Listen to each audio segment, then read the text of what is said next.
Martial Peak. Chapter 5189, Xiang Shan's Ability. Since the old ancestor had spoken, Xiang Shan naturally carried out his duties. The 300,000 troops of the Black Ink clan army might sound like a lot, but those numbers were not actually very high. It had to be said that the Black Ink clan generally dispatched nearly 1 million troops whenever they attacked Blue Sky Pass.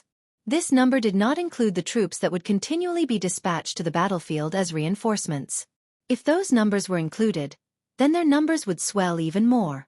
Moreover, there were only a dozen or so territory lords among the ranks of the 300,000 troops of this Black Ink clan army. In contrast, the Great Evolution Army had some 68th Order Open Heaven Realm Division commanders. The combat power of the 8th Order Open Heaven Realm Division commanders alone was enough to form a crushing advantage in terms of numbers. Not to mention, the Great Evolution Army also had a 9th Order Open Heaven Realm Old Ancestor personally assuming command. If a war broke out, this Black Ink clan army would crumble without much effort as long as they removed the territory lords quickly. That was why it was not difficult for Xiang Shan to defeat this enemy, even though they only had 30,000 against 300,000. All he needed to consider at the moment was how he could reduce the damage dealt to the human army. Furthermore, he had deeper considerations. It might be possible for him to use the reinforcement army from the Great Evolution Theater's Black Ink clan as a research subject to better plan out the recovery of Great Evolution Pass. As the army commander of Great Evolution Pass Eastern Army, Xiang Shan could be considered the highest authority after the old ancestor. Therefore, he could not be so short-sighted as to only plan for what he could see in front of him. Following a brief discussion with Lu Zhiping, the two of them formulated a strategy. The armies from the human race and the Black Ink clan were bound to encounter each other in the void, so battle was inevitable. At present, the Black Ink clan had yet to detect the human army, and probably never imagined that humans would march over from the direction of the Wind and Cloud Pass. For the past 30,000 years, the Black Ink clan had sent reinforcements to their clansmen in the Wind and Cloud Theater countless times, and the process had always been smooth sailing with no unexpected incidents. This kind of long-term experience gradually lowered their vigilance. As a result, they didn't even bother to send any scouts to investigate the situation of the route ahead. That was why the initiative of the current situation was completely in the hands of the Great Evolution Army. Xiang Shan initially wanted to seek a more suitable location to carry out an ambush, but there was no such place in the vicinity. The void was vast and silent, with many places completely devoid of anything that could be used to conceal themselves. Coupled with the lack of time and their unfamiliarity with the nearby terrain, they could only choose a small field of universe fragments as their ambush location in the end. This location was not perfect, for as long as the Black Ink clan was even the slightest bit vigilant, they would not step into such a location so easily. Unfortunately, that could not be helped. If their ambush was exposed, then they could only opt for a direct confrontation. Once everything was ready, various orders were conveyed throughout the fleet. The speed of the army increased sharply as they headed straight for the area filled with universe fragments. When all the preparations were in place, Xiang Shan finally turned around to look at the old ancestor. "Old ancestor, please do not kill them all. It's better if we let one of the territory lords escape alive."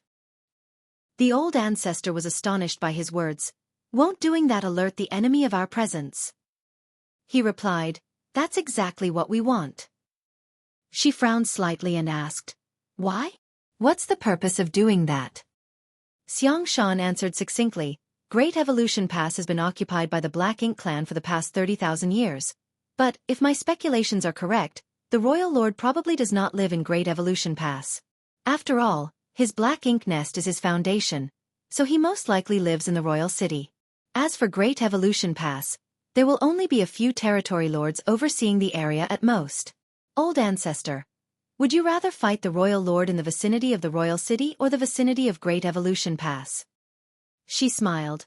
"If I have to choose, I am naturally more inclined to fight in the vicinity of Great Evolution Pass.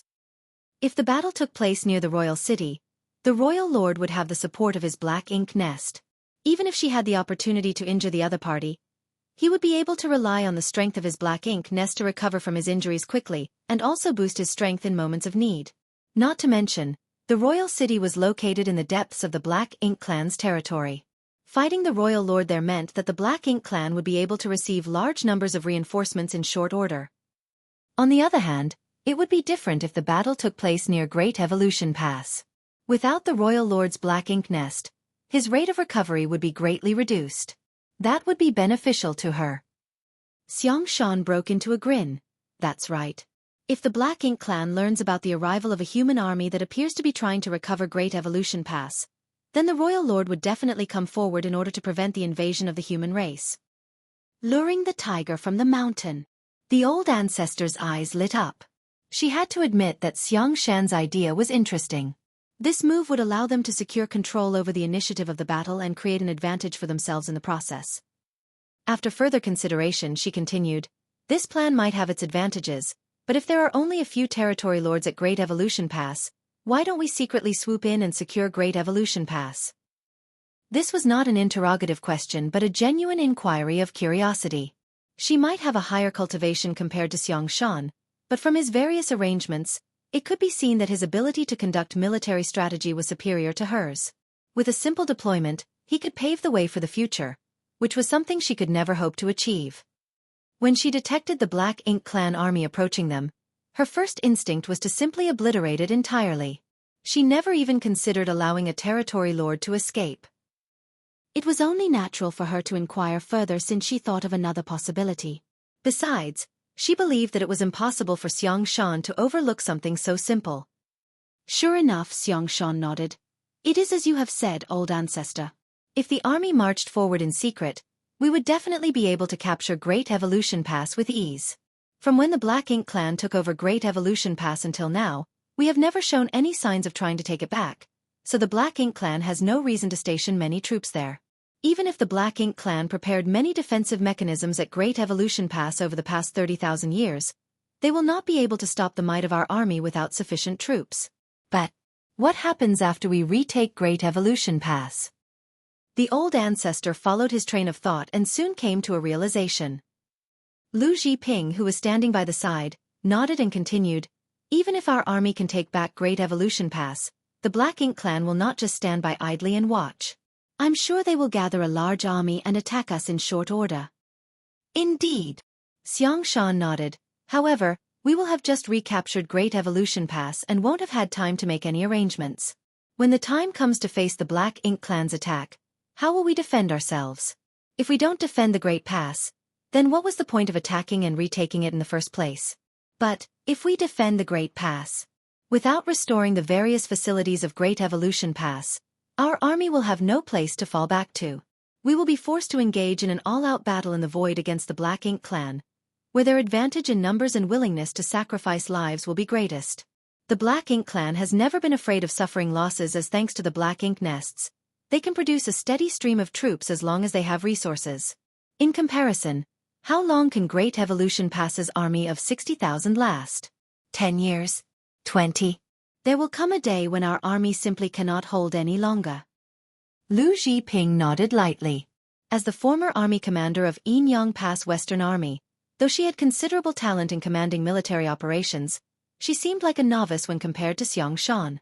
His ability to see the long-term consequences and formulate strategies to obtain optimal outcomes was beyond her. For that reason, the primary goal of the Great Evolution Army is not to retake Great Evolution Pass, but to cripple the Black Ink clan in the Great Evolution Theater.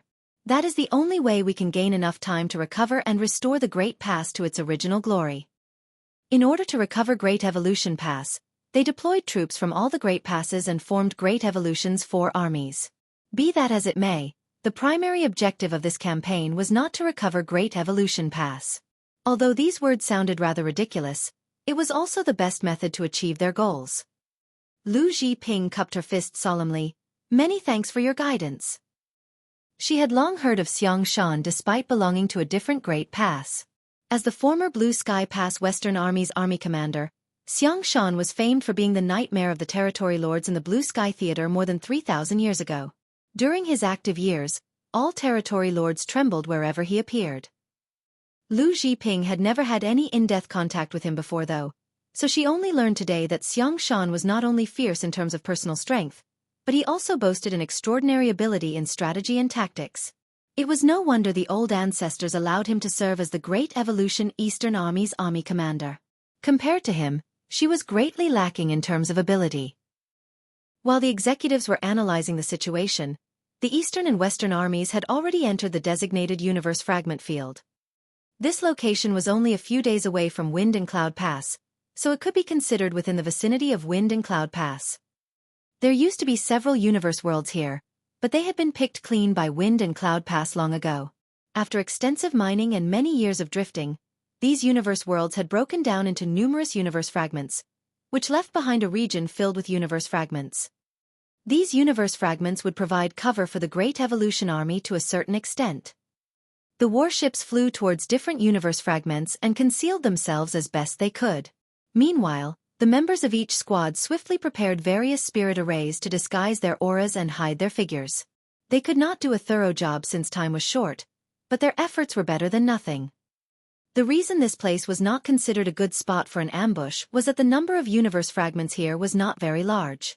Moreover, they were far too scattered for the troops to form an effective encirclement. If the terrain was better, the warships could take action as soon as the Black Ink Clan army entered the range of these universe fragments to form a watertight encirclement. Unfortunately, based on the current ambush location of Great Evolution's Eastern and Western armies, the encirclement they formed would be filled with gaps. Even if the Black Ink Clan entered the center of the ambush, they would be able to escape through these openings when the situation turned unfavorable. Be that as it may, Xueqi had already made arrangements for these possibilities. There were at least 2 8th Order Open Heaven Realm Masters monitoring each of the largest gaps, so even if there were escapees, they would need to pass these division commanders first. At present, the only issue that the Great Evolution Army had to consider was whether the Black Ink Clan would pass through this area or not. If the Black Ink Clan had even the slightest sense of vigilance to send somebody to scout the route ahead, or simply took a detour around the universe fragments, the preparations of the Great Evolution Army would be all for naught. Regardless, that was not something the Great Evolution Army could determine. They had done their best to make these preparations in the short time they had. The rest was up to the heavens. On top of a small universe fragment, Dawn and 2 other squads squeezed together and secretly observed the situation in front. Less than an incense stick later, Xueqi frowned and whispered, "They're coming." This universe fragment was located relatively far forward, so its field of view was quite wide. What entered Xueqi's eyes at that moment was a Black Ink Clan army approaching slowly. Their numbers seemed vast and endless, resembling a long black dragon swimming through the void. A rough estimate indicated that there were at least several hundreds of thousands of them. The location of the ambush was well chosen though, and judging by the marching route of the Black Ink Clan army, they were bound to pass through this exact location shortly, and they showed no signs of changing direction whatsoever. The human army fell silent and concealed themselves as best they could, not daring to expose themselves in the slightest. Marshall Peak. Chapter 5190, The Shocked Xueqi. The Black Ink Clan army continued marching forward and soon flew past the hiding spot of Dawn and the others to head deep into the field of universe fragments. From Xueqi's point of view, the Black Ink Clan army resembled a huge black snake plunging headlong into a death trap. The black snake's head soon entered the center area, quickly followed by its body. Everything was going smoothly. Just as the tail was about to enter the universe fragment area, one of the feudal lords marching at the head of the army suddenly raised his hand. Dense black ink strength surged, and a universe fragment blocking his way forward was shattered to pieces. He had struck out casually and without much thought, simply because the universe fragment was blocking his way. However, the result of this blow was startling indeed. When the universe fragment shattered into pieces, several human warships suddenly appeared out of nowhere.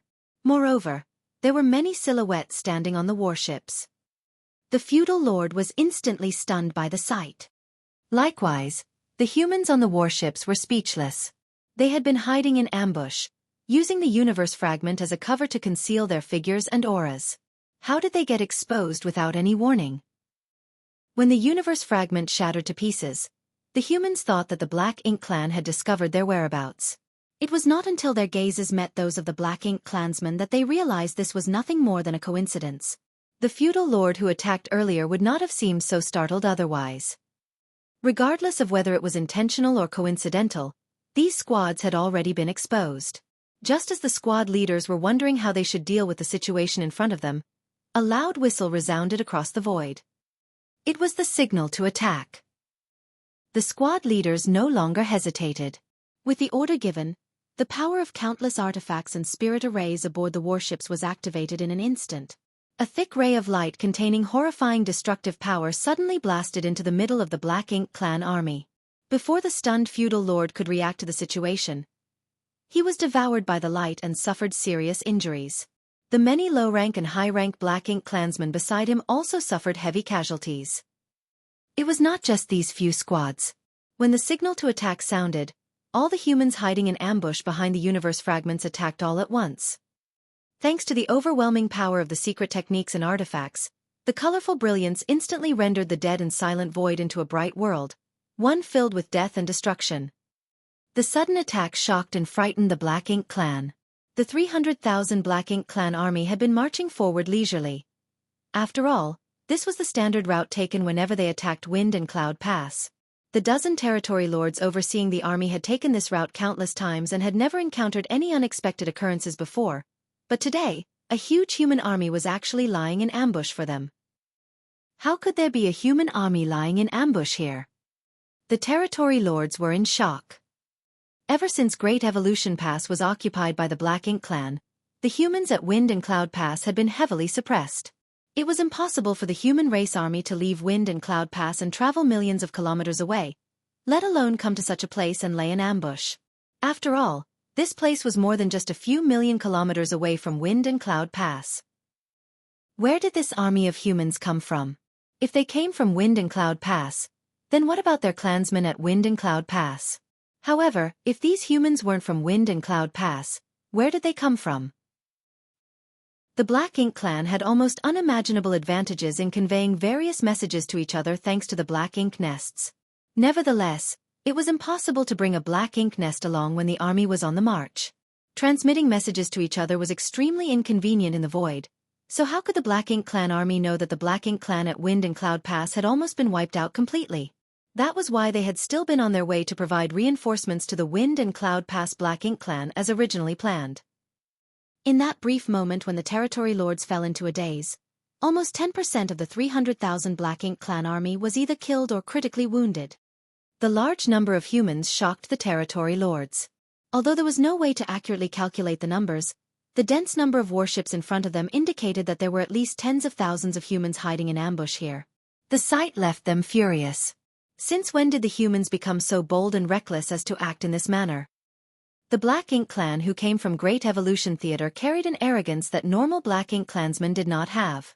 That was because Great Evolution Pass was the only great pass that the humans had ever lost. It was also the only great pass that the Black Ink clan ever occupied. Just that point alone was enough for the Black Ink clansmen who came from the Great Evolution Theater to be proud of themselves. Over 30,000 years of subtle influence from their environment had given these Black Ink clansmen the impression that the humans were mediocre. They also believed that the clansmen in the other theaters were useless for being unable to take over a single great pass. That was why they did not panic even though they faced a sudden ambush and suffered heavy losses. They believed that the human race would fall apart as long as they counterattacked. After all, the difference in numbers could not be denied. On the other hand, the human race troops who jumped out from behind the various universe fragments were stunned to discover that the Black Ink clansmen did not even flinch after being attacked but rushed forward bravely and fearlessly. The Black Ink clansmen faced the powerful assault of the warships head-on and charged towards them. It was absolutely haphazard, and countless casualties piled up along the way. Behind the Black Ink clan army was a large ornate ship. This ship was not a mobile palace artifact but a simple flight-type artifact. Artifact refining among the Black Ink clan relied entirely upon Black Ink disciples. There were very few artifact refiners among the Black Ink disciples to begin with, and those with decent skill were even rarer. For the Black Ink clan, only the territory lords were qualified to possess a large ship artifact of their own. Tremendous amounts of energy and resources were required to refine such artifacts, so ordinary feudal lords were not qualified to possess them. The person in charge of this large ship was a territory lord known as Xueqi. A Black Ink clan army of 300,000 was not a small one. Therefore, he had been tasked with bringing up the rear. He was responsible for monitoring the army to prevent any eccentric Black Ink clansmen from messing around during the march. Fortunately, things had been peaceful throughout the journey. Xueqi immediately noticed as soon as the humans attacked. With a shift of his figure, he flew out of the cabin and came to the deck to observe the situation. What entered his field of vision was the warships emerging from among the universe fragments, and the multicolored flashes of lights blasting out from those warships. The sight made his heart sink to the bottom of his chest. Unlike most of the Black Ink clansmen here, Xueqi was a veteran territory lord who had been alive before Great Evolution Pass had fallen to them. He had personally participated in the war 30,000 ago, so he knew how tenacious and difficult the human race could be. Two royal lords had joined hands back then. One of them had attacked and severely injured the old ancestor at Great Evolution Pass, but in the end, the veteran royal lord was dragged down and lost his life along with the human old ancestor. Ever since then, Xueqi knew that he should never underestimate the human race. Otherwise, he would be the one to suffer instead. That was why he immediately had an ominous feeling when he saw such a large human army hiding in ambush here. There's such a large army of humans here. Have our clansmen at Wind and Cloud Pass been defeated? He watched as countless Black Ink clansmen died on the spot due to the sudden ambush, and even more Black Ink clansmen counterattacking after being attacked. Then, he saw the troops on both sides engaging in fierce battles among the universe fragments. All of a sudden, he widened his eyes with a look of horror on his face. That couldn't be helped as the auras of 68th Order Open Heaven Realm Masters burst out from the middle of the battlefield. Like bright lights shining in the dark, they were so blinding that he couldn't ignore the sight even if he wanted to. That was 68th Order humans. Any one of them would be able to fight him on equal footing. In fact, he would be no match for an 8th Order master who was slightly stronger than average. It's over. Our entire army of 300,000 will be obliterated right here. The humans definitely came here prepared. Otherwise, it would have been impossible for them to have such an overwhelming lineup. The human race army might have been small in numbers, with only several tens of thousands in total. However, 68th Order Masters were an unstoppable force. Not only would the Black Ink clan army of 300,000 be obliterated here, but even his fellow territory lords among the army would suffer a tragic fate. Just as he was hesitating over whether he should go over and help the others try to withdraw, an aura that was even more powerful than an 8th Order master suddenly exploded out. Xueqi saw a stream of light flashing out from a certain corner of the battlefield and coming to a stop beside one of the territory lords. A breath later, the aura of that territory lord flared up before vanishing. Then, the light dissipated to reveal a petite figure. Xueqi immediately felt as though his soul had leapt out of his body. An old ancestor. There's a 9th Order old ancestor here. Moreover, it's a completely unfamiliar old ancestor. I've never seen her before. This isn't the old ancestor from Wind and Cloud Pass. He had been providing reinforcements to the battlefield at Wind and Cloud Pass over the past 30,000 years, so he knew that the old ancestor from Wind and Cloud Pass was a man. However, the old ancestor in front of him was clearly a woman.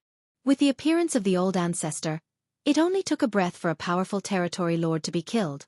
That territory lord's strength was not inferior compared to Xueqi's. In other words, if Xueqi was the one facing that old ancestor instead, he would not have survived any longer. At that moment, what Xueqi needed to consider was not whether he should step forward to help the others, but how he was going to escape alive from under the nose of a human old ancestor. He was stationed at the rear of the army to monitor the troops, which placed him in a relatively lucky position. Even though 90% of the Black Ink clan army had entered the range of the human encirclement, he remained outside and was temporarily untouched by the chaos of the battlefield. After confirming that the woman was a 9th Order Open Heaven Realm old ancestor, Xueqi quickly looked away and did not dare to take another glance. A 9th Order master was generally extremely sensitive to the gaze of others, so he was afraid that he might be targeted if he stared for too long. Activating a secret technique, Xueqi concealed his aura. He couldn't even bother to care about his precious ship at this point. Instead, he leapt off the ship without a word and secretly rushed off in the direction of Great Evolution Pass. He did not dare to make large movements. In fact, he only hoped that one of his fellow territory lords could distract the old ancestor as much as possible, so that he would have the opportunity to escape. Xueqi was not the only Black Ink clansman on the large ship. There were also many feudal lords and even more high and low-rank clansmen. Xueqi's sudden escape surprised these feudal lords. Nevertheless, they quickly followed suit and activated their respective secret techniques to flee in all directions. Having sensed the overwhelming aura on the battlefield, they knew that staying behind would only lead to a disastrous ending for them. Therefore, it was only natural for them to prioritize escape. The actions of the Black Ink clan masters on the ship left the 20,000 or 30,000 Black Ink clansmen outside the encirclement at a loss for what to do. They did not know whether they should rush forward and confront the enemy or flee like the higher-ups behind them. Be that as it may, it did not take long for the notion of escape to gain the upper hand. Their leaders had already fled, so what could they do even if they stayed behind? Hence, they quickly began running for their lives. Marshall Peak. Chapter 5191, Rest and Recover. The figure of the Enyang Pass Old Ancestor stood alone in the middle of the battlefield. Several ignorant and fearless low-rank Black Ink clansmen charged towards her. However, her sharp aura alone was enough to cause them to explode into mist before they could even approach her. Her gaze swept lightly in the direction that Xueqi had escaped, and the corners of her mouth curled into a slight smile. Xueqi had asked her to allow one of the territory lords to escape, so that the royal lord would be informed of their presence. She had initially wondered how she could seamlessly succeed at something like that. For a ninth-order open heaven realm master like her, it was not easy for her to pull off such a trick as the gap in strength was too large. If her actions were too obvious, they would only arouse suspicion. She never imagined that there would be a territory lord who did not step into the universe fragments at all. Moreover, he immediately decided to flee as soon as he detected her aura. It was undoubtedly an outcome that she was happy to see, so she simply pretended not to notice his presence. Out of the dozen territory lords, she only needed to allow one to escape. The rest would die without exception. Xueqi had mentioned that the primary goal of Great Evolution Army was not to recover Great Evolution Pass but to beat the Great Evolution Theater Black Ink clan half to death. Only then would they gain the opportunity to build a stable foothold at Great Evolution Pass. The deaths of 300,000 troops and nearly a dozen territory lords was probably not a small loss to the Black Ink clan of the Great Evolution Theater. The more opportunities the human army had to weaken the forces of the Black Ink clan, the lesser the pressure they would face when they arrived at the Great Evolution Theater in the future. After confirming that the territory lord had escaped into the distance, the old ancestor no longer held back and cast a divine ability. An enormous Enyang fish manifested behind her, its black and white colors enveloping the entire battlefield with herself as the center. The human race army caught up in the divine ability was not affected in any way, but the Black Ink clan felt like they were sinking into a quagmire. Their figures seemed to become stagnant, and the strength of those below the feudal lords was reduced by some 30%. Even the feudal lords were considerably weakened. Only the territory lords seemed unaffected. That was not to say that the old ancestor's divine ability was ineffective towards the territory lords. It was just that the range she cast it over was too large, so the effects of its suppression on the territory lords were minimal. Even without the suppression from this divine ability though, the territory lords were caught in a terrible situation. There were 3 to 5 8th-order masters surrounding each territory lord to begin with, so which one of them withstand the countless divine abilities and secret techniques that came raining down on them? Only half of the 8th-order masters were tasked with attacking the territory lords. The other 30 were moving back and forth across the battlefield, working together with the troops to reap the lives of the Black Ink clan to their heart's content. Everywhere these 8th-order masters went, their presence would give rise to a reign of terror. The Black Ink clan were mowed down in droves, like harvesting wheat in a field. The battle began hastily, and the ambush was rather imperfect, but nevertheless, with the help of the 38th-order masters, the human army of 30,000 obtained a crushing victory over the Black Ink clan. Even so, the reaction of the Black Ink clan puzzled many people. In the beginning, these Black Ink clansmen had shown no fear towards the humans regardless of their cultivation. Even the low-rank clansmen had charged towards the humans without any scruples. Forget the 8th-order open heaven realm masters.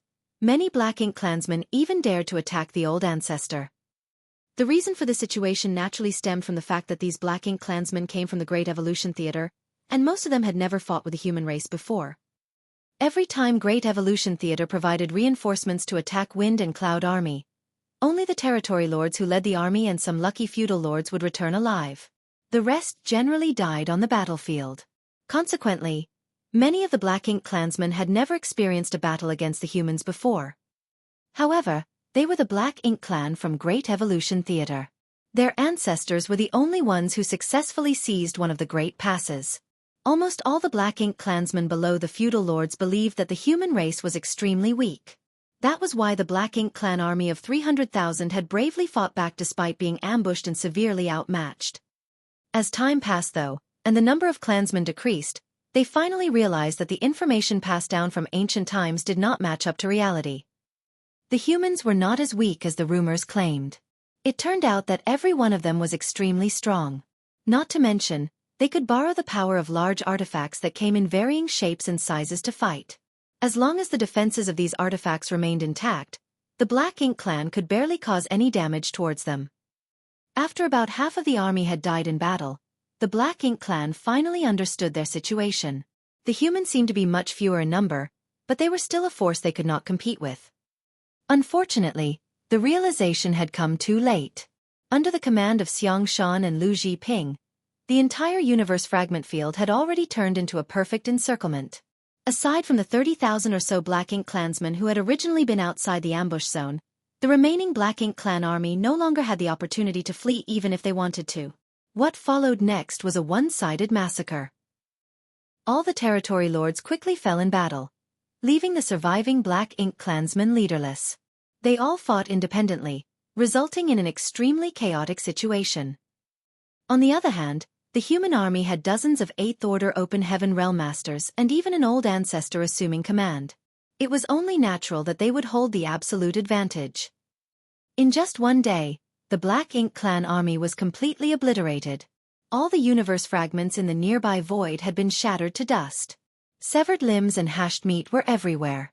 Dense black ink strength had condensed together to form an enormous black ink cloud that filled a vast swath of the void. Looking out into the distance, the entire scene resembled a dark shadow. The Great Evolution Eastern and Western armies gathered outside the black ink cloud. However, they did not rush to set off immediately and decided to stop to rest and recover instead. Since Xiang Shan had decided to alert the enemy of their presence, it stood to reason that he would need to give the Black Ink clan enough time to react, so there was no need to rush. The territory lord who escaped needed a head start. Although there was no knowing how he would report the situation back to the royal lord, the royal lord would surely realize that something was wrong as long as he was not a fool. For example, where did the human race army come from and where were they going? The battle situation at Wind and Cloud Pass would have been reported to the Great Evolution Theater's royal lord via the Black Ink Nest by now, so when the territory lord who escaped earlier reported the current situation to the royal lord, the latter would surely understand the intentions of the Great Evolution Army. The reason for the humans' decision to stop and reorganize was to give the Black Ink clan some time to make the necessary arrangements. The Great Evolution Army's losses in this battle were minimal. After all, the difference in combat power between the two sides was immense. Once again, the warships played a huge role in limiting the number of casualties to the hundreds. An army of 30,000 troops had defeated 300,000 enemies, yet they only suffered a few hundred casualties. The losses could be considered negligible. Meanwhile, Xueqi fled at the speed of lightning. Never before had he ever felt death so close to him. He had practically believed that he was as good as dead when he saw the old ancestor appearing on the battlefield. Fortunately, it seemed luck was on his side. The old ancestor did not seem to have noticed him in the first place. Following his escape, a few tens of thousands of Black Ink clansmen outside the human ambush had scattered everywhere, which provided him with a good cover to conceal his tracks. Be that as it may, Xueqi remained extremely uneasy. He was terribly afraid that the old ancestor would pursue him. If that were the case, then he could only resign himself to his death. It was fortunate that there were no signs of pursuit coming from behind. On any battlefield, fleeing was a huge crime. Xueqi was sure he would be punished upon his return, but he couldn't care less about such things at this moment. He simply wanted to inform the royal lord about the current crisis as soon as possible. The human race was acting very differently from the usual. He did not know what they were planning, but he was certain the royal lord would know. After escaping for a month, Xueqi finally felt relieved and became certain that the old ancestor was not chasing after him. Otherwise, he would have been caught by now. The other Black Ink clansmen who escaped with him had been left behind, but he didn't care about their survival. At this moment, he was simply trying to return to the Great Evolution Theater as quickly as possible. Back at the original battlefield, Great Evolution's Eastern and Western armies spent some time recovering. According to the orders passed down from the higher-ups, they would have 3 days of rest before they resumed marching. Most of the troops did not understand the meaning behind these orders. After all, they had only departed from Wind and Cloud Pass a few days ago. Although they encountered a big battle, There was no reason to take a rest yet. If that was the case, then why did they rush off from Wind and Cloud Pass in the first place? Regardless, they didn't question the order. Many had exhausted their energy during the battle, so they indeed needed some time to recover. Hence, nobody had any objections despite not understanding these strange orders. Meanwhile, Yang Kai was doing some repair work on Dawning Light. During the previous battle, Dawning Light had suffered some minor damage, and as a Grandmaster artifact refiner who also participated in the Black Ink Clan's warship project, it was not a problem for him to repair a few dents and cracks. Unfortunately, some of the damaged spirit arrays would require the help of the array masters traveling with the army to fully repair. Feng Ying was helping by the side while the rest of the members of Dawn were either idling around with nothing to do or cultivating diligently. While Yang Kai was busy working, a divine sense suddenly fluctuated throughout the entire area. A message was transmitted via the divine sense: squad leaders of the Western Army 4th Division are to assemble immediately. The divine sense covered a large area, which happened to include the area where Dawning Light was located. Therefore, Yang Kai and the others heard the orders clearly. The person who sent out the divine sense message was the 8th Order Division Commander of 4th Division. Just as that divine sense vanished, another divine sense came out. This time around, it was the division commander of the 1st Division who issued orders to assemble together. The members of these two divisions happened to be located near Dawn, which was why the orders from both division commanders also reached their ears. Yang Kai couldn't help looking around. In the next moment, he saw numerous 7th Order squad leaders emerge from the warships nearby and gather in the direction of their respective division commanders. What's going on? Yang Kai looked confused. Feng Ying replied, "Why don't you go and ask?" After giving the suggestion some thought, Yang Kai stopped what he was doing and headed towards one of the gathering points. Two division commanders had transmitted messages that obviously indicated that some sort of special deployment order had come from the higher-ups. It was not just these two division commanders though. The other division commanders had most likely sent out their own messages via voice divine sense. It was just that they were located at different positions, so Yang Kai could only hear the transmissions of these two division commanders. Dawn was a special operations squad, so unlike ordinary squads, they did not belong to any division or battalion. They were under the direct command of the army commanders. The same was true for the old turtles. While a special operations squad generally enjoyed many benefits and preferential treatment, it became apparent that they were a slightly isolated existence at times like these. Even if the higher-ups had deployment orders for them, they had no division commander to inform them. Although the army commanders would have made the necessary arrangements for them, Yang Kai preferred to understand the situation in advance. It didn't take long for him to arrive on one of the battalion-class warships. Warships could generally be classified into three types. The most basic squad-class warships were used by ordinary squads. Next came the battalion-class warship that was much larger and more imposing. In addition, the battalion-class warships usually carried far more firepower. Marshall Peak. Chapter 5192. Gathering Materials. Before Yang Kai came to the Black Ink battlefield, the battalion-class warships were basically the largest among the human race. There was no such thing as a division-class warship. High-rank Open Heaven Realm Masters mainly relied upon their own respective means to slaughter their enemies on the battlefield in cooperation with the warships under their command. Therefore, they would never have to hide themselves away inside a warship during battle. That was especially true for the 8th Order Open Heaven Realm Masters. During the war, their main responsibility was to target and hold down the territory lords. Even if they had the cooperation of the warships would only be a burden to them. A battalion-class warship basically served as the headquarters of a division. For example, every division had its own battalion-class warship during the march of the Great Evolution Eastern and Western armies. The 8th Order division commanders would generally issue various orders from where they were stationed on the battalion-class warships. There were 60 divisions in the Eastern and Western armies, which meant that there were 60 battalion-class warships. Each battalion-class warship not only had an 8th Order Open Heaven Realm Division commander overseeing its operations, but also other auxiliary personnel. Nevertheless, these personnel roughly numbered no more than half the numbers of a battalion or 50 people. Battalion-class warships were much larger and had greater destructive power compared to squad-class warships. The role that a battalion-class warship could play on the battlefield was no less than Dawning Light under Dawn's command. It was not until Yongkai came to the black ink battlefield that the human race finally created the larger purifying black ink battleships for the sake of carrying purifying light. From a defensive and offensive aspect, a purifying black ink battleship was not much stronger than a battalion-class warship. However, the purifying light sealed within the purifying black ink battleship was the human race's biggest reliance against black ink strength. Not to mention, the universe array set up on the purifying black ink battleships also played a significant role. That was why the purifying black ink battleships generally had a more significant meaning compared to a battalion-class warship. Yongkai came to the warship where the division commander of the 1st Division was located. The division commander of the 1st Division was also one of those who sent out a divine sense transmission earlier. Each division consisted of roughly 500 troops, with 5 battalions under its command. Each battalion subsequently consisted of 8 or 9 squads, so there were approximately 45 7th Order Open Heaven Realm squad leaders gathered here. The division commander of the 1st Division was Xueqi, who was personally appointed by Xiang Shan back at the central square of Wind and Cloud Pass. Yongkai remembered him from back then. Xueqi stood on the deck with his hands behind his back. The squad leaders rushed over in droves and obediently stood in line before him. When he saw Yongkai in attendance, he simply glanced at him briefly and said nothing.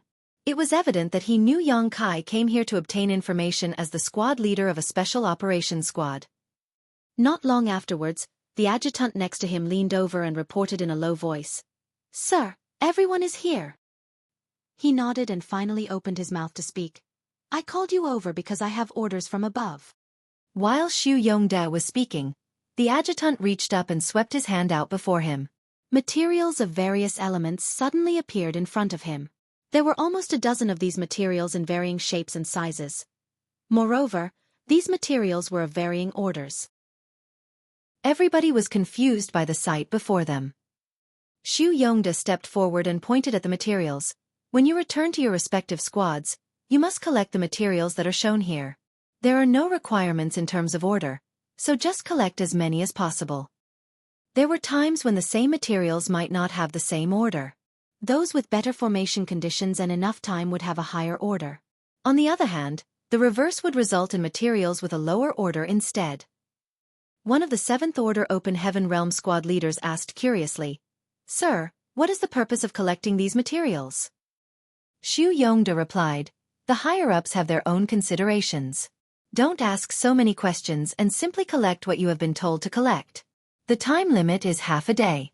Each squad leader will be responsible for their respective squad. Please gather all the materials presented in front of you and deliver them here promptly."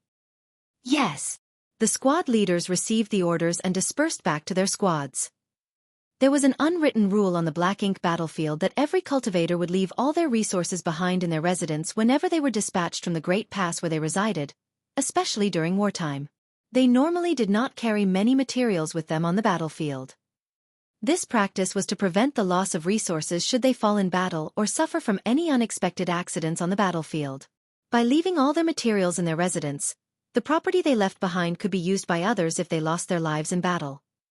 The humans on the black ink battlefield used to live a difficult life where materials were desperately lacking.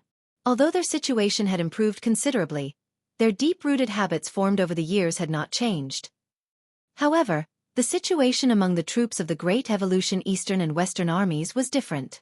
They planned to retake Great Evolution Pass, so regardless of whether they survived the campaign, they would not be returning to their original Great Passes. They were part of the Great Evolution Army now.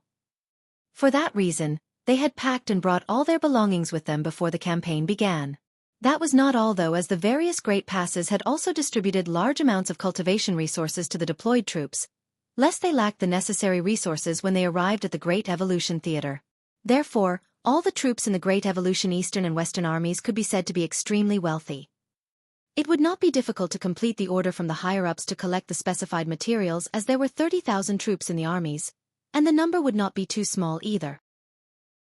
If nothing else, there were piles of materials stacked up like mountains in Yongkai's small universe, so there would no doubt be many of the requested materials there. Nevertheless, Yongkai could not understand why the higher-ups wanted to gather these items. Looking at the situation, it would seem as though it was a sudden idea. Otherwise, they would have prepared these materials back in the inner sanctum and not while the army was on the march. Since it was a sudden idea, then the higher-ups must have come up with some kind of special plan while on the march. It might even have something to do with the battle earlier. Deep in thought, Yang Kai quickly returned to the dawning light. A 7th Order Open Heaven Realm Master immediately came forward, Junior Brother Yang.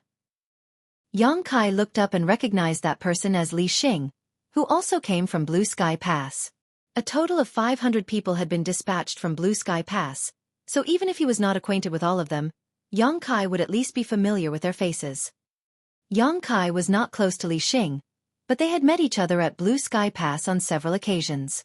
Furthermore, Li Xing currently served as Xiang Shan's adjutant in the Great Evolution Army. Senior Brother Li. Yang Kai cupped his fist in greeting and asked, "Do you need something, Senior Brother?" Li Xing solemnly replied, "The army commander has summoned you. If you have nothing urgent going on, please come with me." Yang Kai nodded. "Please wait a moment, Senior Brother. I received orders from Division Commander Su to gather some materials, so I would like to convey the orders to the others first." Li Xing had no objections. Yang Kai immediately informed Feng Ying about the several dozen materials that Xu Yongde had displayed earlier. Then, he asked her to gather these materials from the squad members and deliver them to the division commander. Feng Ying diligently memorized the information and got to work. After settling this matter, Yang Kai finally stretched out his hand in a polite gesture. "Please lead the way, Senior Brother." Li Xing nodded and took off. The two of them navigated through the void and passed by numerous warships before quickly arriving at the purifying black ink battleship stationed in the middle of the army. The Great Evolution Eastern and Western armies had 2 purifying black ink battleships. Xiang Shan and Lu Zhiping had each brought one from their respective pass. It was just that Lu Zhiping had retrieved the Western Army's purifying black ink battleship after everybody had left their imprint on its universe array, so there was currently only one purifying black ink battleship with the army at the moment. In this way, it was more convenient for the 2 army commanders to discuss various matters and receive intelligence since they were gathered in one spot. When Yang Kai arrived at this place, he was startled to discover a bunch of people sitting down cross-legged on the ship's deck. Moreover, it was not just the deck. There were also people floating nearby in the void. Meanwhile, the person seated in the middle of this gathering was none other than Ma Fan. Xiang Shan, Lu Zhiping, and even the old ancestor were also present, but they stood not far away and watched quietly with no intention of intervening. Yang Kai did not know what was happening, but Grandmaster Ma Fan seemed to be explaining the method of refining something at the moment. If Yang Kai was not mistaken, all the people gathered here were artifact refiners. On this trip to recover Great Evolution Pass, there were more than 1,000 artifact refiners marching along with the army. That was the only way to ensure that the warships would be repaired in a timely manner when damaged. Besides, if the Great Evolution Army could successfully retake Great Evolution Pass, they would ultimately require the strength of these artifact refiners to restore the Great Pass to its former glory. The army not only had 1,000 artifact refiners, but also quite a few alchemists and array masters as well. Among the 1,000 artifact refiners, there was another artifact refining Great Grandmaster aside from Grandmaster Ma Fan, as well as some 50 Grandmasters. The rest were mostly artifact refining Great Masters. The artifact refining elites of several Great Passes had been gathered together in this place. In order to successfully retake Great Evolution Pass, each Great Pass had not been stingy to contribute their own talents. With 1,000 such people gathered in one place, it was impossible for the deck to accommodate them all even if the purifying black ink battleship was quite large. That was why Yang Kai was greeted with the sight of Grandmaster Ma Fan being surrounded by a huge crowd. Following Li Xing to stand in front of Xiang Shan and the others, Yang Kai respectfully bowed in greeting. Xiang Shan nodded and waved his hand. "Go over there and listen with the others." "Yes." Yang Kai obeyed and headed towards Grandmaster Ma Fan. After squeezing his way through the crowd, he finally managed to occupy a spot and carefully listened to the lecture. A short while later, Yang Kai grasped the contents of this talk to an extent. Grandmaster Ma Fan was explaining the refining method of a mechanical puppet. A mechanical puppet could be considered a kind of puppet, but the mechanical puppet developed by Grandmaster Ma Fan was clearly more agile and realistic than ordinary puppets. Not to mention, he was explaining the refining method of a humanoid puppet. The refining method was not complicated. Under normal circumstances, an artifact refining Grandmaster would be more than qualified to refine these puppets. It was just that the quality of the refined puppets would depend on the refiner's personal attainments and the materials used. The refining method of these humanoid puppets was probably created by Grandmaster Ma Fan himself, and that was why he was the one to teach them the method. Whatever the case, his explanation was extremely thorough. All the artifact refiners gathered here were talented beyond their peers, so it was easy for them to quickly master the refining method. Some people also asked some questions and received detailed answers from Ma Fan, which gave them a deeper understanding of the refining method for these puppets. Less than half a day later, the lecture ended and Grandmaster Ma Fan looked around the surroundings. Does anybody else have any questions? If you have a question, please feel free to ask and this old master will explain to the best of his ability. Nobody said anything. Clearly, they had no questions regarding the contents of the lecture. Ma Fan nodded in satisfaction. In that case, this old master has prepared a jade slip for each of you. The jade slip contains a detailed refining method for the mechanical puppet. After receiving the necessary materials, you will have to figure out the refining by yourselves. If there is anything you don't understand, you may come and ask this old master at any time. After saying that, he raised his large hand and numerous streams of lights appeared and drifted towards each person in attendance. Every single stream of light contained a single jade slip. Although a thorough explanation had been given, there were bound to be many problems once these people started refining the puppets even though they understood the contents of the lecture. That was why he went the extra length to prepare these jade slips. These jade slips not only contained the detailed refining method but also some of his insights. In this way, they could reduce most of the difficulties by comparing their results with the jade slip during the process of refining. Marshall Peak. Chapter 5193, Refining Puppets. Taking the jade slip, Xueqi immersed his mind into it. He discovered that the jade slip contained the refining method of the humanoid mechanical puppet Grandmaster Ma Fan had explained earlier, but it was much more detailed and comprehensive. It was almost like a complete pill recipe. The problems that should be watched out for during the refining process, when to use what materials, what issues might arise, and the solutions to fix these issues, everything was recorded neatly inside the jade slip. With this jade slip in hand, refining the puppet would not be difficult even if they didn't have someone to guide them through the process. So what more was needed when Grandmaster Ma Fan was willing to explain everything in person? While Ma Fan was explaining the refining method for the humanoid puppet, numerous 8th Order masters rushed over from various directions and handed the space rings in their hands to Xueqi before leaving once more. As a steady stream of 8th Order division commanders came and went, the number of space rings that Xueqi was carrying gradually increased. Xueqi handed these space rings to Li Xing, along with some instructions. Nodding lightly, Li Xing walked directly to a group of artifact refiners and said, "Please come to me, one at a time, to receive the necessary materials for refining the mechanical puppets." The artifact refiners quickly gathered around him upon hearing those words and soon surrounded him tightly. Xueqi did not go immediately and instead walked towards Ma Fan and asked, "Grandmaster, the division commanders issued an order earlier to gather some materials. Are those the materials needed for refining the mechanical puppets?" Grandmaster Ma Fan nodded. "That's right." Xueqi was puzzled. What's the point of refining so many of these things? Grandmaster Ma Fan answered patiently, "I'm not too sure about the exact details either.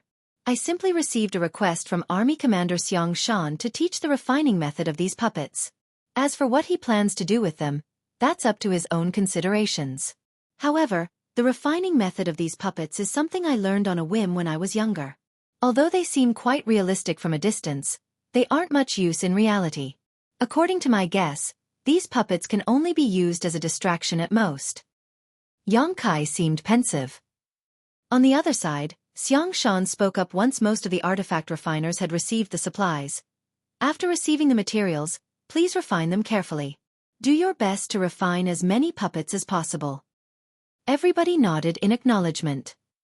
Xueqi guessed that he had been summoned here because he was now decently proficient in artifact refining. Since he already knew the reason behind this matter, there was no need to continue staying here. The other artifact refiners had to wait to receive their supplies, but he did not. Therefore, he turned around and rushed towards Dawning Light after informing Grandmaster Ma Fan about his intentions. Upon returning to Dawning Light, Xueqi began refining the humanoid puppets right on the deck. The members of Dawn watched his movements curiously at the beginning, but they lost interest and went back to their own affairs as time passed. 3 days later, the army set off again and continued to sail towards the Great Evolution Theater. The marching speed of the army was neither fast nor slow. Another few days later, Yang Kai's refining process came to an end. It was not difficult to refine the humanoid puppets, as the process was easy to master as long as one had the standards of a great master, and Yang Kai was already a grandmaster. After the various components were refined, one simply needed to assemble them together. In that way, a mechanical puppet could be completed in just 7 or 8 days. A group of Dawn members gathered on the deck and observed the finished product curiously. They were rather familiar with puppets, as each of them had more or less seen similar objects throughout the journey of their growth. From the external appearance, the humanoid puppet that Yang Kai refined did not look particularly special. It could even be said to be rather ugly. Although it had a humanoid frame, anybody who was not blind could see that it was not a living thing at a glance. Yang Kai made the final checks to ensure that nothing was missing from the puppet he refined before nodding. Xin-Ao rubbed his chin as he muttered, "Say, why do the higher-ups want to refine these puppets?" Chi Tai Chu thoughtfully suggested, "Maybe they will be used to increase the combat power of our Great Evolution Army? Speaking of which, how much strength can this puppet exert upon activation?" Feng Ying shook her head. "They are probably not meant to strengthen the combat power of the army. The Tao of puppetry is profound and mysterious, so even if you refine a puppet, you will need to master special puppet arts in order to bring out their full strength. There are a few cultivators in Blue Sky Pass who are proficient in the Tao of puppetry, so they might be able to make some use of these puppets, but with such a large number being produced, it's obvious that these puppets were not prepared for them. Besides, most of them didn't even come along on this campaign. If they are not meant to strengthen our combat power, then what are they for? Are they meant to be nothing more than ornaments?" Ning Qiji laughed. "Don't tell me the higher-ups are planning to use these puppets to scare the Black Ink Clan away." "I don't know whether they can scare the Black Ink Clan away, but these puppets probably aren't meant to just be ornaments," Yang Kai, who was busy working, suddenly interjected. Feng Ying inquired, "Squad leader, do you know what they are for?" He shook his head. "I don't." The higher-ups did not state their intentions clearly. They simply asked us to refine as many of these puppets as we could. Be that as it may, the resources consumed during the refining process are not particularly valuable and can even be considered common items. The refining method is not too advanced either, so even if these puppets were given to those who cultivated the Tao of puppetry, they would not be able to play a significant role in battle. Any random low-rank Black Ink clansman would be able to destroy one of these puppets in a single blow. During the conversation, he finished doing the final checks and confirmed that there were no issues with the puppet. According to the instructions written in the jade slip given by Grandmaster Ma Fan, only the final activation step was left. If there were no problems with this final step, then the refinement of the puppet could be considered a success. Activating the puppet was simple. One only needed to inject world force into the puppet. Needless to say, after consuming the injected world force, the puppet would stop moving. This was typically why the power source of a puppet would generally be something other than a cultivator's own strength. There was no need for Yang Kai to worry about these details, though, as his job was simply to refine these puppets. The higher-ups would make their own arrangements when the time came. Raising his hand, Yang Kai pressed his palm against the chest of the puppet, circulated his world force, and poured it into the puppet. As the world force entered the puppet, the patterns on the body of the puppet lit up. Immediately after that, the puppet seemed to come alive and radiated a vibrant aura. He immediately sensed an inexplicable connection forming between him and the puppet in front of him. This connection came from the world force he poured into the puppet earlier. In other words, he could now easily control the puppet. Be that as it may, what shocked everybody was that the puppet exuded the aura of a fifth-order Open Heaven Realm Master after being activated by Yang Kai. Xin-Ao was so shocked that he blurted out, "Are you serious? Fifth Order?" The puppet that Yang Kai spent 7 or 8 days to refine had the aura of a fifth-order master. If it could exert the strength of a fifth-order master as well, then that would be beyond astonishing. After all, the human race would only need to refine these puppets on a large scale and send them into battle to never have to worry about the casualties again. Unexpectedly, Yang Kai seemed thoughtful. "The aura is realistic, but it's just the aura." Thanks to the inexplicable connection between them, he had a deeper understanding of the puppet. the mechanical puppet developed by Grandmaster Ma Fan had a slightly different approach to the norm. Generally speaking, any puppet could exert a certain amount of strength when powered and controlled properly. Unfortunately, this puppet seemed to only imitate the aura of a master and couldn't actually utilize much strength at all. Its greatest use would be to frighten and mislead others. With a simple thought, the puppet immediately began moving around on the deck. It could jump, run, and walk with ease. Judging by its posture, it was not very different from an actual person in terms of mobility, with its movements being agile and fluid. Next, Xueqi controlled the puppet to throw a punch. As soon as the puppet punched out, the anticipation and excitement overflowing from the members of Dawn immediately turned into bitter disappointment. This couldn't be helped though, as in their eyes, the punch was so weak that it was practically powerless. None of them would even need to block this blow, as they could simply stand there and take it without suffering any damage. Sure enough, it was just as Xueqi had mentioned earlier. The refining method for this puppet was not very advanced, and the materials used were not particularly valuable. It was not surprising that the puppet turned out so useless. Hence, everybody couldn't help feeling confused by the orders from the higher-ups. Why refine such useless puppets in such large quantities?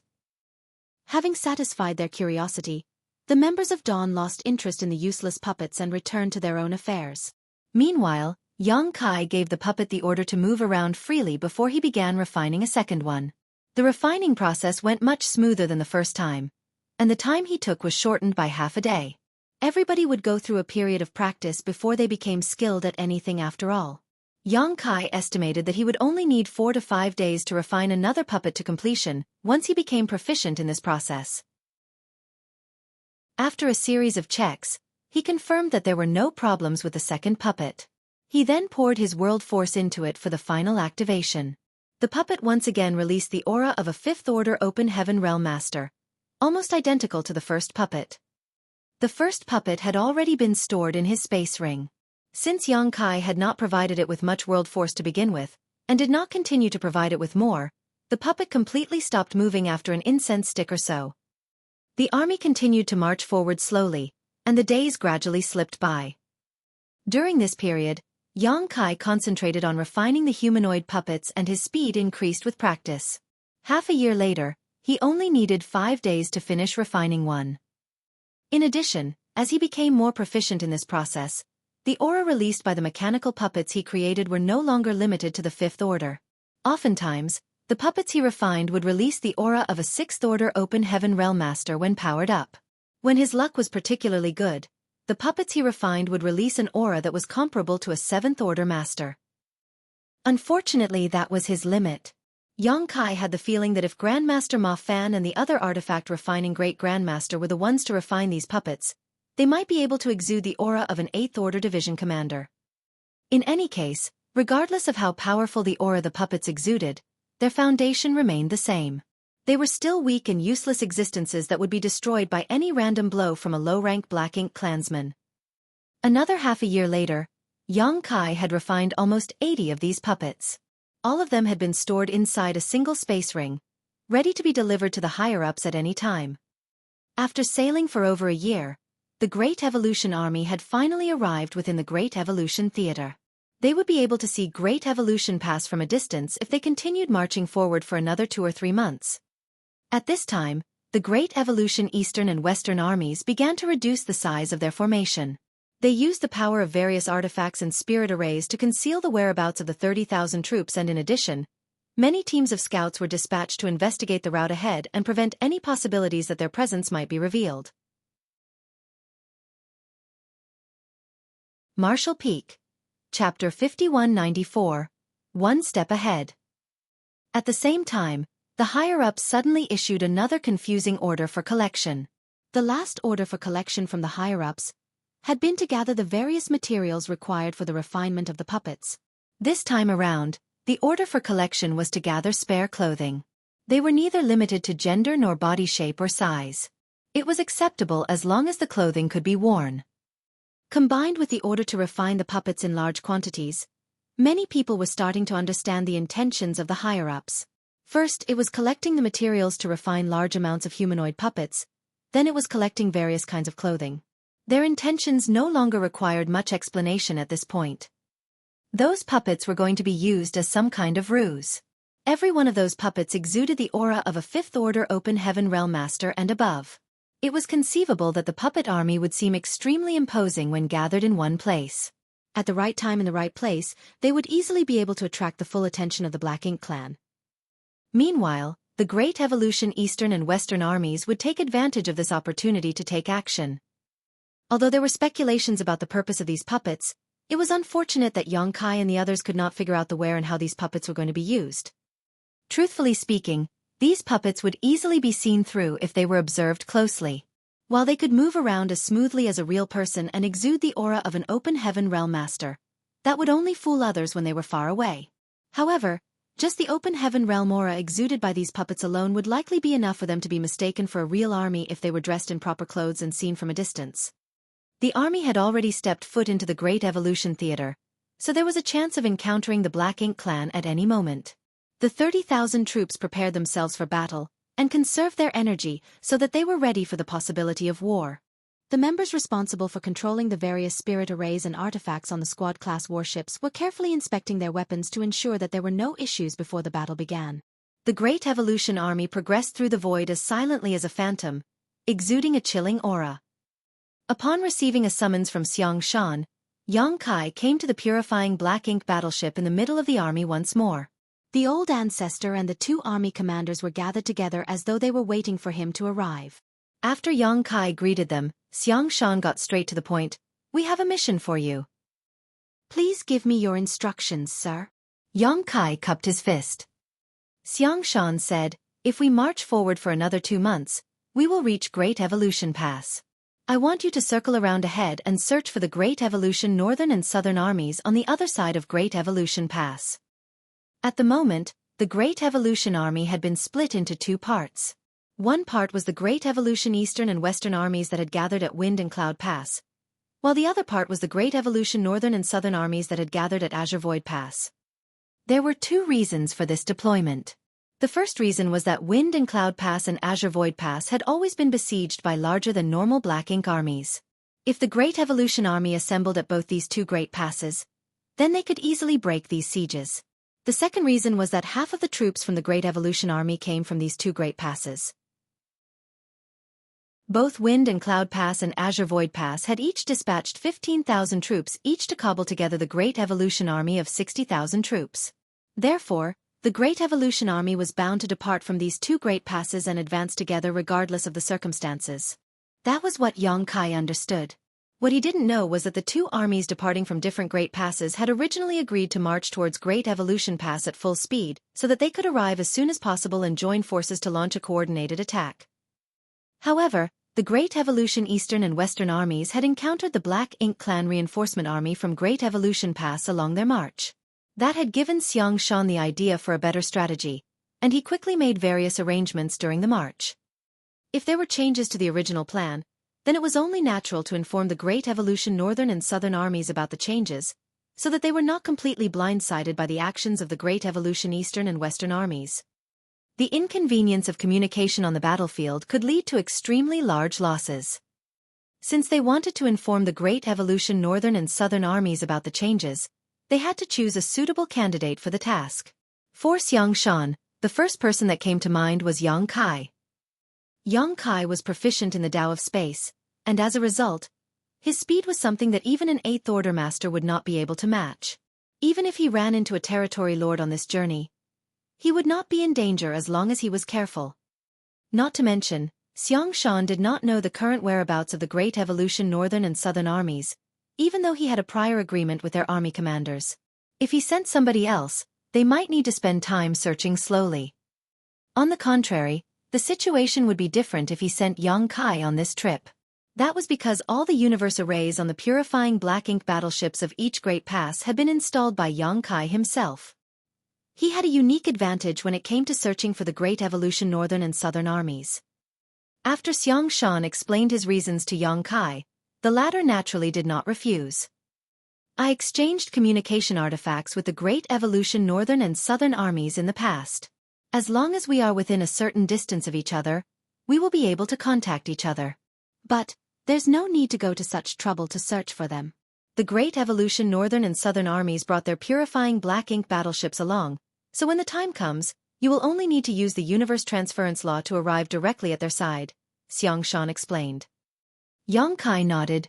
Junior understands. Lu Zhiping added, just in case, you should bring the communication artifact with you. Having an extra method of communication will give you an extra layer of guarantee. Since she had already said so, Xiangshan did not object to her suggestion.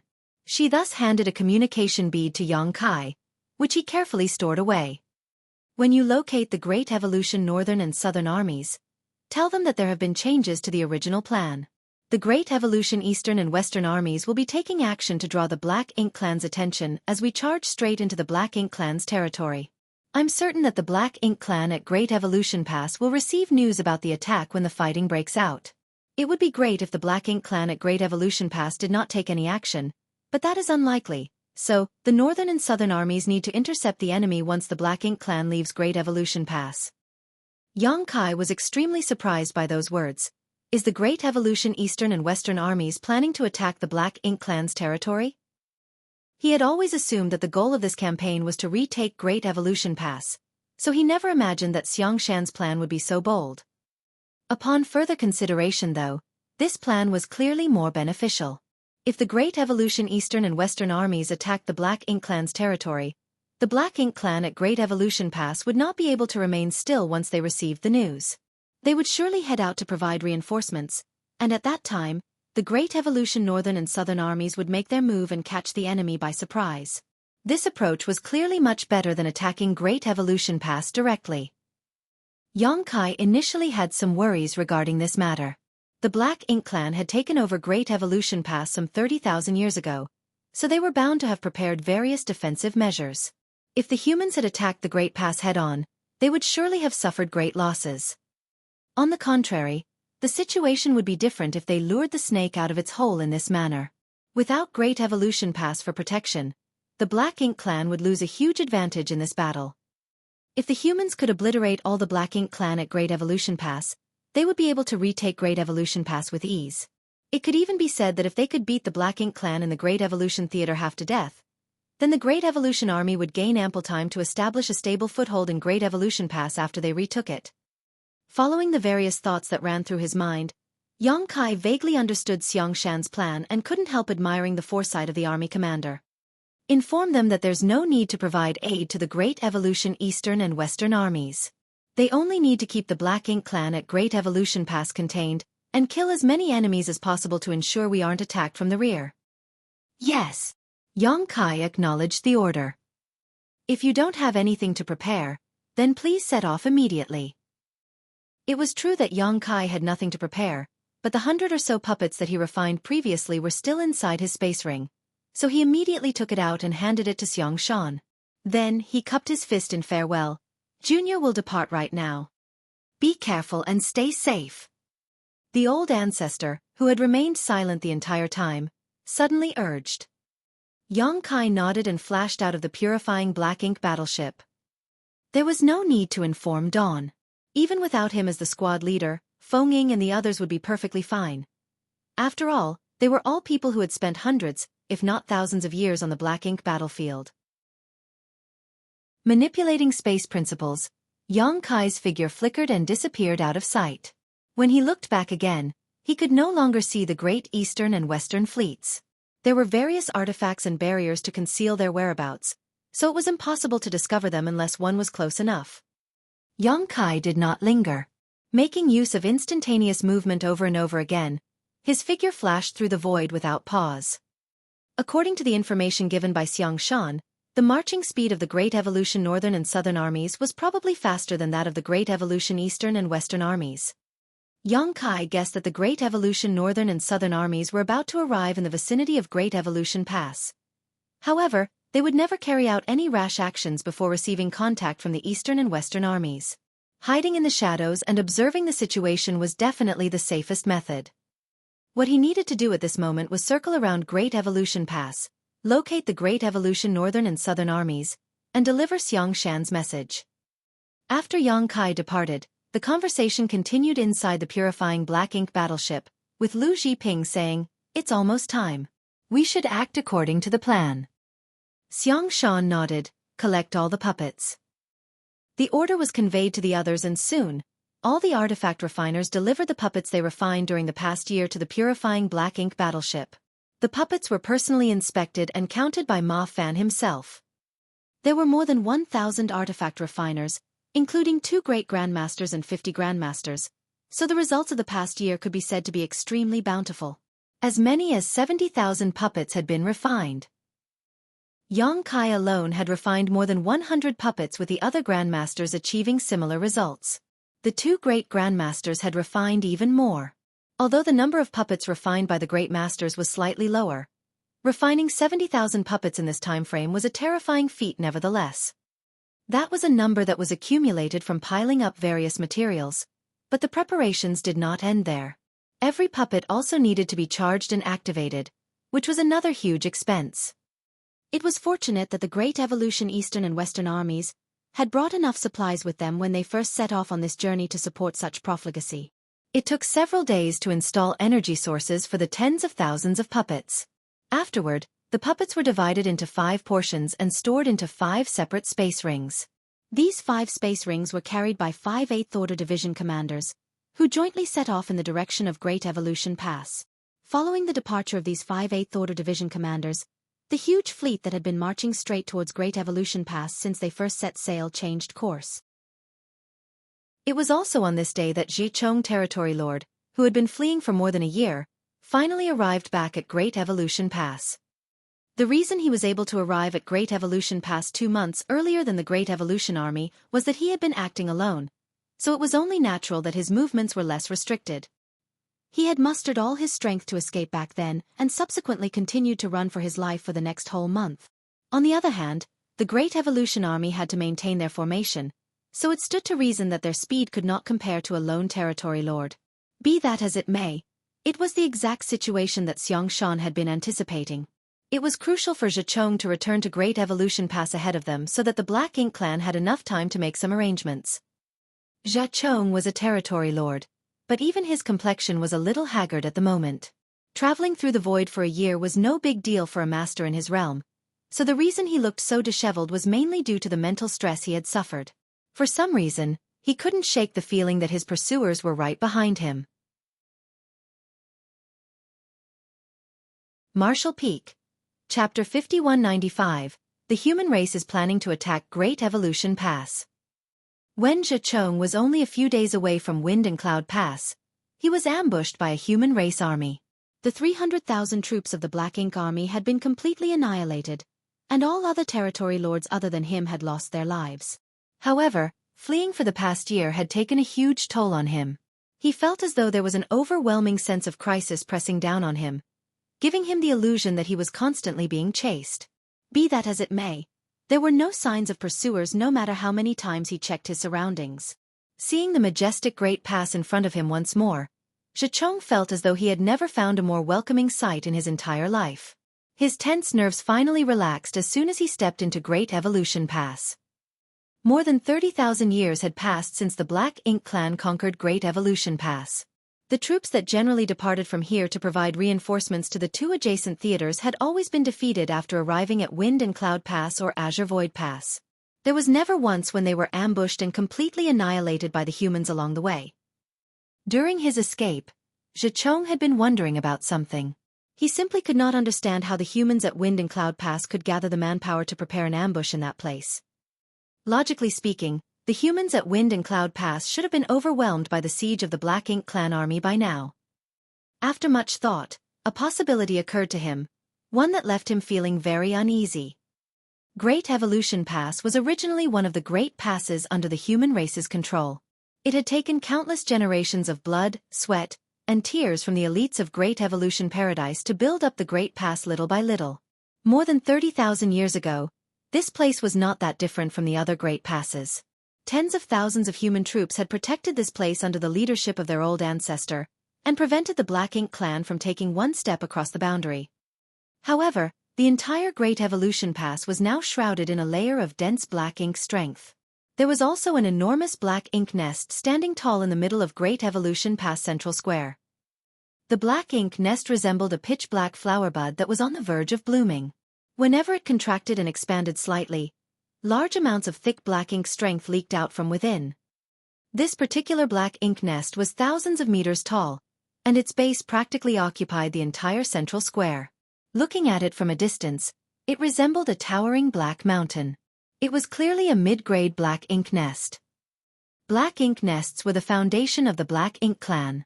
The presence of a mid-grade black ink nest here indicated that this was now the home territory of a territory lord. In other words, there was a territory lord guarding this place at all times. This situation was nothing out of the ordinary. Great Evolution Pass was the first and only great pass to be conquered by the Black Ink clan in history, so it was impossible for the Black Ink clan to neglect it. Even if only to boost morale, a territory lord was always standing guard here. Furthermore, the territory lord stationed here was the strongest territory lord in the entire theater, Hong Di. It was rumored that this territory lord was only one step away from becoming a royal lord. Unfortunately, the rumor had been circulating for tens of thousands of years, yet there were no signs of Hong Di advancing so far. Although there were no signs of his breaking through, it was true that Hong Di territory lord was very diligent in his cultivation. Even though he was stationed at Great Evolution Pass, he basically stayed within the Black Ink nest and borrowed its power to cultivate. All the Black Ink clansmen under his command believed that he was trying to overcome the last step to become a royal lord. Of course, Hong Di was not the only territory lord stationed at Great Evolution Pass after the Black Ink clan first conquered it. There were also several others besides him. That was because they had been wary of the human race trying to retake Great Evolution Pass. However, more than 30,000 years had passed since then. The human race seemed to have little regard for Great Evolution Pass and never showed signs of trying to retake it. Therefore, the Black Ink clan no longer took this matter too seriously. Except for the most powerful Hong Di, who was ordered to remain here, all the other territory lords returned to their respective territories. Leaving the strongest territory lord at Great Evolution Pass was part of the precautions taken by the Black Ink clan. They knew that the humans would eventually attempt to retake the Great Pass, but they did not know when the counterattack would come. In this way, Great Evolution Pass became Hong Di's personal territory. Nevertheless, this place remained very lively since the reinforcement armies for the Black Ink clan in the Azure Void Theater and the Great Evolution Theater generally gathered and departed from this place. Roughly 3 years ago, an army of 300,000 troops had set off in the direction of Wind and Cloud Pass. Hence, Hong Di was very surprised when Xueqi suddenly appeared at Great Evolution Pass. He was not surprised by the fact that Xueqi had returned so quickly though, but by the fact that Xueqi had returned at all. As the person in charge of Great Evolution Pass, he could easily obtain various pieces of information with the help of Great Evolution Pass. Likewise, Xueqi was also rather taken aback. That was because he basically never saw Hong Di, even though he had been to Great Evolution Pass on many occasions. Hong Di had always been in a state of secluded cultivation after all. Many territory lords had maliciously speculated about him, wondering whether he had died inside his Black Ink nest since they had not seen him in so many years. The two territory lords met inside a grand hall. Compared to the travel-weary Xueqi, Hong Di was undoubtedly full of vigor. There were no rules for courtesy like those among the human race, so after they each took a seat, Hong Di glanced at Xueqi and asked probingly, "Did you encounter anything worthy of attention during your deployment?" He did not ask where the army of 300,000 troops had gone or why Xueqi was the only one out of a dozen territory lords to appear here. Just by looking at Xueqi's miserable appearance, Hong Di had a guess as to what happened. His question was simply to confirm his speculations. Xueqi quickly nodded. Among a field of universe fragments located only a few days away from Wind and Cloud Pass, we were ambushed by the humans. They were led by a 9th Order Old Ancestor, and had some 50 to 68th Order Masters with them. Our army was no match for them, and almost everyone was slaughtered on the spot. I was the only one to escape alive. Hong Di nodded lightly at those words and revealed an expression that seemed to indicate he had expected as much. The Black Ink clan army of 300,000 troops had almost zero chance of survival against such a lineup from the human race. Xueqi was very lucky to escape and return alive. Xueqi was stunned. "You knew?" Hong Di waved his hand in denial. "I didn't know anything, but I did receive news from the Wind and Cloud Theater approximately 1 year ago. It was said that an additional old ancestor had appeared at Wind and Cloud Pass, along with hundreds of 8th Order Open Heaven Realm Masters. In the end, even the Royal Lord was severely injured and forced to escape back to the Royal City. The Territory Lords suffered massive casualties, and the army of several million under their command was all but wiped out. It will be difficult for them to recover without at least 1,000 years of recuperation. Xueqi was shocked to hear the news. He had thought that he was very unlucky, but compared to the fate of his clansmen at Wind and Cloud Theater, he could be considered quite fortunate. The Black Ink clan had originally been suppressing the human race in the Wind and Cloud Theater, but an additional old ancestor and hundreds of 8th Order Open Heaven Realm Masters had suddenly appeared on the battlefield. How could the Black Ink clan of the Wind and Cloud Theater possibly withstand such a force? Have the humans gone insane? Why did they gather so many 8th Order Open Heaven Realm Masters in one place? Did they abandon the other great passes? Was the old ancestor you encountered a woman from the human race? Hongdi asked. Xueqi nodded solemnly. Indeed. Although it was only a brief glimpse at the time, Xueqi had definitely seen the appearance of the human old ancestor. Hongdi said, in that case it has been confirmed. The old ancestor you encountered is most likely the one who suddenly appeared at Wind and Cloud Pass. The Royal Lords have conferred with each other and confirmed that this woman was originally the 9th Order Open Heaven Realm Master protecting Yinyang Pass. Xueqi raged. If she is the old ancestor of Yinyang Pass, then why did she suddenly appear at Wind and Cloud Pass? Are they planning to ignore and disregard the Royal Lord at Yinyang Pass?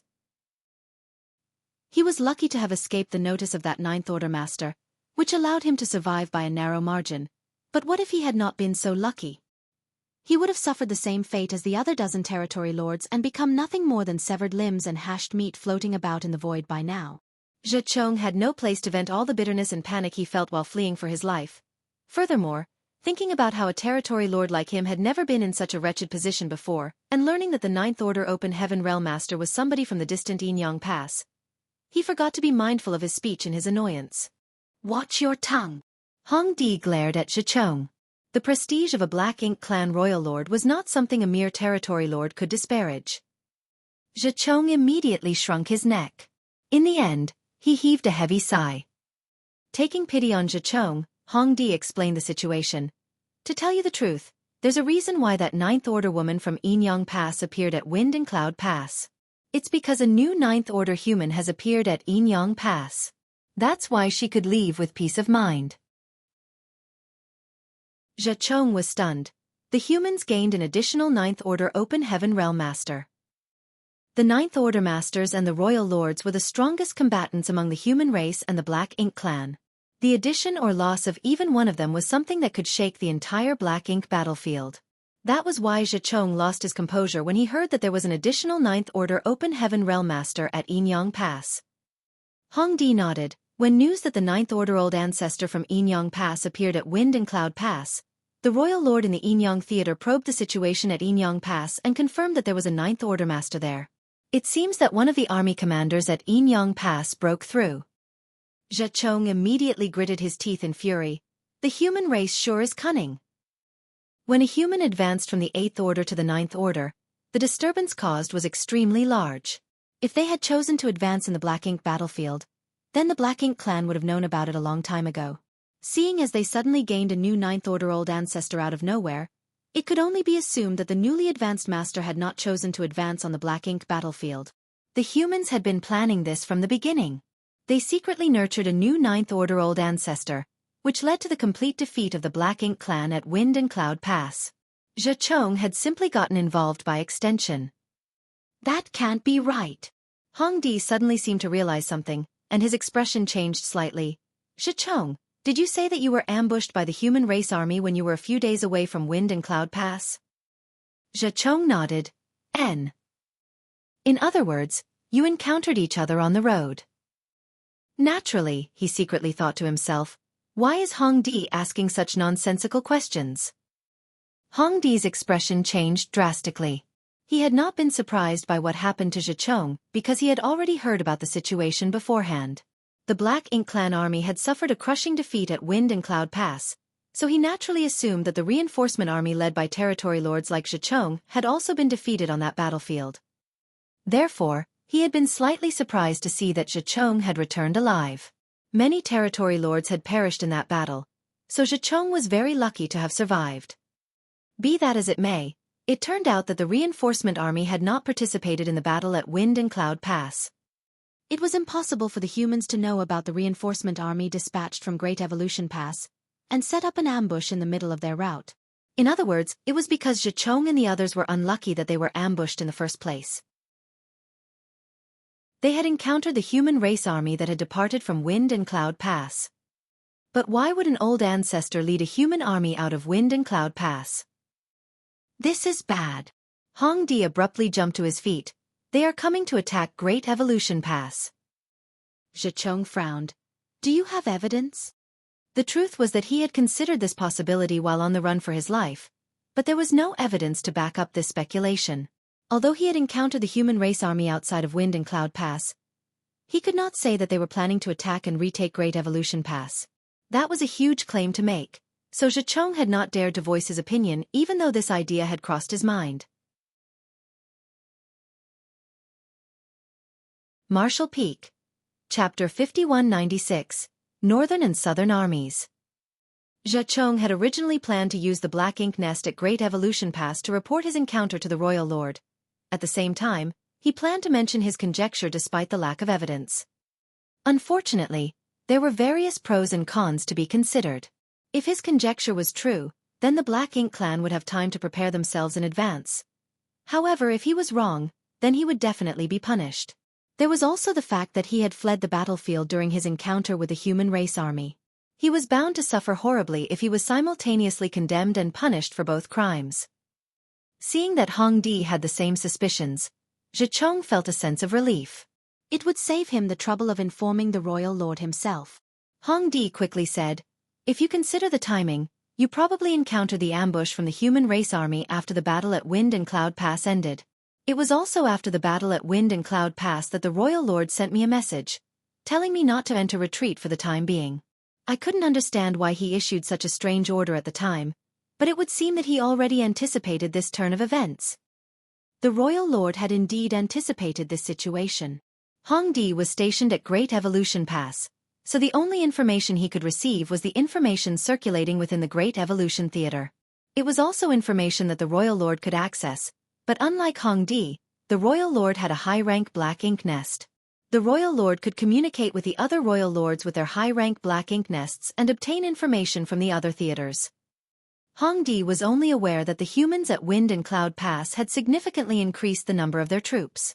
They also seemed to have welcomed an additional old ancestor. However, he was not aware that the humans at Azure Void Pass had seen a similar increase in troop strength. Although they did not have an old ancestor among them, they had mobilized hundreds of 8th Order Open Heaven Realm Masters. The Black Ink clan at Azure Void Pass had suffered a crushing defeat as a result. The human race at the two great passes neighboring Great Evolution Pass had shown strange movements at the same time. That was a clear indication that they were plotting something. It was only natural for the royal lord to have some guesses. Hence, he immediately sent a message to Hongdi, telling the latter not to enter retreat for the next few years. That was also why Xueqi could meet with Hongdi at this moment. "This is an urgent matter. I must report this information to the royal lord immediately." After saying that, Hongdi rushed out. It was evident that he wanted to borrow the power of the Black Ink nest to report the information he just received. Seeing that, Xueqi naturally had no reason to stop Hongdi, so he stood up and said, "I'll go with you." There was no telling what the royal lord might ask. Therefore, it would be easier for him to answer the questions if he were present. A short while later, Hongdi stood inside the Black Ink nest and communicated with its consciousness to report all the information he received so far. He originally thought that it would take some time before he received a response, but contrary to his expectations, the royal lord responded immediately. Another short while passed before Hongdi withdrew his consciousness with a solemn expression. Xueqi asked, "What did the royal lord say?" He had wanted to report his experience to the royal lord himself, but who could have imagined that the royal lord had no intention to question him whatsoever? Xueqi did not know what the royal lord had said to Hongdi. Hongdi quickly said, "Our clan suffered a crushing defeat at Azure Void Pass after the humans dispatched a large number of reinforcements there. As a result, Nearly half the territory lords were killed or gravely injured. Although the royal lord is safe, he won't be able to take action within a short period of time. Xueqi was shocked. Are you saying that something similar happened at Azure Void Pass too? Hong Di nodded heavily. So, the royal lord speculates that the humans might be coming to retake Great Evolution Pass. Xueqi, the royal lord commands you to return to your territory as soon as possible and gather an army in order to reinforce the defenses at Great Evolution Pass. Are they really coming? Xueqi felt a little faint. For more than 30,000 years, the humans had been ignoring the loss of Great Evolution Pass. Even so, the Black Ink clan had always known that the humans would never abandon Great Evolution Pass entirely. They would come back to retake the pass one day, but the Black Ink clan never expected the wait to last 30,000 years. I understand. I will return to my territory immediately. A short while later, Xueqi's figure transformed into a small black ink cloud that sped off into the void. He secretly rejoiced that he had returned quickly. According to his estimations, it would still take some time for the human race army to arrive even if they were coming to attack Great Evolution Pass. Therefore, he would have enough time to make preparations. In fact, all the territory lords in the Great Evolution Theater would have ample time to prepare themselves for the difficulties ahead. At the same time, inside Great Evolution Pass, Hong Di issued various orders to his subordinates. Numerous Black Ink clan squads scattered across the void in two separate directions, tasked with searching for possible movements of the humans from Wind and Cloud Pass and Azure Void Pass. Unfortunately, this endeavor not only took time, but also required a touch of luck. If the humans intended to retake Great Evolution Pass, they were bound to act with utmost secrecy. It would not be easy to discover their whereabouts. Great Evolution Pass was not the only place to take action. All the territory lords in the Great Evolution Theater had received orders from the royal lord. They had been tasked with gathering the armies under their command in the shortest time possible. As such, all the Black Ink clansmen in the Great Evolution Theater took action almost immediately. The ominous feeling that a storm was approaching enveloped the entire theater. Hong Di initially thought that it would be difficult to receive news about the human race army, but contrary to his expectations, it only took the Black Ink clan search teams that he previously dispatched 6 days to return with intelligence to report. They had mysteriously lost contact with one of the Black Ink clan squads that set off in the direction of Azure Void Pass. The loss was not great, just a single feudal lord along with some high-rank and low-rank clansmen. Nevertheless, this anomaly quickly caught Hong Di's attention. It was impossible for a search party he sent out to disappear for no reason. For the past 30,000 years, the Black Ink clan had never encountered any enemies in the vicinity of Great Evolution Pass. The only possibility was that the Black Ink clan squad had discovered the hiding place of the human race army and were eliminated as a result. Therefore, he sent out more people to investigate the region where the first team had gone missing and simultaneously reported this information to the royal lord. At a place located several days away from Great Evolution Pass in the direction of Azure Void Pass, a large fleet concealed the traces of their whereabouts and quietly remained hidden in the void with the help of various artifacts and arrays. The method of concealment they deployed was very clever and sophisticated, so as long as nobody came within 1,000 kilometers of the various artifacts and arrays, they would remain invisible. However, there was nothing they could do if the Black Ink clan came too close. Unlike with individual cultivators, it was not easy to conceal the whereabouts of such a large-scale fleet. After all, a lone cultivator could at least use some obscure secret techniques to conceal themselves, whereas a giant group of warships could not be missed. This fleet was none other than the Great Evolution Northern and Southern armies that had departed from Azure Void Pass. Just as Xueqi had expected, the Great Evolution Northern and Southern armies had marched at a faster pace compared to the Great Evolution Eastern and Western armies. They arrived in the vicinity of Great Evolution Pass half a month ago. Needless to say, they would never act rashly before they made contact with the Eastern and Western armies. That was why they stopped at a location approximately 3 days away from Great Evolution Pass to wait for news from Xueqi. This location was neither too close nor too far from the Great Evolution Pass. Under the premise that they could effectively conceal their whereabouts, this distance would also allow them to easily communicate with the Eastern and Western armies. Unfortunately, the Northern and Southern armies had extremely terrible luck. Their large fleet was carefully hiding in the void when a Black Ink clan squad suddenly barged into their defense perimeter. The void was so vast that 1,000 kilometers was truly not far. Therefore, the two army commanders of the Great Evolution Northern and Southern armies simply could not understand how the Black Ink clan could randomly bump into them. They didn't even know whether to consider those Black Ink clansmen lucky or unlucky. Needless to say, a mere squad of Black Ink clansmen led by a lone feudal lord was nothing to the Northern and Southern armies. They weren't even capable of filling the gaps between the armies' teeth. After swiftly annihilating the Black Ink clan squad, the Great Evolution Northern and Southern armies deliberately changed their location just to be safe, shifting the fleet's hiding spot to a place several million kilometers away. Be that as it may, they just received another report from the patrols that another Black Ink clan team had stumbled upon their location again.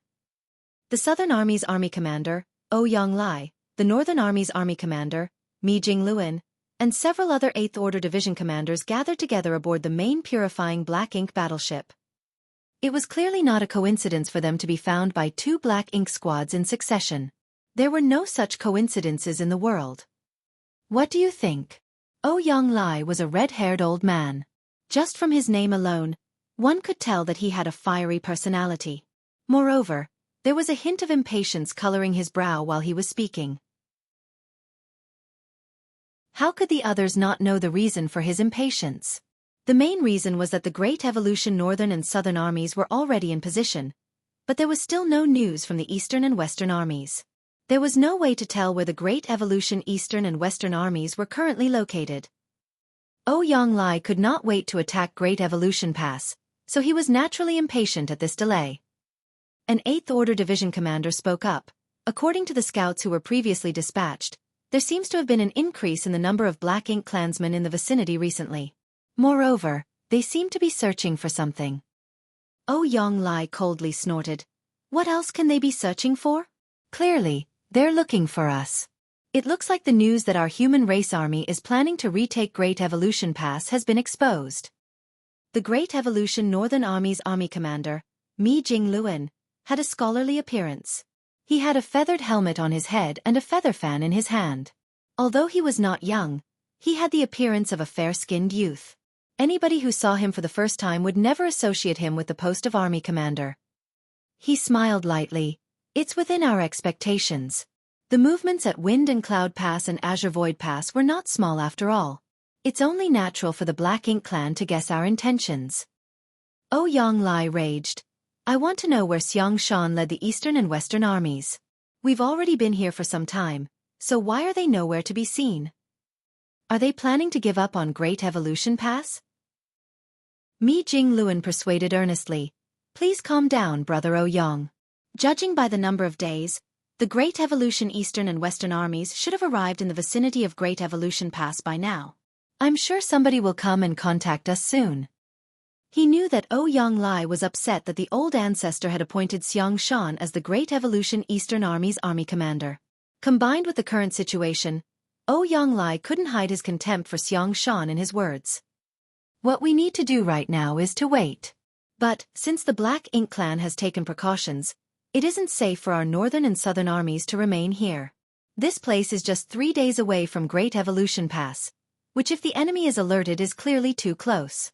We should withdraw to a position further away. Ouyang Lai said nothing, so a division commander inquired, Senior Brother Mi, how far back do you think we should retreat? Mi Jingluan pondered for a moment. We should retreat another 2 days' distance, so that we are 5 days away from Great Evolution Pass. Otherwise, the Northern and Southern armies may not be able to respond in time if the Royal Lord decides to take action.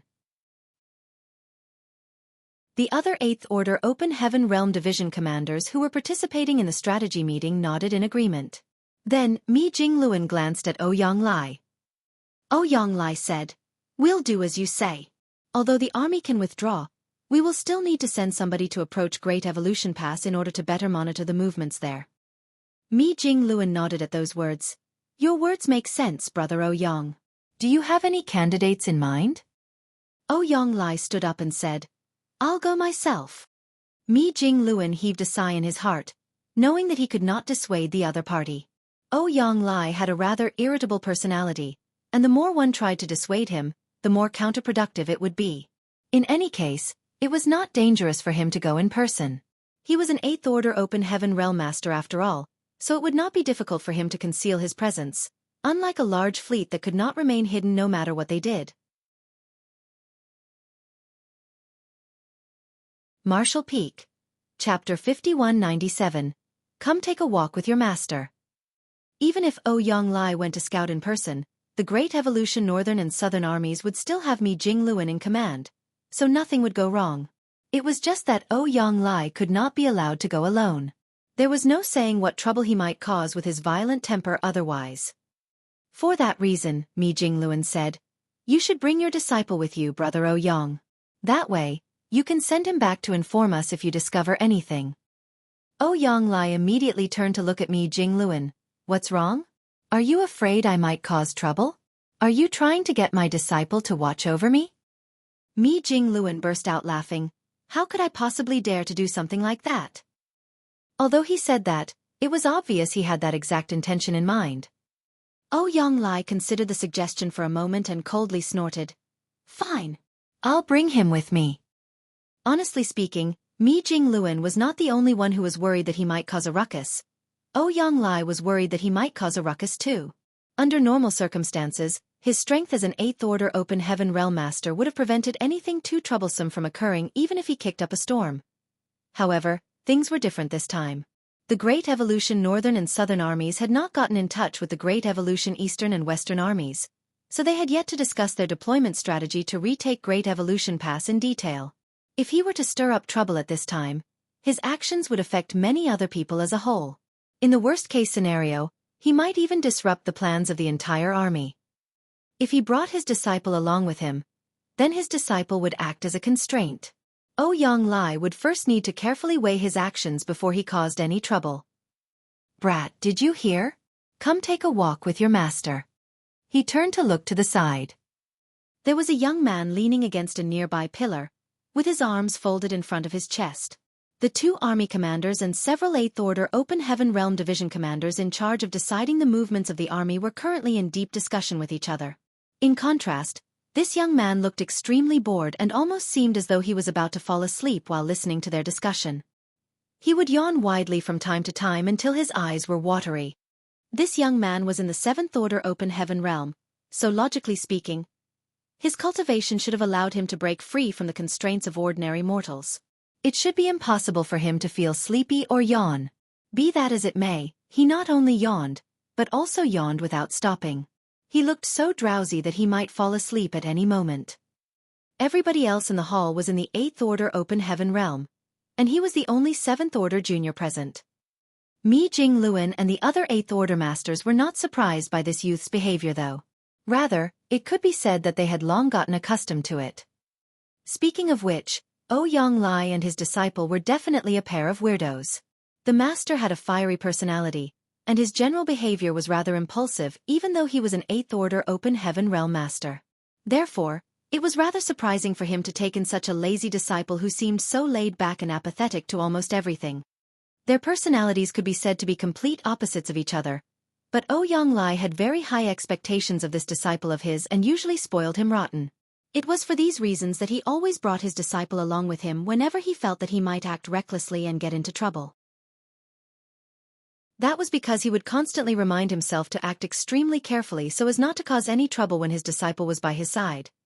After all, his disciple might also get dragged into the mess if he caused a ruckus. The young man stared blankly ahead and yawned as usual. Meanwhile, Ouyang did not receive a reply to his question. Mi Jingluan smiled bitterly. The bad habit of Brother Ouyang's disciple, who cultivates the divine wandering, is another problem in itself. Is it really okay for the 2 of them to act together? Martial Nephew Gong, your master is speaking to you, one of the 8th Order Open Heaven Realm Division commanders reminded helplessly. Disciple is awake. Gong Lian hurriedly straightened up and lowered his head. Honored master, what orders do you have for me? Bullshit. What orders? Ouyang became impatient and walked out in large strides. When he walked by Gong Lian, he simply grabbed him by the scruff of his neck and dragged him along. Come with me. Afterward, he left the purifying black ink battleship in quick steps. Ouyang voice drifted over from a distance. Brother Mi, please just act according to plan. If this old master obtains any information, I will send my disciple back to inform you. Mi Jingluan and the other 8th Order Open Heaven Realm Division commanders exchanged a glance with each other and shook their heads helplessly. After a while, The huge fleet retreated slowly as previously discussed. They moved back by another 2 days' distance in order to prevent any unexpected incidents. In the void, Yonglai used various secret techniques to conceal his and Gong Lian's auras. Be that as it may, his speed was not slow in the slightest as he headed in the direction of Great Evolution Pass. Meanwhile, Gong Lian neither resisted nor struggled. He simply allowed himself to be carried in that manner, and did not look disgruntled at all. In fact, judging by his expression, he seemed accustomed to such behavior. For him, it was great that he didn't need to use his own strength to travel. What did it matter even if he was in an unsightly posture? Fortunately, he did at least ask a single question, "Honored Master, where are we going?" "We are going to spy on the Black Ink clan," Yonglai replied. Gong Lian grunted in response and said nothing else. While Yongli and his disciple were traveling through the void and quickly approaching Great Evolution Pass, Yongkai was also charging through the void from the opposite side. Yongkai's journey required him to cross Great Evolution Pass and head towards its opposite side to search for the whereabouts of the northern and southern armies and report Xiangshan's intentions to them. There were 2 possible routes in order to cross Great Evolution Pass. One was to go around from the front, and the other was to go around the back. According to the map of the entire Black Ink battlefield that Ding Yao had shown him back at Blue Sky Pass previously, the boundary between the Black Ink battlefield and the 3,000 worlds was connected by a single path. This path was none other than the No-Return Pass guarded by the Dragon and Phoenix clans. With the No-Return Pass as the center, the human race had established more than 100 Great Passes to form an outer defense perimeter.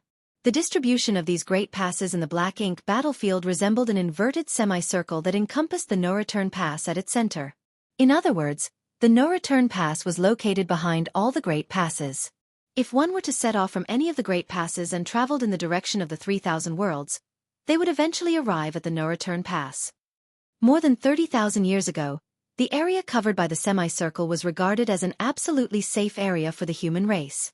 That was because this area was located at the rear of every Great Pass. As long as the Great Passes stood strong, it was impossible for the Black Ink clan to set foot in the area within the semicircle. After Great Evolution Pass was captured by the Black Ink clan though, the Black Ink clan finally had the opportunity to experience the noble bearing of the No-Return Pass. However, the Black Ink clan at Great Evolution Pass no longer dared to target the No-Return Pass again after suffering heavy losses from multiple attempts. Even though they remained active around Great Evolution Pass, in the direction of the No-Return Pass, their numbers were few and they generally did not venture too far away from the pass. Needless to say, Yongkai chose the easier option to get around Great Evolution Pass.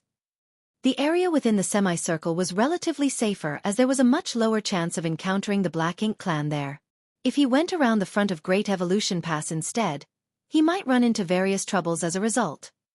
At a sudden moment, Yongkai abruptly came to a halt and turned his head to look in a certain direction. There seemed to be a mysterious force coming from that direction that called to him and made him burn with excitement. Even the dragon vein in his body seemed to boil, and his blood began to flow at a faster rate than usual. Yongkai immersed his mind into the feeling and perceived the situation. It didn't take long for him to understand what was happening. The source of that mysterious force was the place where the dragon altar was located. Thanks to the dragon vein in his body, Yongkai naturally formed a connection with the dragon altar. More importantly, the No-Return Pass was also located in that direction. The No-Return Pass was guarded by the Dragon and Phoenix clans. Could it be that the dragon altar was at the No-Return Pass? Ever since he came to the Black Ink battlefield, Yongkai had always wanted to visit the Dragon Clan. After all, he had a dragon vein in him, and there were also many other Dragon Clan members in Voidland. If he could locate the Dragon Clan on this side, he would be able to cultivate his dragon vein better in the future. Unfortunately, his wish had yet to come true. All the public knew was that the dragon altar was part of the 36 cave heavens, but they did not know where it was located. According to the rumors, the dragon altar was an ethereal place that was impossible for anybody to enter unless they were part of the Dragon Clan. The elders of the cave heavens and paradises most likely knew the secret of the dragon altar and the No-Return Pass. Be that as it may, they would never publicize this knowledge. Yongkai once visited the divine spirit ancestral land in the Shattered Heaven, where he was able to experience the past and witnessed an ancient battle. In that ancient battle, the Dragon Emperor and Phoenix Empress of the time had joined forces to seal and suppress the Black Ink giant spirit god. He also obtained the Dragon Clan's sacred treasure known as the Crystal Palace in the Black Ink sealing land. However, there were no Dragon Clan members or pure-blooded Phoenix Clan members in the Divine Spirit ancestral land. The Divine Spirits in the ancestral land didn't even know anything about the ancient battle that took place all those eons ago.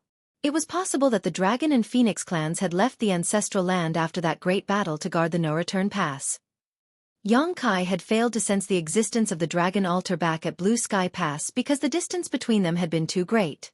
Now that he had deliberately taken a large detour around the rear of Great Evolution Pass though, he finally had the opportunity to perceive the Dragon Altar. It was just that his current position was very far from the no-return pass, so the resulting connection he felt was not that strong. Glancing in the direction of the no-return pass, Xueqi suppressed the excitement boiling in his dragon vein and continued on his journey. The Dragon Altar was a place he was bound to visit one day, but now was not the time. He had more important things to do right now. His journey went smoothly without encountering any Black Ink clansmen. Hence, he boldly traveled by manipulating space principles without fear of being discovered.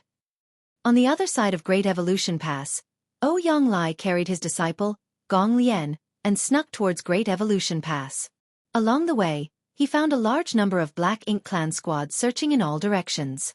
Of course, it was not difficult for him to avoid these Black Ink clansmen with his powerful cultivation and skills. Gong Lian continued to yawn throughout the journey with a drowsy look in his eyes. Anybody who saw him would think that he was about to fall asleep at any moment. In reality, he had always maintained such behavior without changing. Even though he was being carried by his honored master, he did not bother to resist at all. A few days later, Xueqi finally arrived at the periphery of Great Evolution Pass. From where he stood in the void, he could clearly see the majestic Great Pass towering upward in the void. He couldn't help sighing when he saw the Great Pass that was completely shrouded in Black Ink strength. This place used to be part of the territory that belonged to the human race, but it was now dominated by the Black Ink clan, which made him feel indignant. As a result, he was tempted to rush over and attack the Black Ink clan in order to reclaim the pass and wash away the shame of losing it. Nevertheless, it was just a thought. No matter how rash his personality, Xueqi knew that nothing good would happen if he attacked the Great Pass alone. They would only stand a chance to reclaim Great Evolution Pass if the entire army took action. While this position was considered quite close, he had yet to reach the limits of his ability. Xueqi was about to head closer when Gong Lian, who had been carried all this time, abruptly reacted. Gong Lian widened his eyes in surprise, the usual lethargic expression on his face vanishing in an instant. More importantly, he involuntarily shuddered in fear. Martial Peak. Chapter 5198. I suddenly feel a little scared. Xueqi had been carrying Gong Lian all this while, so he immediately noticed the sudden change in his disciple. Just as he was about to inquire about the situation, he heard Gong Lian sending a divine sense transmission to him. "Honored Master, I suddenly feel a little scared." He frowned. "Are you certain?" Gong Lian nodded solemnly. Xueqi's expression immediately turned serious. There was no denying that his disciple had extremely outstanding aptitude, as Gong Lian had advanced directly to the 7th Order Open Heaven realm. Even among the cave heavens and paradises, he was a rare talent with the hope of reaching the 9th Order Open Heaven realm one day. Why else would Xueqi value him so much? What's more, Gong Lian's cultivation speed was astoundingly fast. It had been less than 1,000 years since he advanced to the Open Heaven realm, but he had already reached the peak of the 7th Order and was only one step away from the 8th Order. Although his cultivation was one step lower than Xueqi's, he had a unique ability, and that was that his perception of danger was much more acute than ordinary people. His perception was not so much a skill as an innate talent. Therefore, it was impossible for others to imitate. Gong Lian might not know what triggered it, but he could always predict approaching danger in advance. The greater the crisis he faced, the stronger the perception he experienced.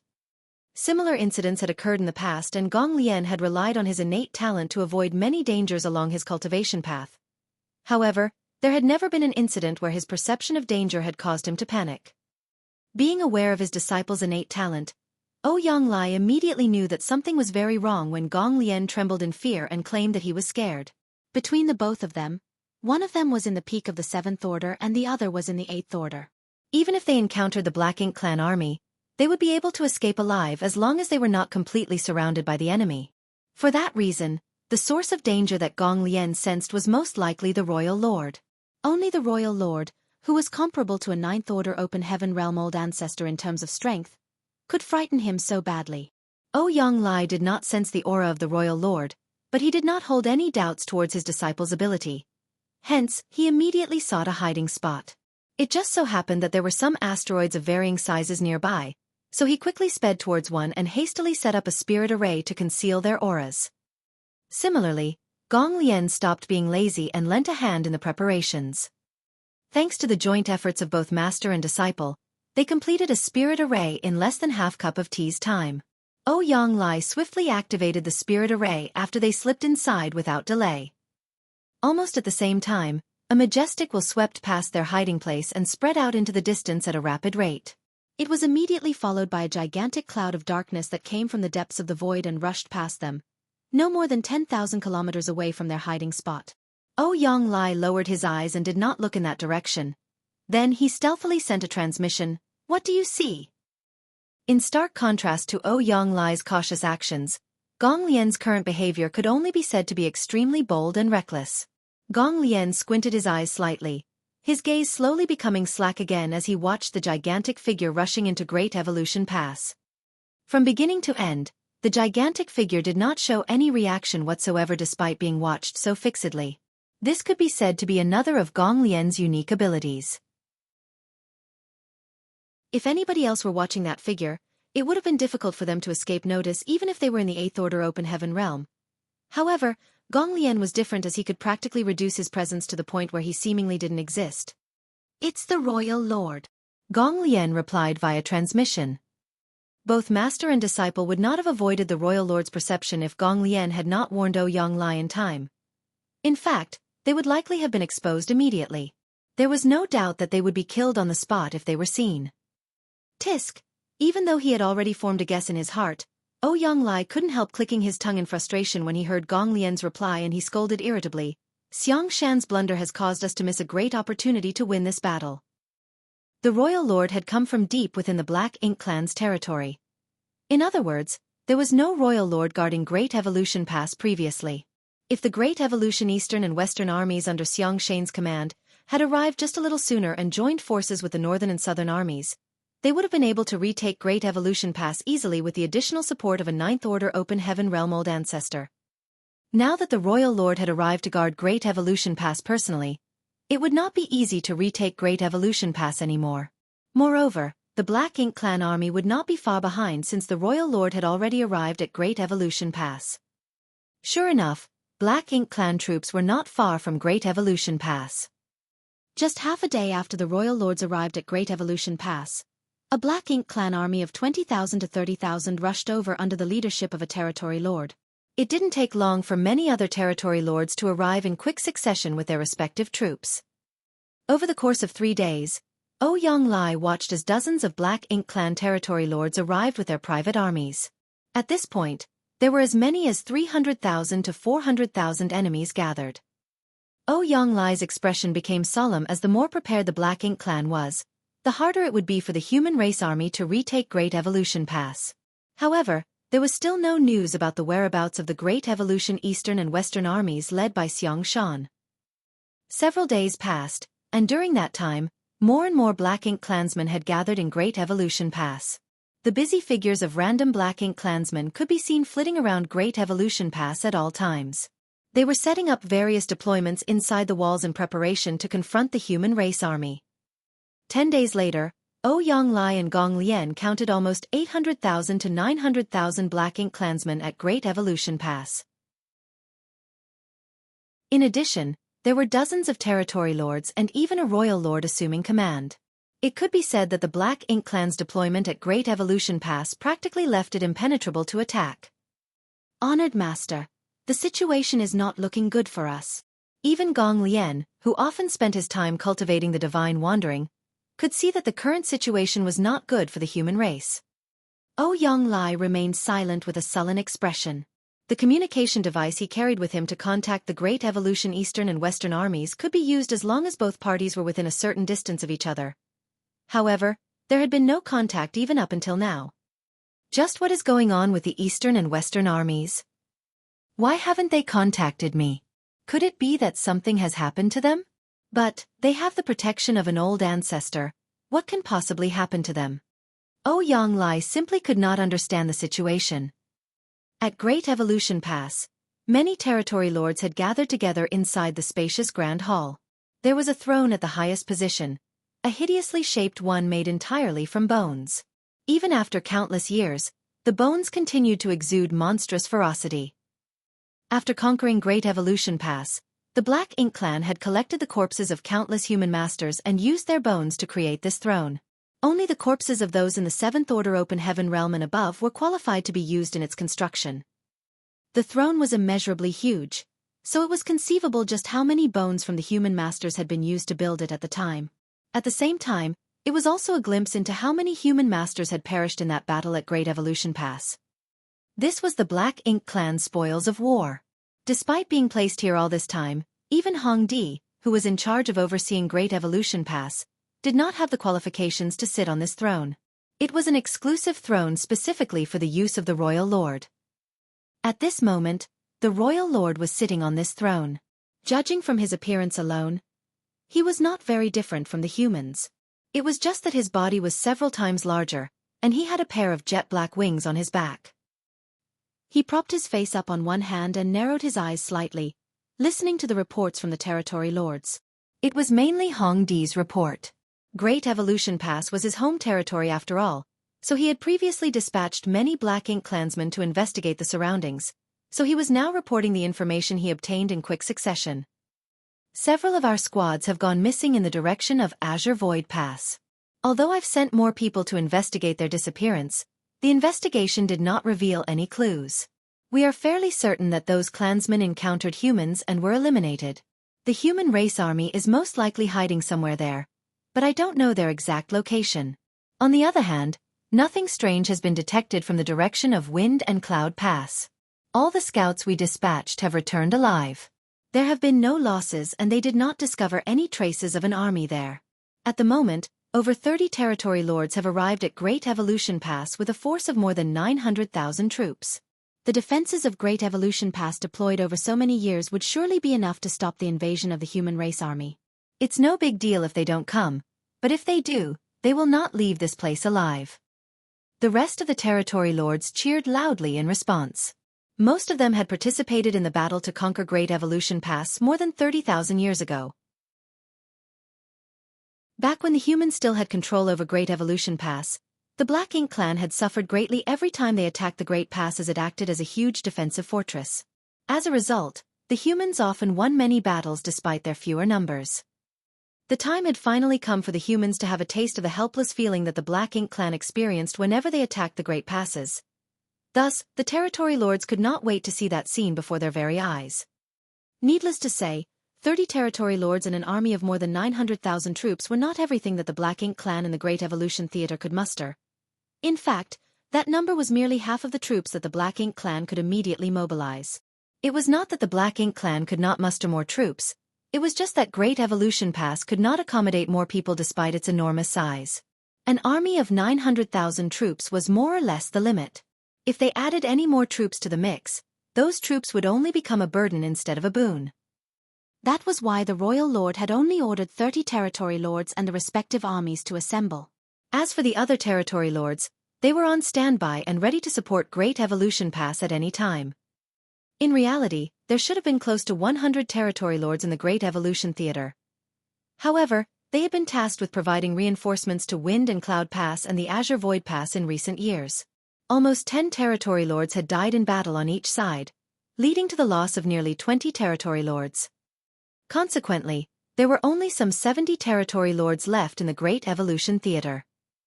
This was not a large number. After all, there were reportedly 68th Order Open Heaven Realm Division commanders in the Great Evolution Eastern and Western armies alone, with more than 100 8th Order masters in the entire The Great Evolution Army. Comparing the number of 8th Order Open Heaven Realm masters and territory lords, the human race had an absolute advantage. This decision had taken into account the dangers and risks of assaulting the Great Pass. It was impossible to reclaim Great Evolution Pass without an absolute advantage over their enemies. After Hong Di finished his report, the royal lord did not respond for a long time and the territory lords did not dare to pester him for a response. A long while passed before the royal lord commanded, "Continue investigating. Try to find a way to learn the exact location of the human race army." What he could ascertain at this moment was that the Ninth Order Open Heaven Realm Master came from the direction of Wind and Cloud Pass. In other words, the human race army coming from Azure Void Pass did not have the protection of a Ninth Order Master. If he could learn the location of the human race army from Azure Void Pass, then he could take the initiative to attack them. In that way, it would be much easier for him to deal with the human race army from Wind and Cloud Pass. The human race's decision to split the army during their march towards Great Evolution Pass would result in their complete defeat. The Black Ink Clan Royal Lord was full of confidence towards this upcoming battle. After all, the situation today was not the same as 30,000 years ago. "Yes," Hong Di responded and relayed the orders to his subordinates. It didn't take long before even more Black Ink Clan squads came out from Great Evolution Pass and split into two directions to investigate and obtain information on the movements of the human race army.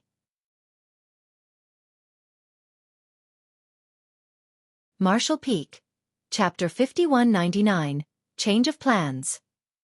In the void, Yang Kai's figure flickered constantly as he moved forward rapidly. The huge void was vast and silent with no suitable objects to be used as a reference for the universe chart. Therefore, he did not know his exact location. It was truly fortunate that he could still use the universe array. Under normal circumstances, those who left behind their imprint at the universe array could use the universe transference law to create a connection to it as long as both were located in the same world. In that way, they could directly teleport themselves back to the universe array. It was just that the difference in the teleporting distance would lead to a difference in the pressure that one faced when teleporting themselves. If the pressure was too great, they might end up in an awkward situation where their body is torn apart. A few days ago, Yang Kai started to use the universe transference law to determine the position of the universe array and correct his direction accordingly. Unfortunately, the distance between them was still too large. Even for him, it would be difficult to withstand the burden of teleporting over such a large distance. Hence, he had been working on getting closer towards the universe array. All of a sudden, he stopped in his tracks and formed hand seals to activate the universe transference law. A huge array bloomed beneath his feet a moment later, forming a vague connection with something a long way away. It was the place where the universe array was located. More importantly, the location of the universe array corresponded to none other than the location of the purifying Black Ink battleship belonging to the Great Evolution Northern and Southern armies. Yang Kai quietly perceived the situation. His current location was still quite far from the location of the universe array. An ordinary 7th Order Open Heaven Realm Master would not be able to teleport themselves over such a distance safely. Only an 8th Order Master could pull off such a feat. Be that as it may, this was no longer an issue for Yang Kai as he was a master of the Tao of Space. He thus relaxed his mind and allowed the intangible pulling force to wrap around him. Following a burst of bright light, his figure vanished out of sight. The Great Evolution Northern and Southern armies were currently hiding in an area filled with universe fragments. This place was located a full 10-day journey away from Great Evolution Pass. Ever since their location was first discovered by the Black Ink Clan, the large fleet had changed its hiding spots several times. Unfortunately, it would not take long before their new location was discovered again. In order to learn the whereabouts of the human race army, the Black Ink Clan had dispatched many search teams as though casting a wide net in the direction of Azure Void Pass. As a result, the Great Evolution Northern and Southern armies were forced to retreat again and again until they reached their current position. If they were discovered again, then they would be forced to withdraw even further. After all, they did not have the protection of an old ancestor and would be defenseless if the Royal Lord suddenly attacked them. Therefore, it was better for them to stay as far away from Great Evolution Pass as possible for safety's sake. On the deck of the purifying Black Ink battleship, Mi Jingluan stood quietly at the bow of the ship with his feather fan in hand as he stared outward in the direction of Great Evolution Pass. Nearly 10 days had passed since Ouyang Lai and his disciple headed towards Great Evolution Pass to spy on the situation. There had been no news from them since their departure, so Mi Jingluan did not know anything about the situation over there. What puzzled Mi Jingluan in particular, though, was the movements of the Great Evolution Eastern and Western armies. According to the original plan, the Eastern and Western armies should have arrived in the vicinity of Great Evolution Pass and made contact with the Northern and Southern armies by now. However, there had been no news from the other side so far. The communication device was in Ouyang Lai's possession, and he was currently located in the vicinity of Great Evolution Pass. If the Great Evolution Eastern and Western armies wanted to contact him, then they would be able to do so directly. Without the cooperation of the Great Evolution Eastern and Western armies, it would be difficult to achieve victory with the 30,000 troops of the Northern and Southern armies alone. It was a pity that there was nothing Mi Jingluen could do at the moment. He could only do his best to conceal the whereabouts of the Great Evolution Northern and Southern armies and wait patiently. At that moment, an unfamiliar aura suddenly appeared on the purifying black ink battleship and was immediately followed by an uncertain inquiry, "Who are you?"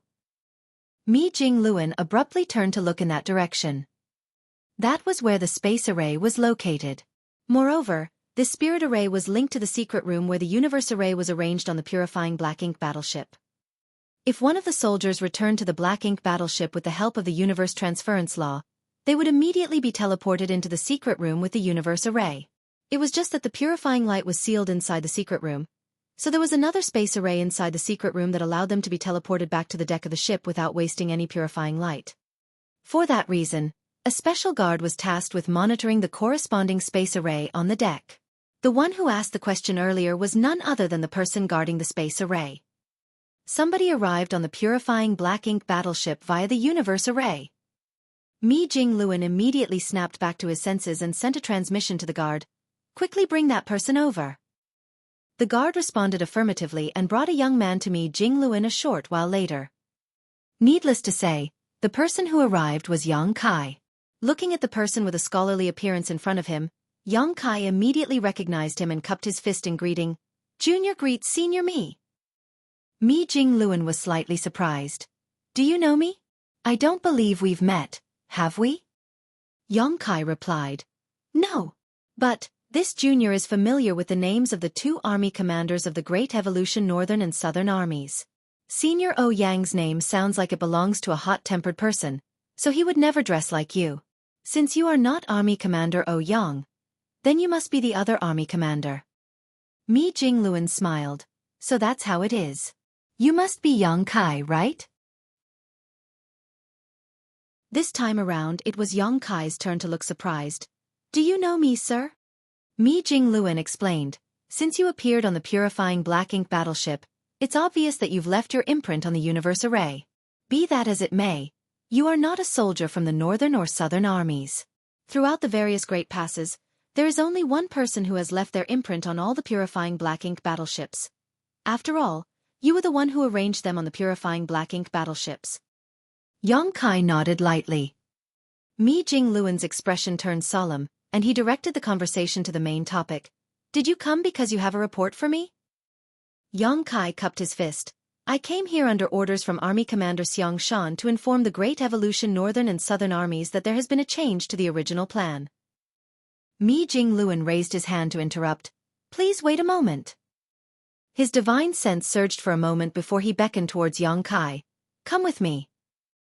A short while later, Yang Kai followed Mi Jingluen into the purifying black ink battleship and soon arrived at a conference hall. It didn't take long for the 8th Order Division commanders who received the news to arrive in quick succession. Many of them were surprised to see an unfamiliar face and wondered why this 7th Order junior was here.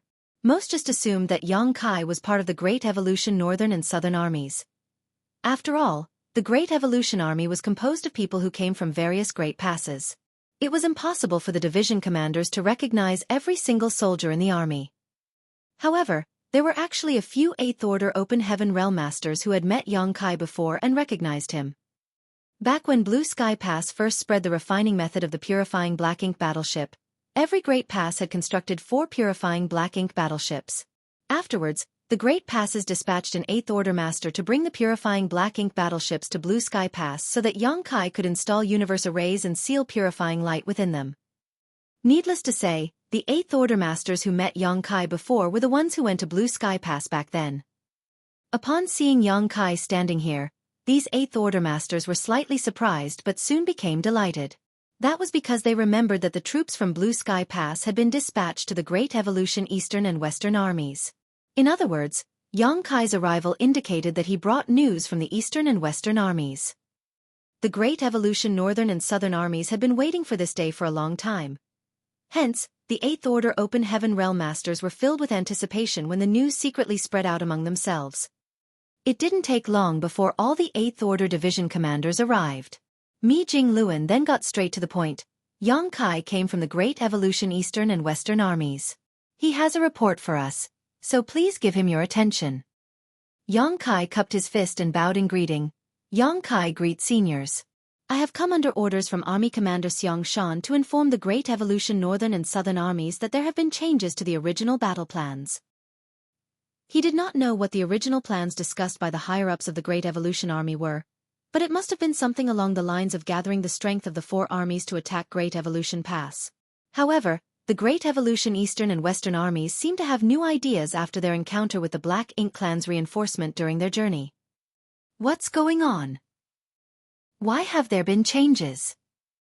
If there have been changes to the original plans, then what are we supposed to do now? The Eighth Order Masters went into an uproar.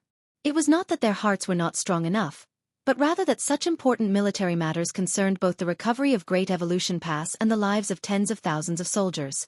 Therefore, the Great Evolution Eastern and Western Armies' unilateral announcement about changes to the original plans had caught them by surprise. Mi Jingluan raised his hand to suppress the noise, and only then did the Eighth Order Open Heaven Realm Masters calm down. Turning to look at Yang Kai, Mi Jingluan inquired, did the Great Evolution Eastern and Western armies encounter an unexpected incident?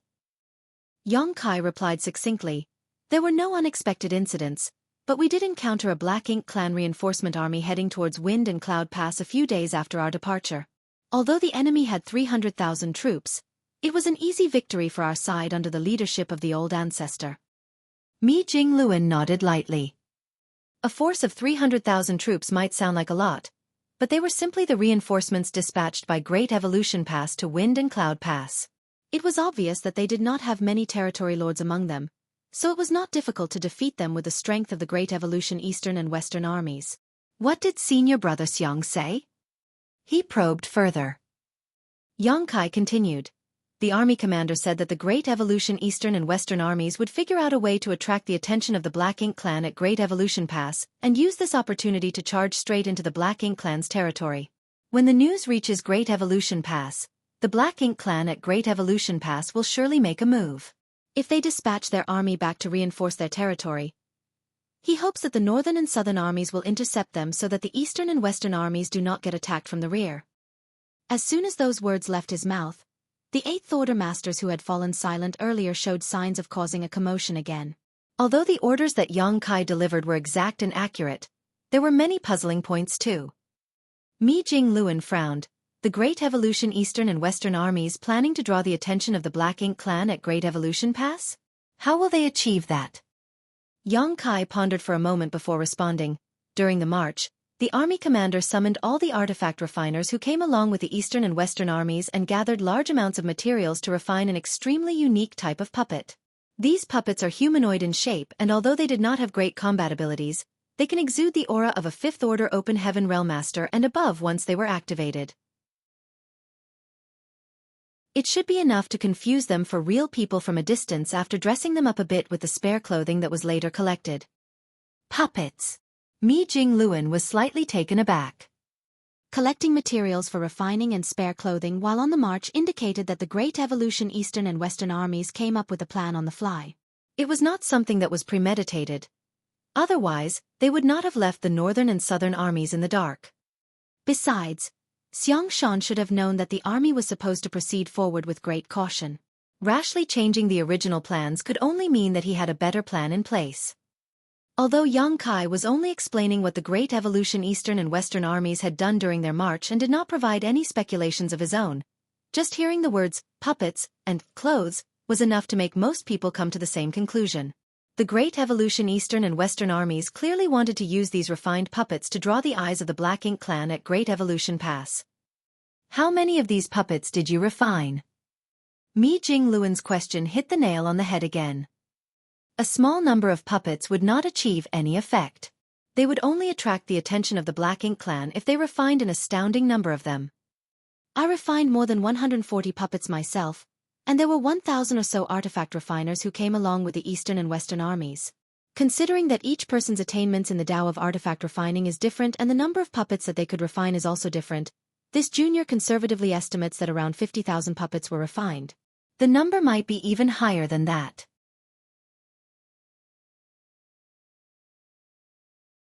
Martial Peak. Chapter 5200. Mi Jing Luan. 50,000? One of the 8th Order Division commanders immediately frowned in response. That was not a small number. If every single puppet could exert the aura of a 5th Order Open Heaven Realm Master or above, then their might would indeed be very imposing if they were gathered together in one place. It was just that the resources required to refine so many puppets would also be equally staggering. Besides, they would surely need to prepare large amounts of energy sources inside the puppets in order to activate so many at once. Xiang Shan, you spendthrift. The 8th Order Open Heaven Realm Masters were not the only people who were secretly feeling distressed. Not much time had passed since things began looking up for the human race on the Black Ink battlefield, but they were already starting to splurge on resources. It was one thing if these 50,000 puppets could play a decisive role in battle, but it would be a total waste if they could not bring out any real potential. An 8th Order Open Heaven Realm Division commander asked, if the puppets can exert the aura of a 5th Order Open Heaven Realm Master and above, what about their true strength? If these puppets could also exert the strength of a 5th Order Open Heaven Realm Master and above, then the 50,000 puppets alone would be enough to teach the Black Ink clan a harsh lesson. Yang Kai replied honestly, that's the peculiarity of these puppets. Although the aura they can exert is not weak, they are not very useful in reality. Moreover, their flaws are very obvious since they were refined in a rush. While there is no risk of these flaws being noticed from a distance, the Black Ink clan will be able to see the truth at a glance once they get close enough. The 8th Order Open Heaven Realm Masters fell silent. It would seem that they could not place their hopes on the puppets. They could only be dispatched as bait for the Eastern and Western armies at most. But, what was the use of such bait for Xiang Shan to refine so many of these puppets without regard for the cost? While the 8th Order Open Heaven Realm Masters were pondering these questions, Mi Jing Luan fanned himself with the feather fan in his hand. There was a pensive look on his face, and his eyes constantly flashed with an unusual light. Those were the signs that indicated he was thinking with all his might. The East-West Army refined these puppets on the march, which meant it was an impromptu decision. Otherwise, these puppets would have been prepared in advance before Wind and Cloud Pass even formed such a large army. What could have led the East-West Army to make such a choice? It was impossible for such a change to occur for no reason in this world, especially when it was related to a matter as significant as the recovery of Great Evolution Pass. Xiang Shan knew better than to be so irresponsible. What's more, there was an old ancestor overseeing the East-West Army. If Xiang Shan failed to convince the old ancestor, then it would have been impossible to make changes to the original plans. Mi Jing Luan suddenly raised his head to look at Yang Kai. Did he order the refinement of the puppets before or after they encountered the reinforcements from the Black Ink clan? After, Yang Kai replied. Right after defeating the reinforcements from the Black Ink clan, Army Commander Xiang Shan began to gather materials to refine the puppets. To this end, the army even took several days to rest and recover before proceeding. The 8th Order Open Heaven Realm Masters were speechless when they heard that. The East-West Army even took several days to recover and reorganize. It had to be said that the North-South Army had departed from Azure Void Pass with all haste, for fear of missing the opportunity to strike while the element of surprise was on their side. In comparison, the East-West Army's actions were simply unimaginable. The Black Ink clan reinforcements only consisted of 300,000 troops, so with an old ancestor and 68th Order Masters, the East-West Army could have wiped out the enemy without much effort. Why would they need to rest and reorganize? Mi Jing Luan suddenly nodded. So that's how it is. One of the 8th Order Open Heaven Realm Masters who was fairly close to Mi Jing Luan asked, Brother Mi, what have you realized? Listening to Yang Kai talking about the East-West Army's behavior during the march had left these 8th Order Open Heaven Realm Masters scratching their heads over the reason why Xiang Shan had made changes to the original plans. However, Mi Jing Luan now claimed that he understood everything. Leaving aside these 8th Order Open Heaven Realm Masters, even Yang Kai who came from the East-West Army could not understand what Xiang Shan was planning, He only knew that the puppets must play a special role in the grand scheme of things. Mi Jingluan smiled slightly. Brother Xiang is planning to lure the tiger out of the mountain. What do you mean? One of the 8th Order Open Heaven Realm Masters asked humbly. Mi Jingluan did not explain immediately. On the contrary, he glanced at Yang Kai and inquired, "If my guess is correct, did the East-West Army deliberately allow one of the territory lords to escape when they wiped out the 300,000 Black Ink clan army?" Yang Kai shook his head. This junior does not know. When the war began, both he and Dawn had focused on killing their enemies. There was no time for them to pay attention to other things. Then, how many territory lords did the East-West Army kill in that battle? He replied, 11. This disciple detected the aura of 11 territory lords vanishing during the battle. Exactly. In general, a territory lord will command between 20,000 and 30,000 troops in battle. For an army of 300,000, there should have been 10 to 12 territory lords in total. Since only 11 territory lords lost their lives, then one of them must have escaped. Yang Kai frowned in confusion. There was an old ancestor overseeing that particular battle, so even if one of the territory lords had escaped, she would not have failed to notice him escaping. Putting it that way, it was just as Mi Jingluan said. The old ancestor must have deliberately allowed that territory lord to escape. Thinking back now, the East-West Army had set up an ambush in a hurry, and before the entire Black Ink clan army had entered the ambush zone, they had been exposed, so the battle began in haste. It was true that some of the Black Ink clan had escaped the encirclement and survived as a result. In addition, a large ship under one of the territory lords seemed to have been left behind. At the time, Yang Kai had assumed that the territory lord on that ship had been killed, but it would now seem that there was a high possibility that the enemy had escaped instead. Nevertheless, it was an undeniable fact that the auras of 11 territory lords had disappeared during the battle. Mi Jingluan continued, Azure Void Pass and Wind and Cloud Pass both underwent great changes, with a second old ancestor even appearing outside Wind and Cloud Pass. Such news would not remain a secret for long, and would surely spread throughout the entire Black Ink battlefield very quickly. If the Royal Lord at Great Evolution Pass learned about this incident, he would undoubtedly become vigilant and wonder whether the human race was trying to recover Great Evolution Pass. However, such thoughts are nothing more than conjectures without evidence. There would be no way to prove his suspicions until the humans actually launched an attack. Be that as it may, the East-West Army deliberately allowed a territory lord to escape. If this territory lord returned to Great Evolution Pass and reported his experience to the higher-ups, then the Royal Lord will be at least 80% certain his conjectures are correct. Our North-South Army has repeatedly been discovered by the Black Ink clan because they are already aware of our presence.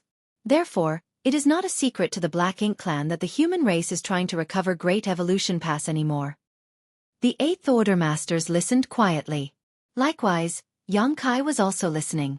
He felt as though he had received the answers to the various questions in his heart thanks to Mi Jingluan's explanation. If my guess is correct, then the Black Ink clan at Great Evolution Pass are not only searching for the location of the North-South Army, but also trying to figure out where the East-West Army is. The area around Great Evolution Pass is most likely filled with scouts of the Black Ink clan. Under these circumstances, the Black Ink clan will surely deploy their troops ahead of time to garrison Great Evolution Pass in order to prevent any unexpected occurrences. Having said this, Mi Jingluan's eyes flashed brightly. At this moment, the defenses deployed around Great Evolution Pass will be practically impregnable. Not to mention, the Royal Lord will definitely come to Great Evolution Pass in person to confront our 9th Order old ancestor. If that's the case, doesn't that mean we have lost the opportunity to fight back? How can Great Evolution Pass be retaken? An 8th Order Open Heaven Realm Master frowned. Mi Jingluan shook his head slowly. The East-West Army is intentionally trying to alert the enemy to their presence. In that case, it stands to reason that they have no intention to storm Great Evolution Pass. That's also the reason why they made changes to their original plans. These puppets are enough to attract the attention of the Black Ink clan for a long time. Using this opportunity, the East-West Army will be able to head straight into the Black Ink clan's territory. Now that the troops of the Black Ink clan have gathered at Great Evolution Pass, the defenses of the Black Ink clan's territory should be relatively thin, and without the presence of a royal lord acting as a restraint, the old ancestor will be able to act without restraint. If a battle breaks out and news reaches Great Evolution Pass, The Black Ink clan will not be able to remain calm once they realize that they have been tricked and will surely deploy their troops stationed at Great Evolution Pass to reinforce their lines. At that time, the North-South Army will be able to deal a heavy blow to the Black Ink clan if they can find the right opportunity. Fighting in the void will reduce many of the risks that come with attacking the Great Pass. Seeming to realize something all of a sudden, Mi Jingluan's eyes brightened.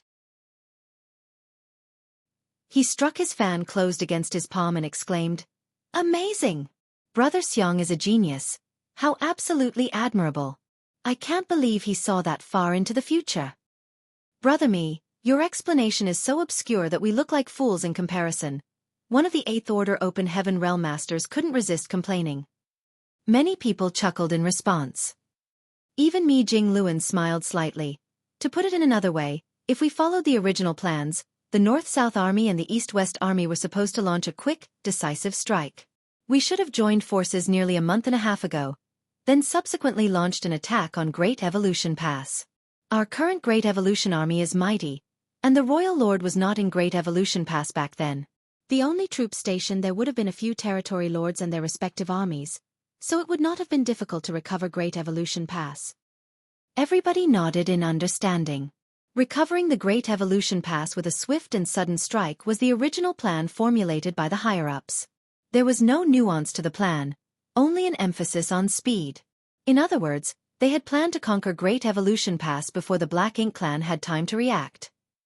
After recovering Great Evolution Pass, we would surely need to rely on its strength to defend against the Black Ink clan army's inevitable counterattack.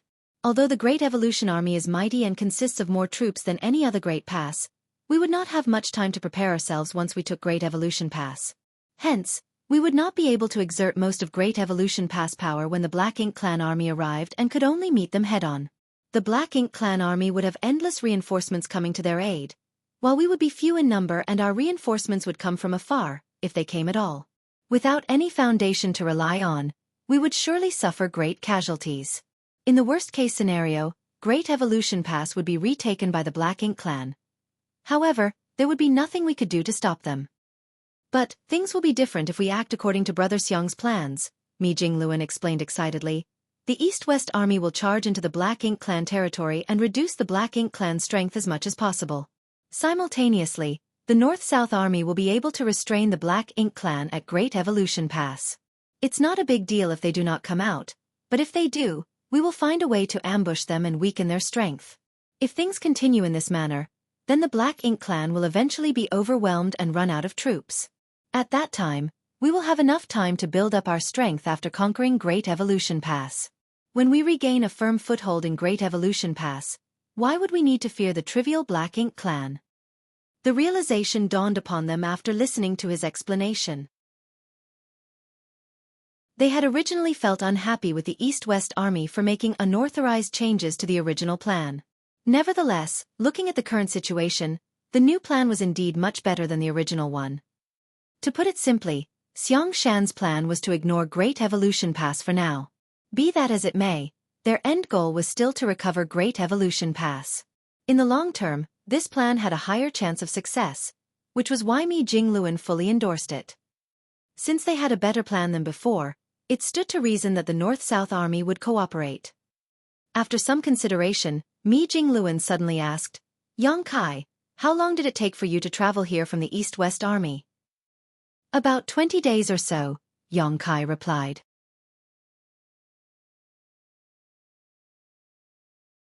Marshall Peak. Chapter 5201, The Human Race Army is Coming. How far away was the East-West Army from Great Evolution Pass when you departed? More than a month's journey, but less than 2 months. Yang Kai had used over 20 days to complete a journey that would have taken an ordinary person nearly 2 months to complete. Even if he borrowed the power of the Universe Array on the purifying Black Ink battleship, that was an astounding speed. Nevertheless, considering he was a master of the Tao of Space, this result was within the acceptable range.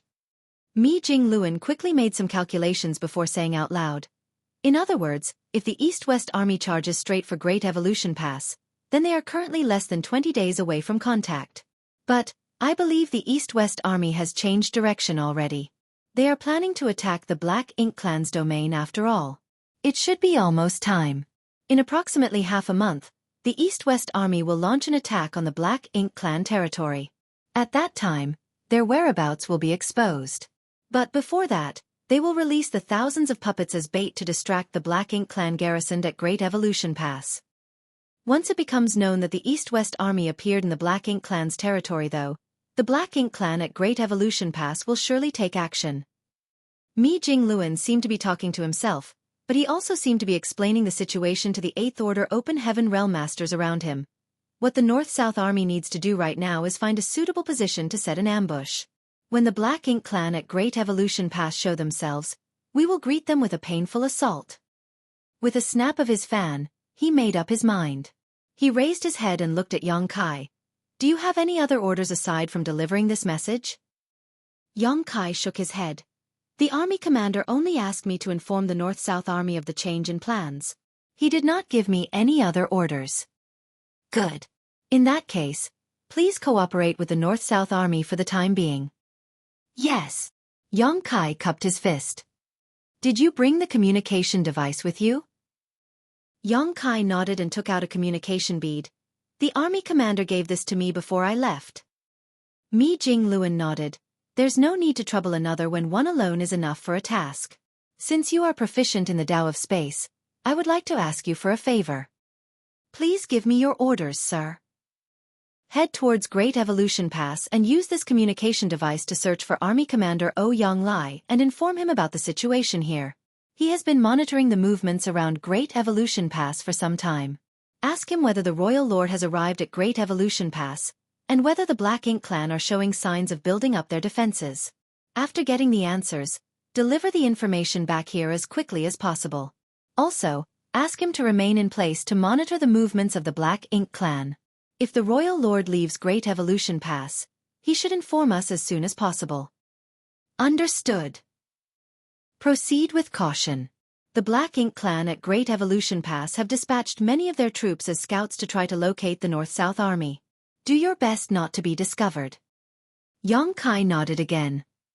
Go! Mi Jingluan gestured for Yang Kai to leave. Yang Kai left with his orders. After Yang Kai left, Mi Jingluan addressed the division commanders. What we need to do now is find a suitable position. This position cannot be located too far from Great Evolution Pass. If we are too far away, we will not have enough time to stop the Black Ink Clan once they dispatch their troops. But we cannot be too close either. If we are too close, we run the risk of being discovered by them. Our best choice is a place located approximately a 3 to 5 day journey away. Do you have any good suggestions? One of the Eighth Order Open Heaven Realm Masters replied. We are not familiar with the topography near Great Evolution Pass. In order to choose a suitable location, we will need to investigate carefully. Furthermore, it's not easy to conceal our fleet. Why don't we have our troops stow away all the warships? That will make it easier for us to remain hidden. Moreover, it won't be too late to summon them when the battle commences. Mi Jingluan nodded lightly. That works. However, the purifying Black Ink battleship has to remain, lest Brother Ouyang have no means to contact us. Following a brief discussion, numerous orders were relayed throughout the fleet, and it didn't take long for almost all the warships to be put away, leaving only the purifying Black Ink battleship behind. Without the constraints of the warships, it was easier and more effective for the soldiers of the North-South Army to rely on their various secret techniques and artifacts to conceal their presence. Afterwards, numerous squads were subsequently dispatched to search for a suitable ambush location. On the other hand, Yang Kai left the purifying Black Ink battleship and sped towards Great Evolution Pass. If he could manipulate space principles, this trip would not have taken him much time to complete. However, Mi Jingluan had asked him to remain hidden as much as possible. The Black Ink Clan at Great Evolution Pass had dispatched many troops to search for the North-South Army's location, so if he traveled by instantaneous movement and accidentally appeared too close to the Black Ink Clan scouting parties, he would surely be exposed. Therefore, Yang Kai could only travel with great haste using normal means. Before he left, he had asked about the direction and location of Great Evolution Pass, learning he was currently about 10 days away. Hence, there was no rush time-wise. 5 Eighth Order Open Heaven Realm Masters sped through the void towards Great Evolution Pass from the direction of Wind and Cloud Pass. These 5 Eighth Order Masters were the ones who departed from the East-West Army previously. Each of them carried a space ring filled to the brim with puppets. After Yang Kai's departure, the East-West Army acted according to Mi Jingluan's prediction. Be that as it may, these 5 Eighth Order Open Heaven Realm Masters had acted differently and hurried towards Great Evolution Pass instead. They were only half a month away from Great Evolution Pass at the moment, and up until recently, they had not encountered a single Black Ink clansman. But they had constantly run into various Black Ink clansmen over the past few days. Most of these Black Ink clan teams were led by a single feudal lord, so they were naturally no match for the 5 division commanders. Needless to say, the Eighth Order Masters slaughtered all the Black Ink clansmen they came across without any mercy. Nevertheless, their frequent encounters with the Black Ink clan indicated that their presence had been noticed. All of a sudden, the leading Eighth Order Open Heaven Realm Master came to an abrupt halt and sent out a divine sense transmission. "It's about time. Let's begin." The 4 others nodded in agreement. They each took out a space ring, and with a surge of their divine senses, large batches of puppets began to appear. Each of these puppets radiated with the aura of a 5th Order Open Heaven Realm Master or higher, up to the 7th Order. One puppet alone might not be very noticeable, but they became a mighty force when so many of them were gathered together in one spot. As the number of puppets increased, the aura they released became more and more imposing. Soon, the entire void became distorted by their mere presence. A total of 70,000 puppets were quickly summoned by the 5 Eighth Order Open Heaven Realm Masters. These puppets were neatly dressed, and their energy sources had been installed and charged in advance. The divine senses of the 5 Eighth Order Masters surged once more to relay an extremely simple instruction to the puppet army gathered in front of them. In the next moment, the puppet army silently embarked directly in the direction of Great Evolution Pass. Issuing an order to some 70,000 puppets at once meant that each Eighth Order Open Heaven Realm Master was responsible for more than 10,000 puppets. Even if their cultivations were deep and profound, they could not prevent their complexions from turning pale. That was also why 5 Eighth Order Open Heaven Realm Masters had been dispatched together. If their numbers were reduced in any way, they would not have been able to control so many of these puppets at once. After releasing the puppet army of tens of thousands, the task of these 5 Eighth Order Open Heaven Realm Masters could be considered complete. They watched the puppet army drifting away into the distance, and after resting for a short while, they turned around and sped towards the depths of the void. It was necessary for them to join up with the rest of the army as their strength would ultimately be required to contribute during the attack on the Black Ink clan's territory. The puppet army marched forward.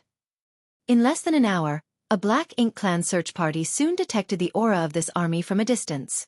There was no helping it. The aura radiating from the puppet army simply stood out too much, like a bright moon in the middle of the night. It was difficult for the Black Ink clansmen in the vicinity to not notice their presence. This scouting party was led by a feudal lord, who had received the orders to investigate the possible locations of the human race army. Over the last couple of days, his search had been fruitless. Hence, he never expected to make such a big discovery today.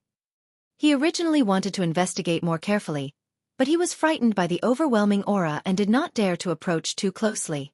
Even just sensing them from so far away made his face turn pale. At a glance, he could tell that there were several tens of thousands in the human race army marching towards Great Evolution Pass without any intention of concealing themselves. Therefore, he did not dare to delay and hurriedly relayed the news to the rear. At the same time, he continuously retreated into the distance while monitoring the movements of the humans from afar. A few days later, the information was finally delivered to Great Evolution Pass, thanks to the efforts of several Black Ink clan squads. Inside the spacious Grand Hall, a group of territory lords were locked in a heated discussion.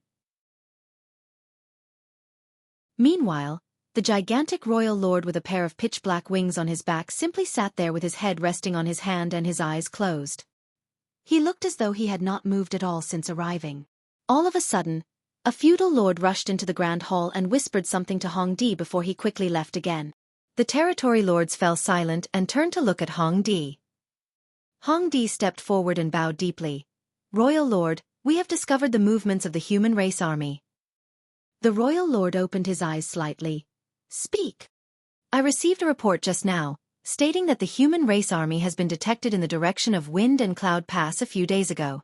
The number of enemies is estimated to be between 60,000 and 70,000. Moreover, they are marching directly towards Great Evolution Pass. A feudal lord has been monitoring their movements from a distance, but he has found no signs to indicate that they plan to change their course. Impudence! Does the human race believe that they can retake this great pass with a trivial force of 60,000 to 70,000? They clearly do not know their place. That's just coming from Wind and Cloud Pass. What about Azure Void Pass? There might be another army no less than these numbers coming from the other direction. If they join together, their numbers would reach over 100,000. So what if they have 100,000? With Great Evolution Pass acting as a shield and nearly 1 million of our Black Ink clan soldiers, forget a mere 100,000, they would never succeed even if they had double those numbers. That's right. It's one thing if they didn't attack us, but since they dared to come, then we'll make sure they never return. Royal Lord, please allow us to meet the humans in battle. The territory lords clamored noisily. Since they occupied the geographical advantage and their military strength far exceeded that of the humans, they naturally had the qualifications to dismiss the approaching threat. However, as long as the royal lord said nothing, they did not dare to act rashly no matter how much noise they made. The royal lord remained silent for a time before finally opening his mouth to ask, "Did you learn the location of the Ninth Order, Master?" Hongdi replied, "The feudal lord did not mention anything about this matter. But, the Ninth Order Master will surely come from the direction of Wind and Cloud Pass." The royal lord responded flatly and added lightly, "Prepare yourselves. It looks like the human race will attack soon." Yes. The territory lords answered loudly and rolled up their sleeves in anticipation. News from the front line continuously arrived at Great Evolution Pass. The human race army was less than an 8-day journey away from Great Evolution Pass. Furthermore, they showed no signs of stopping, slowing down, or changing direction.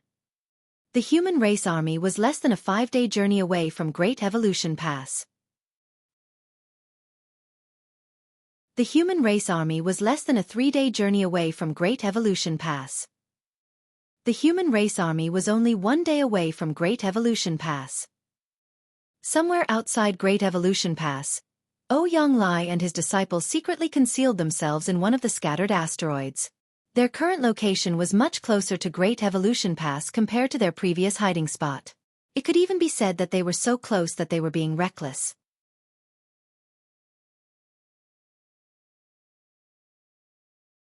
Marshall Peak. Chapter 5202, This is Bad, Honored Master. At this location, if the whereabouts of the master and disciple were discovered by the Black Ink clan, then they would not be able to escape even though Ouyang was an 8th Order Open Heaven Realm Master. That was because the Royal Lord at Great Evolution Pass could arrive at this spot in the blink of an eye and kill them. Gong Lian was very unhappy. He felt as though his honored master was being ridiculous and reckless. However, as the disciple, he could not criticize the actions of his honored master and could only act as carefully as possible. As they were simply too close, Ouyang did not dare to glance around Great Evolution Pass at will despite their auras and figures being concealed. He was worried that his careless gaze might arouse the vigilance of a powerful Black Ink clan master. That was why he instructed his disciple to investigate the situation around Great Evolution Pass from beginning to end. Gong Lian's innate abilities not only allowed him to have a very keen perception of any approaching danger, but also minimized the presence of his existence whenever he wanted to investigate something. For that reason, even the Royal Lord would not notice him as long as he remained careful. The recent days had been very exhausting for Gong Lian. He had always been lazy. Be that as it may, he was now required to monitor the situation at Great Evolution Pass at all times and report every movement to his honored master. He didn't even have the time to fall into a daze. It had to be said that the trance achieved during the divine wandering was his greatest hobby in life. Under those circumstances, he could empty his entire mind and receive an unparalleled sense of satisfaction. Stinking brat! Ouyang suddenly elbowed his disciple because he had not moved in a long time. Are you in a daze again? Gong Lian shrank back and flatly denied. No, I wasn't. I was checking the movements of the Black Ink clan at Great Evolution Pass. You shouldn't always slander me like that. Honored master. You should trust in your disciple. How could Ouyang not understand his own disciple's personality? Nevertheless, he did not say anything regarding that matter and simply inquired, Have there been any changes? There aren't any huge changes, but there seem to be many additional Black Ink clan masters on the 4 walls of Great Evolution Pass. It's like... Like what?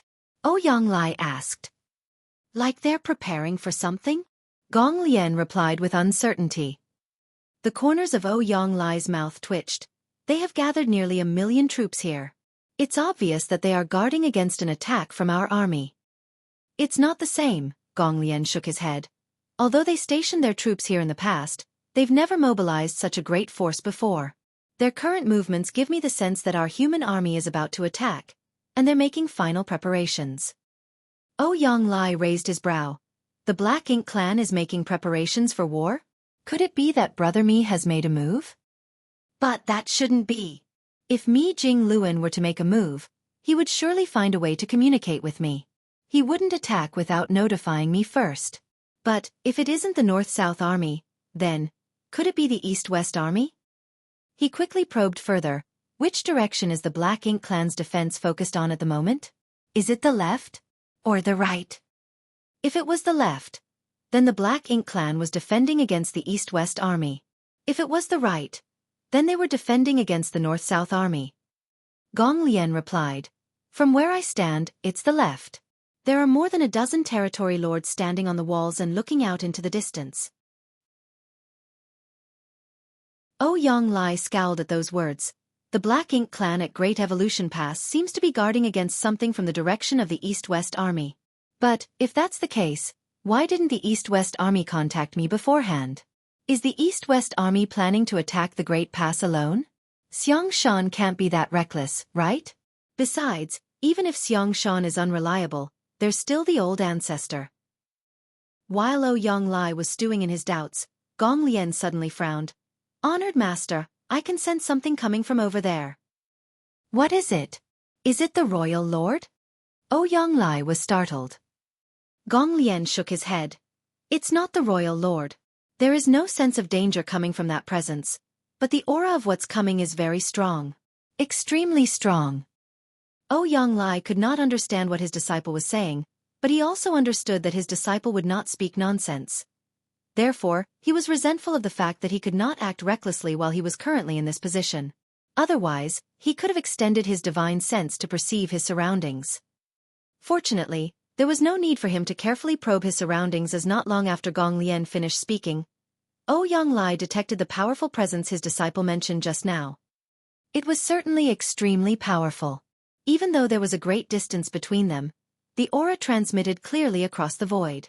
However, what puzzled him was that the aura was rather messy and complicated despite being very powerful. It was as though the presence was formed from the fusion of countless auras. As soon as that thought crossed his mind, Ouyang Lai's expression changed drastically. The presence was completely unlike Ouyang Lai and his disciple, who acted carefully so that they remained undetected. More than a dozen territory lords stood side by side on the towering walls of Great Evolution Pass that faced Wind and Cloud Pass. Under their powerful perception, they could clearly perceive the overwhelming aura coming from the human race army that was about half a day's journey away from Great Evolution Pass. That aura was akin to an unsheathed blade that moved forward indomitably. It was extremely imposing and frightening. Although the territory lords had previously spouted various grand statements back in the meeting hall, they couldn't help grimacing slightly after sensing the approaching aura. Had the humans gone crazy? It was beyond unreasonable for them to attack so directly without the slightest intention to conceal their intentions. They were looking down on the Black Ink clan too much. Seeing as the human army was about to arrive, the Black Ink clan did not remain idle. As the territory lords conveyed their orders to their subordinates, countless Black Ink clansmen sprang into action. In the blink of an eye, the entire Great Evolution Pass felt as though a storm was coming. A chilling and murderous atmosphere enveloped the entire Great Pass as a result. Honored Master, this is bad. It's the human race army. Half a day later, Gong Lian suddenly let out a strange cry. Ouyang Lai looked grim but remained silent. The truth was that he had already speculated about this outcome. That overwhelming yet disordered aura was clearly the forward march of an army. Besides, the only ones that could come from the direction of Wind and Cloud Pass was the Great Evolution Pass East-West Army. What is Xiang Shan trying to do? Is he courting death? Ouyang Lai held the communication device in the palm of his hand and his divine sense surged, trying to communicate with the other party. However, he did not receive any response at all. Damn it! He cursed at Xiang Shan in his heart. What are the old ancestors thinking? I can't believe they allowed such a fool to serve as the Eastern Army's commander. The East-West Army is about to die under his leadership. How will the North-South Army deal with the fallout if the East-West Army is destroyed? Should they ignore the situation? Or do their best to rescue their comrades? Besides, doesn't the East-West Army know to investigate the situation at Great Evolution Pass before taking action? How can they be so reckless? They are looking down on the Black Ink clan too much. Or, did they just assume that there are not many Black Ink clansmen in Great Evolution Pass? Ouyang Lai had seen with his own eyes that there were nearly 1 million enemy troops in Great Evolution Pass. There was also a royal lord personally overseeing this area, so forget the East-West Army acting alone. Even if they gathered the strength of the Great Evolution Army, they would not be able to conquer Great Evolution Pass in a short time. What about the old ancestor? Even if the East-West Army wanted to act so reckless, why didn't the old ancestor overseeing the army stop them? There was too much off about this whole situation. Are you sure that it's the East-West Army? Although it was almost certain, it was necessary to verify the truth. Gong Lian nodded. I can see them now. There's no doubt it's a human army. Ouyang Lai was heartbroken. A long while passed before he questioned, how many people? At this moment, he could only hope that the East-West Army had not committed all its forces to this attack. If that was the case, then the losses would not be too great. Gong Lian replied, tens of thousands. Ouyang Lai couldn't stop himself from cursing angrily. That childish buffoon is not qualified to participate in strategic planning. Ouyang Lai could already foresee the complete annihilation of the East-West Army. However, there's way too many people. There are at least 60,000 auras, Gong Lian replied. Startled, Ouyang Lai turned to look at his disciple. Open your eyes wider and look harder. How many are there? Gong Lian shook his head. I can't give you an exact number, honored master. I might be discovered if I observe too closely, but I'm certain there is somewhere between 60,000 to 70,000 people. With Gong Lian speaking with such certainty, it could only mean that he had not seen wrongly. Ouyang Lai was immediately confused. 60,000 to 70,000 people? Where did the 60,000 to 70,000 people come from? The forces of the East-West Army and the North-South Army should only contain around 30,000 soldiers each. Even if they combine their forces together, they would only have about 60,000. Since the army came from the direction of Wind and Cloud Pass, then it could only be the East-West Army. So how did their numbers double? Could it be that they combined forces with the North-South Army? But Mi Jingluan had not sent anybody to inform him about the situation. This is bad, honored master. The East-West Army is heading directly towards Great Evolution Pass. This is bad, honored master. The East-West Army is about to enter the attack range of Great Evolution Pass, but they are showing no signs of stopping. This is bad, honored master. The Black Ink clan has started attacking. The front lines of the East-West Army have suffered heavy casualties. This is bad, honored master. Every time Gong Lian shouted, Ouyang Lai's heart twisted in response. Despite being a powerful 8th Order Open Heaven Realm Master, he could barely withstand the shock at this moment. He was tempted to block out his ears so that he could not listen to his disciples' words, but even if he did not listen, the losses of the East-West Army were unavoidable. He even considered taking the risk to warn the East-West Army about the situation at Great Evolution Pass. However, he still carried a glimmer of hope that this was all part of the East-West Army's strategy. They had the protection of an old ancestor after all, so there might be a different result if it came down to a fight. Unfortunately, it seemed that those were nothing more than his wishful thoughts. Honored master, something is strange, Gong Lian suddenly observed. What? Ouyang Lai asked solemnly. There's something strange about the army. Although they are being attacked, none of them are fighting back. Tens of thousands of them have already fallen in such a short time, but there are no signs of them trying to resist. More importantly, there have been no traces indicating the deaths of Open Heaven Masters. After Gong Lian mentioned that, Yonglai suddenly realized the oddity of the situation. That's right. Traces were generally left behind following the death of any Open Heaven Realm Master. Leaving aside those below the high-rank Open Heaven Realm, the phenomenon that followed the death of a high-rank Open Heaven Realm Master was extremely noticeable. Be that as it may, he had yet to sense the phenomenon that should have occurred following the death of a single high-rank master. Tens of thousands of people had died on the battlefield, yet none of them had been a high-rank Open Heaven Realm Master. That did not make any sense. What's more, the auras of the Open Heaven Realm Masters simply faded away continuously with every death that occurred, which did not make any sense either. On the other hand, the Black Ink Clan's attacks continued without pause. The various artifacts and spirit arrays that had been set up along the city walls in advance blasted out at full strength, turning into devastating destructive power that plowed through the human race army. Yonglai could clearly perceive these movements. However, he could not sense any attacks coming from the human side. It seemed as though only the aftermath of the artifacts and spirit arrays raged across the battlefield. There was no eruption of world force at all. The East-West army isn't fighting back. Why aren't they fighting back?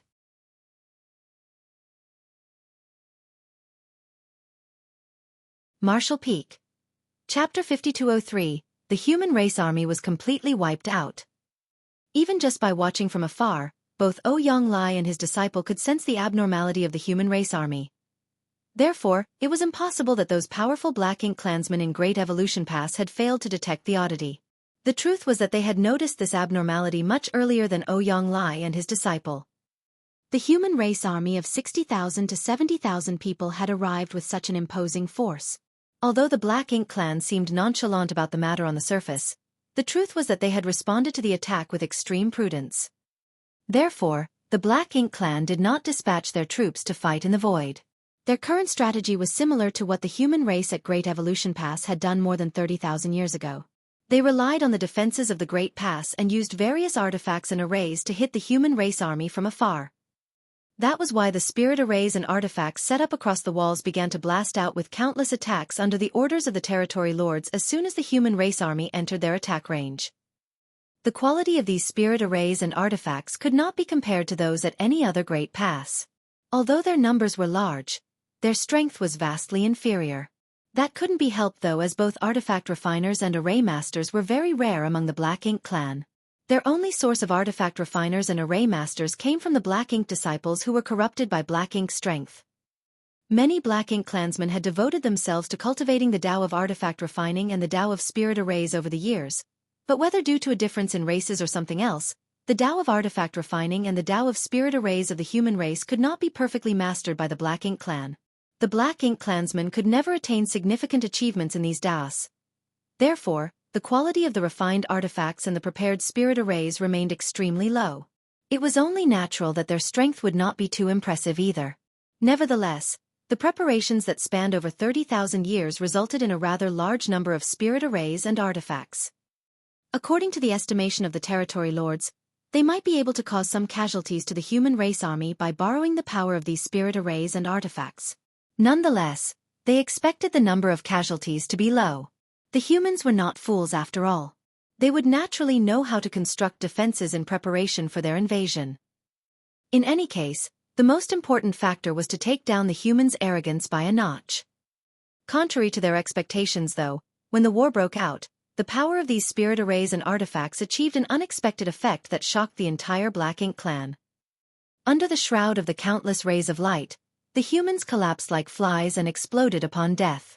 The outcome both shocked and pleased the territory lords. Although they did not know why the human race was so weak and fragile, they were happy to see such an outcome. Nevertheless, as the human race army rapidly dwindled in number, the situation on the battlefield became increasingly strange. Faced with the overwhelming attack from the Black Ink clan, the human race army showed no intention of fighting back or even defending themselves. It did not matter how many people died, they simply bowed their heads and rushed forward in silence. It was almost as though they did not know how to write the word death. What bothered the territory lords the most was that there were no signs of the phenomena that should have come with the death of the human race. Besides that, where were the human warships? No matter which theater it was, The human race's greatest reliance after the Great Passes themselves had always been their warships that served both offensive and defensive roles. Although more than 30,000 years had passed since the last time Great Evolution Theater had experienced a real war, which territory lord among those that were present did not lead an army to provide reinforcements at Azure Void Pass and Wind and Cloud Pass at least a dozen times over that period? Hence, they generally fought a battle against the human race every few hundred years. They all had a deep understanding of the strength of the warships used by the human race and would never forget such experiences. It was clearly unusual that there was not a single warship accompanying this human army of several tens of thousands. Less than an hour had passed since the human army entered the attack range of the Black Ink clan, but after such a brief period, only several thousand enemies remained from the original tens of thousands. Following an order from Hong Di, the endless humming of the spirit arrays and artifacts on the city walls slowly subsided. The various anomalies were far too obvious, so how could he fail to notice them? Even the other territory lords had noticed the oddness of the situation by now. Under the watch of the territory lords, the remaining few thousand troops of the human race army continued to march directly towards Great Evolution Pass and soon arrived within a few hundred kilometers of its walls. At this distance, the territory lords could clearly see some clues about the oddity of the situation. Hong Di frowned and reached out to grab at something in front of him. One of the human soldiers was captured by him and drawn over. The other territory lords observed with solemn expressions. The object in front of them contained no vitality at all. It was not a human at all but rather some kind of puppet wearing a layer of clothes. Shockingly, this puppet was giving off the aura of a sixth-order open heaven realm master. It was conceivable that the entire human army of several tens of thousands was made up of similar puppets. It was just that their numbers were too great, and their combined aura was too powerful when they were gathered together, so that from far enough away, even the territory lords failed to notice anything strange. As a result, the Black Ink clan had mistakenly thought that the human race army was preparing to storm Great Evolution Pass. What are the humans trying to do? One of the territory lords was absolutely baffled. The other territory lords remained silent as none of them knew the intentions behind the actions of the human race. Hong Di quickly took charge. There must be a reason for this strange situation. It could not have been easy to refine tens of thousands of puppets. The humans must be plotting something to go through all this effort. We need to report this matter to the Royal Lord immediately. Saying so, he turned around and left with the puppet in his grasp. It was evident that he was going to meet the Royal Lord. Outside Great Evolution Pass where Ouyang Lai was hiding with his disciple, Gong Lian observed with a frown, "Honored Master, the human army has been completely annihilated." That news would normally have been enough to send anybody into despair. However, at this point, Ouyang Lai had calmed down considerably after noticing that something was strange about the situation. Although he did not understand what had happened, he could be certain that this was part of the East-West Army's strategy. Just as he made the decision to return to the purifying Black Ink battleship and contact Mi Jing Luan to ask about this matter, a subtle reaction came from the communication bead in his possession. He quickly took out the communication bead and focused his mind on it. It was an unfamiliar divine sense claiming to be Yang Kai from the East-West Army of Great Evolution Pass. This person also claimed to have military information to report and asked him for his location. Ouyang Lai had been waiting for the East-West Army to contact him, so now that they finally made contact, he immediately told the other party about his location. A short while later, a figure silently sped over from a distance. It was not until that figure was within a mere 1,000 kilometers of Ouyang Lai that he noticed its presence. This was an amazing feat that also indicated just how extraordinary this person's ability to conceal his aura was. Ouyang Lai continuously guided the other party towards his location. After a short search, Yang Kai arrived at the universe fragment where Ouyang Lai and his Gong Lian were hiding and couldn't help feeling startled. Army Commander Ouyang sure is bold. From this position, Yang Kai could clearly see the situation at Great Evolution Pass as it was only about 30,000 kilometers away from Great Pass. Yang Kai had not encountered any difficulties along his journey, but he did waste a lot of time in order to avoid the Black Ink clan scouts that were patrolling the surrounding areas. That was why he only managed to contact Ouyang Lai now. Upon arriving at the universe fragment, he did not see Ouyang Lai anywhere. Just as he was feeling confused, he felt a weak energy fluctuation coming from nearby and received another message from Ouyang Lai on the communication bead at the same time. Yang Kai immediately understood and headed in that direction. It didn't take long before he passed through a spirit array and came to a hidden spot. There were two people in front of him.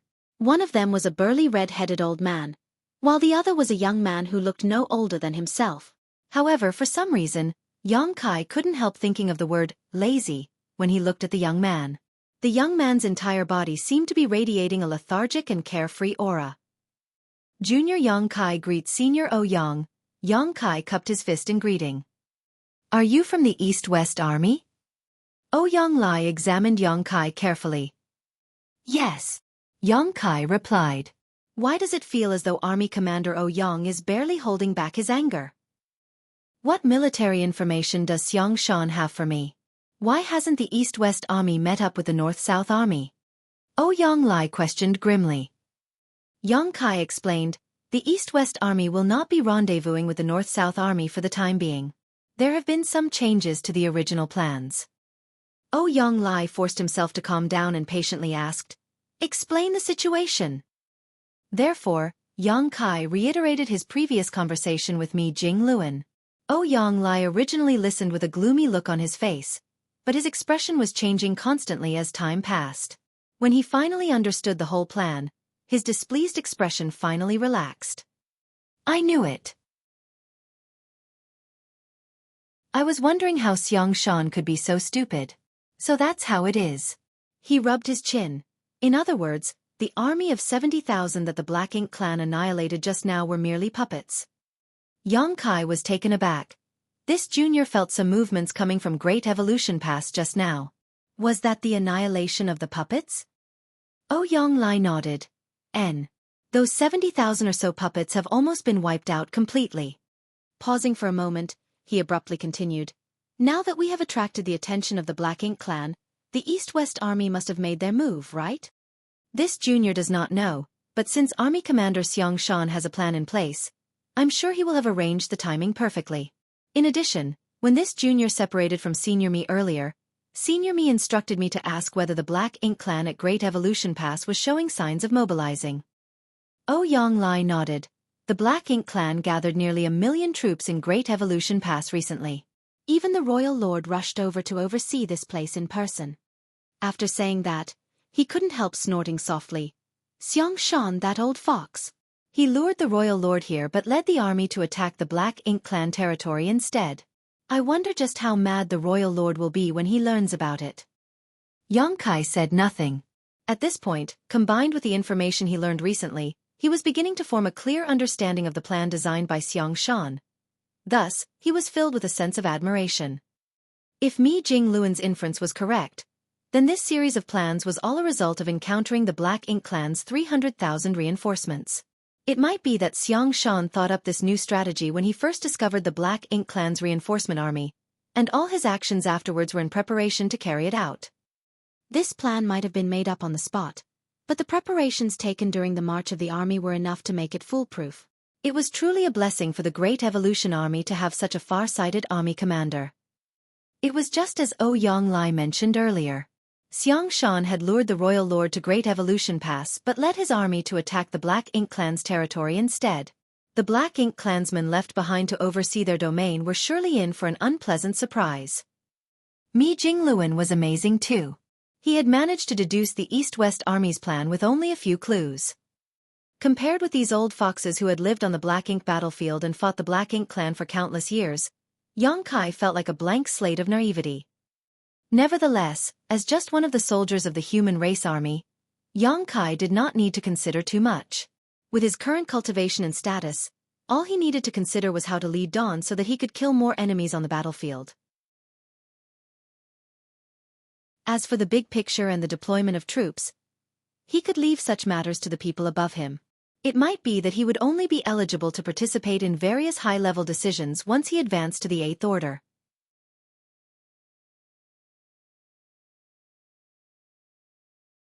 Marshall Peak.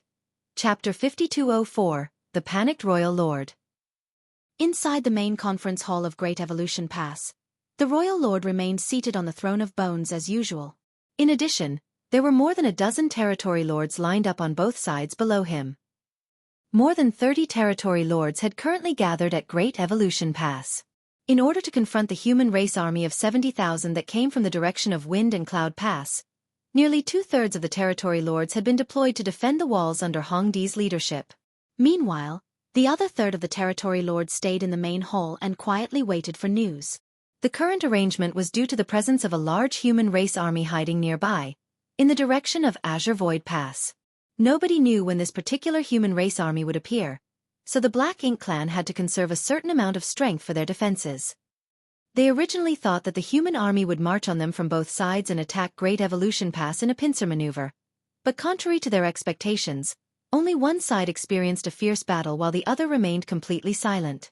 There was no news from the human race army stationed closer to Azure Void Pass, let alone any information on where they were hidden. If the Royal Lord made a move personally, he might have been able to discover the hiding spot of the human race army. However, his opponent was destined to be the human old ancestor, so he had to conserve his energy before that battle. While the territory lords were silently discussing matters regarding the human race army's movements amongst themselves, Hong Di barged into the hall in a hurry. The discussion among the territory lords came to an abrupt halt, and they swiftly glanced towards Hong Di. Hong Di bowed deeply. "Royal Lord, the human race army was fake. All 70,000 of the soldiers were mere puppets dressed up to look real. Moreover, they are extremely weak. Almost the entire army has been annihilated by now." While speaking, he tossed the captured puppet in his hand to the ground. The territory lords looked down in shock. The entire human race army of 70,000 was fake? They were just puppets? Meanwhile, the royal lord sitting on the throne opened his eyes slightly with a confused expression. He might be a royal lord with overwhelming power, but he was not a spy hiding among the human race, so it was naturally impossible for him to figure out what the humans were trying to do with the little information he had on hand. More importantly, if the human race army was made up of mere puppets in disguise, where was the real human army? Throughout the years, the Black Ink clan had deeply suffered from the treachery of the human race on countless occasions. Seeing how the humans were willing to go to such lengths to refine so many puppets just to draw their attention, there was clearly some sort of conspiracy going on. The royal lord vaguely felt a sense of unease coursing through him. At that moment, a feudal lord ran into the conference hall from the outside, shouting and stumbling around in a panic. "Sir Hong Di, this subordinate has received an urgent report." Hong Di turned to look in that direction, and discovered that it was the feudal lord in charge of overseeing the Black Ink nest and gathering information from the entire theater. Seeing how panicked the other party looked, it was evident that something major had occurred. Hong Di turned back to the royal lord with a look of inquiry in his eye, and after receiving permission from the royal lord, he asked solemnly, "What is it?" The feudal lord bowed and reported the situation. "A moment ago, I received news from the Xueqi territory lord's Black Ink nest. In his territory, they discovered a large number of people suspected to be a human army composed of some 30,000 people in total." What? Xueqi turned pale in shock and jumped up in horror. He had fled across the void for more than a year without any rest and finally escaped to Great Evolution Pass. Afterwards, he received an order from the royal lord and returned to his territory, hastily gathered an army of some 30,000, and brought them to Great Evolution Pass to help defend it. It was precisely because his territory was relatively close to Great Evolution Pass that he arrived fairly quickly. In fact, the royal lord had gathered all the territory lords whose territories were located on the periphery of Great Evolution Pass. That was the only way the Black Ink clan army could have gathered so many troops at Great Evolution Pass so quickly. Of course, it wasn't as though the territory lords in the deeper areas remained idle with nothing better to do. Every one of them had gathered a force of between 20,000 to 30,000 and set out towards Great Evolution Pass. Their task was to temporarily take over the territories that were currently without a territory lord and remain there on standby. Although Xueqi was not stationed in his own territory and a force of some 30,000 had been deployed to Great Evolution Pass, there was another territory lord from a different territory temporarily overseeing his domain, so Xueqi's territory was not completely defenseless. Nevertheless, against a human race army of 30,000, the ability of a single Black Ink clan territory to resist was minimal at best. The Black Ink clan had an extensive understanding of the composition of the human race armies. For an army consisting of 30,000 soldiers, there would be at least a few dozen Eighth-Order Masters among their ranks, and although their overall numbers were few, each human was an elite. In this aspect, the human race was very different from the Black Ink clan, whose strength varied greatly from individual to individual. Moreover, the humans also had warships. That was why Xueqi immediately became anxious when he heard that an army of 30,000 had appeared in his territory. He abruptly recalled the human race army he encountered on the way to Wind and Cloud Pass and couldn't help wondering. That army also had a force of 30,000. Could there be such a coincidence? If it really was the army he encountered the other day, then the territory lord overseeing his territory at this moment had probably already met a disastrous fate. Forget the several dozen 8th Order masters. That army even had a 9th Order old ancestor leading them. What about now? Where is the human race army now? Xueqi asked anxiously. The feudal lord shook his head. I don't know. We lost contact with the Black Ink nest in Sir Xueqi's territory after we received the report regarding the sighting of the human race army. Furthermore, according to the reports from the Royal Lord's Black Ink nest, the mid-grade Black Ink nest at Sir Xueqi territory can no longer be contacted. Even the traces of its existence have been erased. Xueqi immediately turned pale and slumped down in his chair. A Black Ink nest, owned by a territory lord, could no longer be contacted, and even the traces of its existence had been erased from the network. In this case, there was only one possibility. It had been destroyed. The feudal lord who reported the situation earlier mentioned that he received the report not long ago. In other words, not much time had elapsed between the appearance of the human race army and the destruction of the territory lord Black Ink nest. Therefore, there was an extremely high possibility that it was the work of the human army under the command of the old ancestor. There could be no other reason for Xueqi's mid-rank ink nest to be destroyed so quickly. The humans' plan was to lure the tiger from the mountain. Hongdi snarled through gritted teeth. They used those puppets to distract us and make us think that they were attacking the Great Pass when, in reality, their goal was not Great Evolution Pass but our territories. As soon as the words left his mouth, the other territory lords who initially just sympathized with Xueqi's situation immediately panicked. They had initially rejoiced slightly when they heard that Xueqi's Black Ink nest had been destroyed, feeling thankful that the human army had not invaded their homes. Otherwise, the unlucky ones would have been them instead. Unfortunately, it would now seem that Xueqi's Black Ink nest was simply the first to be destroyed, while it would not be the last. The Black Ink nests were the foundation of the entire Black Ink clan. If they were all destroyed, then it would be impossible for them to spawn new clansmen. They would eventually lose their numerical advantage against the human race in the war if that happened, and defeat would become inevitable. Although a territory lord's Black Ink nest could be produced by the royal lord's Black Ink nest, the birth of each and every territory lord Black Ink nest required an exorbitant price in exchange. If too many mid-rank Black Ink nests were destroyed, the territory lords would need to wait a very long time before they could obtain new ones.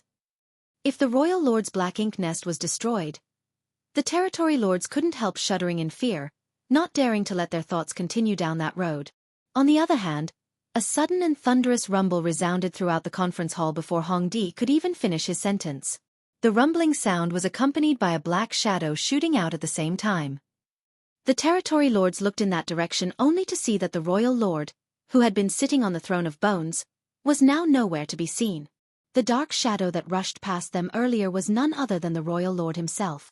Although he had remained as calm as a mountain since coming to Great Evolution Pass, he could no longer keep his composure after hearing that the human race army had destroyed the territory belonging to one of his subordinate territory lords. He had evidently realized the dire consequences that would follow if his high-rank Black Ink nest was destroyed. Therefore, he had to prevent that from happening at all costs. It was fortunate that he still had some time. Having only just stepped foot into the Black Ink clan territory for the first time, the human race was surely not familiar with the topography, so it would not be easy for them to locate the royal city in short order. In the next moment, the royal lord's order spread to the ears of the territory lords. Half of the army will remain here to guard Great Evolution Pass. The other half will set off for the royal city at full speed. The territory lords who received the order hurriedly gathered together to discuss the situation. The royal lord had not mentioned any names in his command, so they had to come up with a plan to decide who would stay and protect Great Evolution Pass and who would head towards the royal city. Needless to say, everybody would prefer to remain at Great Evolution Pass for it was much safer here. If they set off for the royal city now, there was no saying whether they would encounter the human army on the way. Who could resist against the strength of the human old ancestor if that happened? Nevertheless, they neither dared to disobey the command of the royal lord nor drag their feet in this matter. After a series of compromises and concessions, they soon came up with a plan. Out of the 30 or so territory lords, half of them would remain at Great Evolution Pass under Hongdi's leadership. Great Evolution Pass was originally Hongdi's territory, so it stood to reason he should remain. That was an advantage that the other territory lords did not have. Meanwhile, the other half of the territory lords departed for the royal city under Zhichang's leadership. It did not take long for the Black Ink clan army at Great Evolution Pass to start moving as the territory lords summoned their respective armies. In the vast void, the royal lord flew in the direction of the royal city at a terrifying speed. He had to return to the royal city immediately. Otherwise, it would be too late if the human army arrived before him. If his black ink nest was destroyed, then all the black ink nests in this entire theater would wither and die as well. The Black Ink clan would be powerless to replenish their forces if that were to happen, and that would effectively guarantee their extinction in the not-so-distant future. The royal lord never imagined that the human race would be so bold. When he predicted that the humans were coming to retake Great Evolution Pass, he immediately gathered many territory lords and deployed various defenses in preparation for the confrontation. Contrary to his expectations, the humans seemed to have no intention of attacking Great Evolution Pass whatsoever.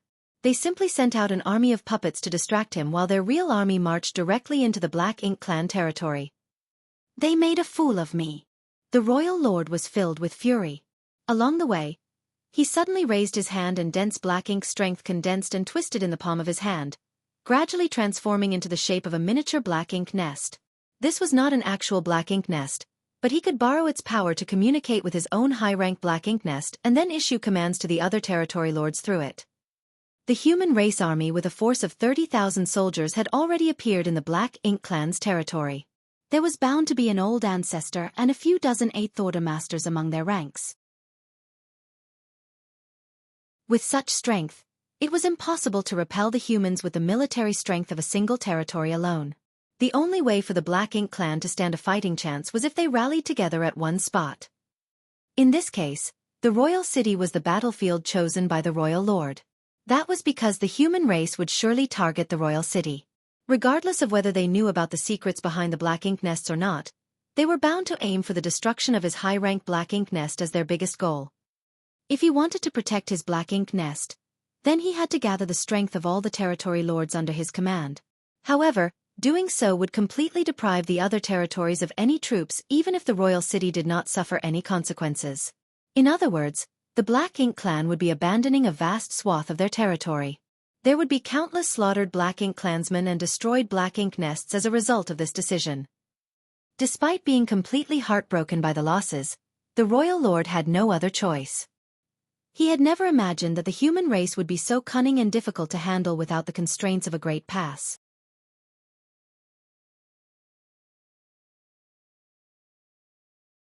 Marshall Peak. Chapter 5205, The Black Ink clan at Great Evolution Pass has moved out. A long time ago, this particular royal lord had discovered an interesting fact. That was the impact of the Great Passes on the human race. It was undeniable that the Great Passes provided great help to the human race over countless years. By borrowing the power of these Great Passes, the humans managed to guard their land and prevent the Black Ink clan from moving forward despite their much smaller numbers. No matter how strong the individual strength of each human, it would have been difficult for them to hold the line without the Great Passes. However, these Great Passes that provided such significant assistance to the human race were also a form of restriction and constraint. These Great Passes had effectively locked them up inside a prison because they did not dare to abandon their positions and move around freely. It could be said that their reliance on the Great Passes was extremely strong. As a result, all the wars throughout history had always been initiated by the Black Ink clan. Meanwhile, the humans had always relied upon the strength of the Great Passes to defend against the attacks. This long-standing situation on the battlefield was with very few exceptions. It was not until today, when the human race traveled great distances across the void in order to recover the Great Evolution Pass that was lost 30,000 years ago, that the royal lord finally understood what kind of threat the human race could pose towards the Black Ink clan once they were freed from the constraints of the Great Passes. The human army came from afar, acting as though they were charging straight towards Great Evolution Pass. Nobody could have imagined that it was just an army of puppets. On the contrary, the actual human army had already invaded the Black Ink clan's territory. The humans successfully deceived both the Royal Lord and the Territory Lords, causing their attention to be focused on Great Evolution Pass and lowering their guard in other areas. Despite standing in opposing positions, the Royal Lord could not help admiring the decisiveness of the humans. Faced with such an opponent, a difficult battle was unavoidable. At this moment, the Royal Lord could only hope that his message would be delivered in time and that the Black Ink clan's losses would not be too severe. On the universe fragment, Yang Kai continued after reporting the current situation to Ouyang Lai. Senior Me instructed this junior to report back on the current situation as soon as possible. If you do not have any other orders for me, Senior Ouyang, this junior will return first. Ouyang Lai nodded lightly. Before Ouyang Lai could speak though, Gong Lian, who had been silent ever since Yang Kai arrived, suddenly shouted with a drastic change of expression. Quiet! Conceal your aura! Ouyang Lai immediately withdrew his aura into his body and became as still as a piece of driftwood. Although Yang Kai did not understand the sudden turn of events, his reaction was very fast and he quickly concealed his aura. No more than 10 breaths of time after Gong Lian spoke, an extremely powerful aura rushed out from Great Evolution Pass and charged straight into the depths of the void. The figure rushing out from Great Evolution Pass moved at an astonishing speed, brushing past them and speeding off into the distance, crossing less than 10,000 kilometers away from their hiding spot. Yang Kai looked down and did not move. If his perception was not wrong, the aura that just passed them by belonged to the Royal Lord. This place was concealed by a spirit array and a barrier, so even without Gong Lian's warning, the Royal Lord might not have discovered them if he was not paying attention. Be that as it may, concealing their auras was an additional layer of protection for them. There was no saying what flaws the Royal Lord might notice if he happened to glance in their direction by accident. Yang Kai glanced at Gong Lian in surprise. He did not know this young man, but this person had given him a strong impression of being lazy and carefree during their first meeting. Nevertheless, Gong Lian was not weak. After all, he was in the 7th Order Open Heaven realm. Just his ability to detect the Royal Lord's movements in advance was shocking enough. What's more, Yang Kai did not sense him activating any kind of divine sense or secret technique whatsoever. How did he detect the Royal Lord's movements and warn us in time? The Royal Lord might have disappeared into the distance, but the three of them did not dare to act recklessly. They did not know whether the Royal Lord would suddenly turn around and return the way he came. Therefore, they remained as still as possible. They didn't even dare to reveal the slightest hint of disturbance from their divine senses, so they could only communicate with their eyes. Ouyang Lai shot a look at Yang Kai, most likely telling him that there was no need to rush to report to me Jing Luan. Yang Kai nodded, indicating that he understood. An incense stick passed just like that, and only when the Royal Lord showed no signs of returning did Ouyang Lai finally sigh in relief and softly whisper, "It looks like the East-West army has begun moving." Yang Kai nodded lightly. Only the news that the East-West army had taken action could have made the Royal Lord leave in such a hurry. While speaking, Ouyang Lai raised his head and looked towards Great Evolution Pass. The East-West army had taken action, and the Royal Lord had left, so would the Black Ink clan in Great Evolution Pass remain quiet? As soon as that thought passed through his mind, he quickly said, "Move back a little." At the same time, he hurriedly removed the concealment that had been set up here, and began to withdraw together with Yang Kai and Gong Lian. They retreated some 20,000 kilometers before they stopped. This position was basically the limit of where they could observe the movements of Great Evolution Pass without worrying about being discovered by the Black Ink clan at Great Evolution Pass.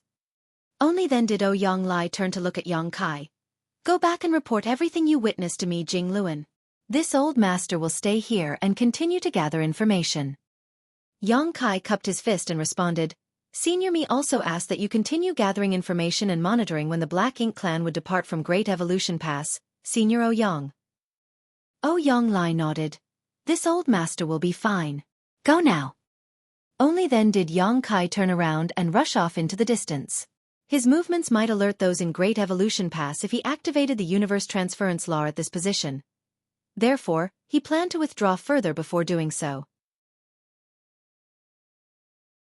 A short while later, Yang Kai formed a set of hand seals and activated the universe transference law somewhere in the void.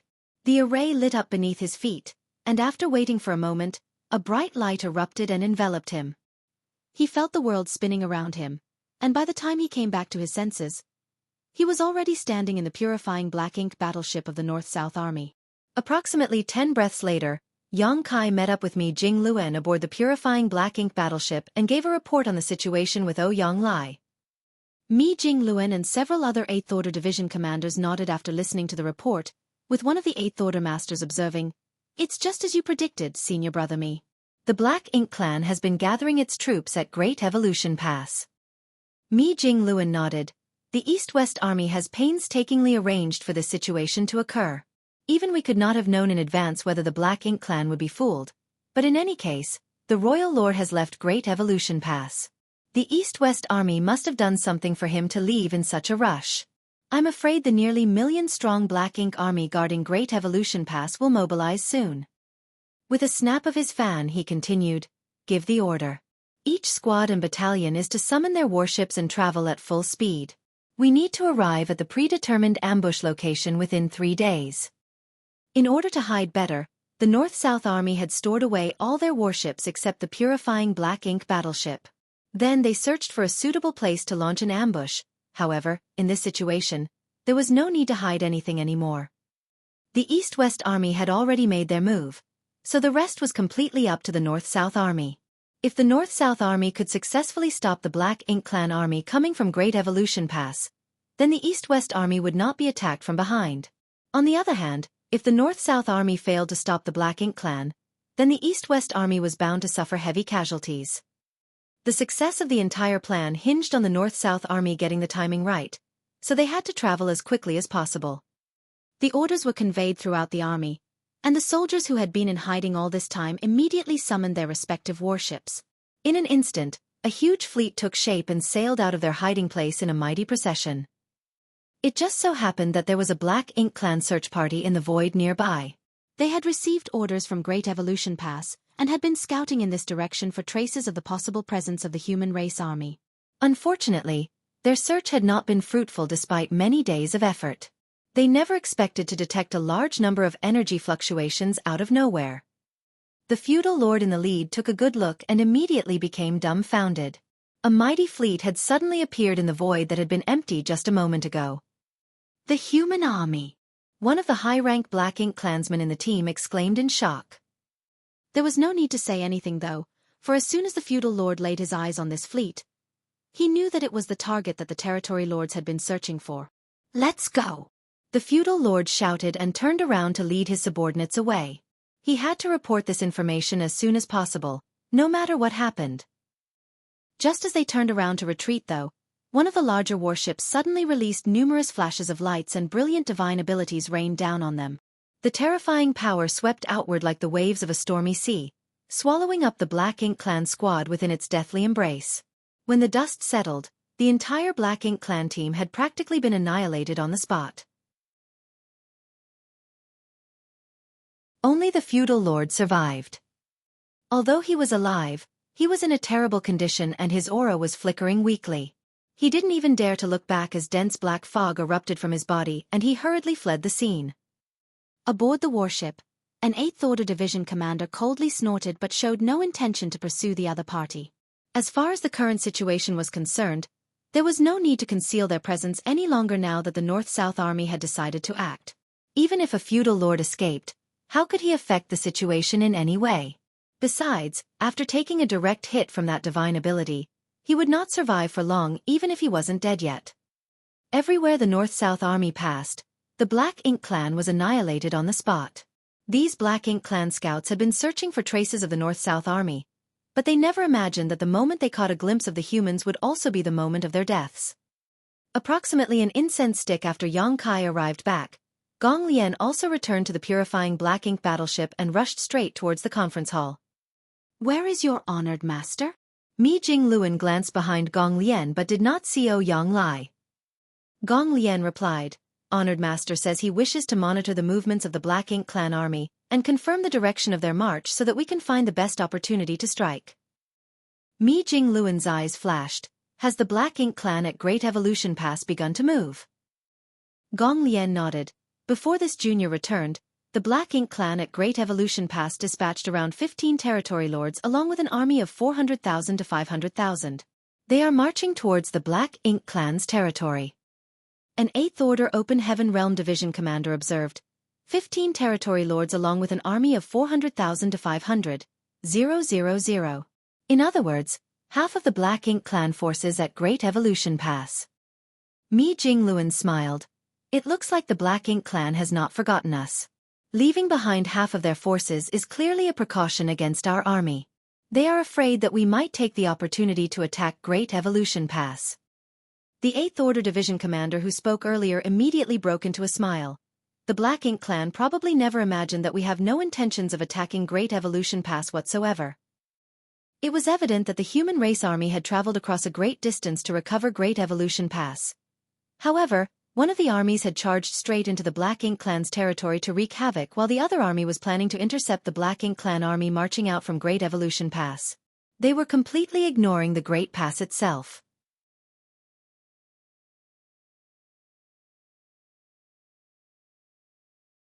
Marshall Peak. Chapter 5206. He's the one who should be careful. In accordance with the order from the Royal Lord, half of the Black Ink clan army was dispatched from Great Evolution Pass to head towards the royal city. At the same time, a figure quietly followed the army from approximately 50,000 kilometers away. That person was none other than Ouyang Lai. Yang Kai and Gong Lian had returned to the purifying Black Ink battleship in quick succession to deliver information to the other side. So Ouyang Lai was acting alone. Now that he was on his own, his movements were even more covert than before. In any case, the Black Ink clan were completely unaware that an 8th Order master was monitoring their movements from so close, so he had no reason to worry about his presence being discovered whatsoever. The East-West Army had already taken action in the Black Ink clan territory. As for the North-South Army, Mi Jingluan would surely lead it to intercept the Black Ink clan's reinforcement army from Great Evolution Pass after receiving a detailed report. It was just that the North-South Army had only just arrived here not long ago. Given that they were not familiar with the terrain of this theater, choosing a suitable battlefield would be difficult.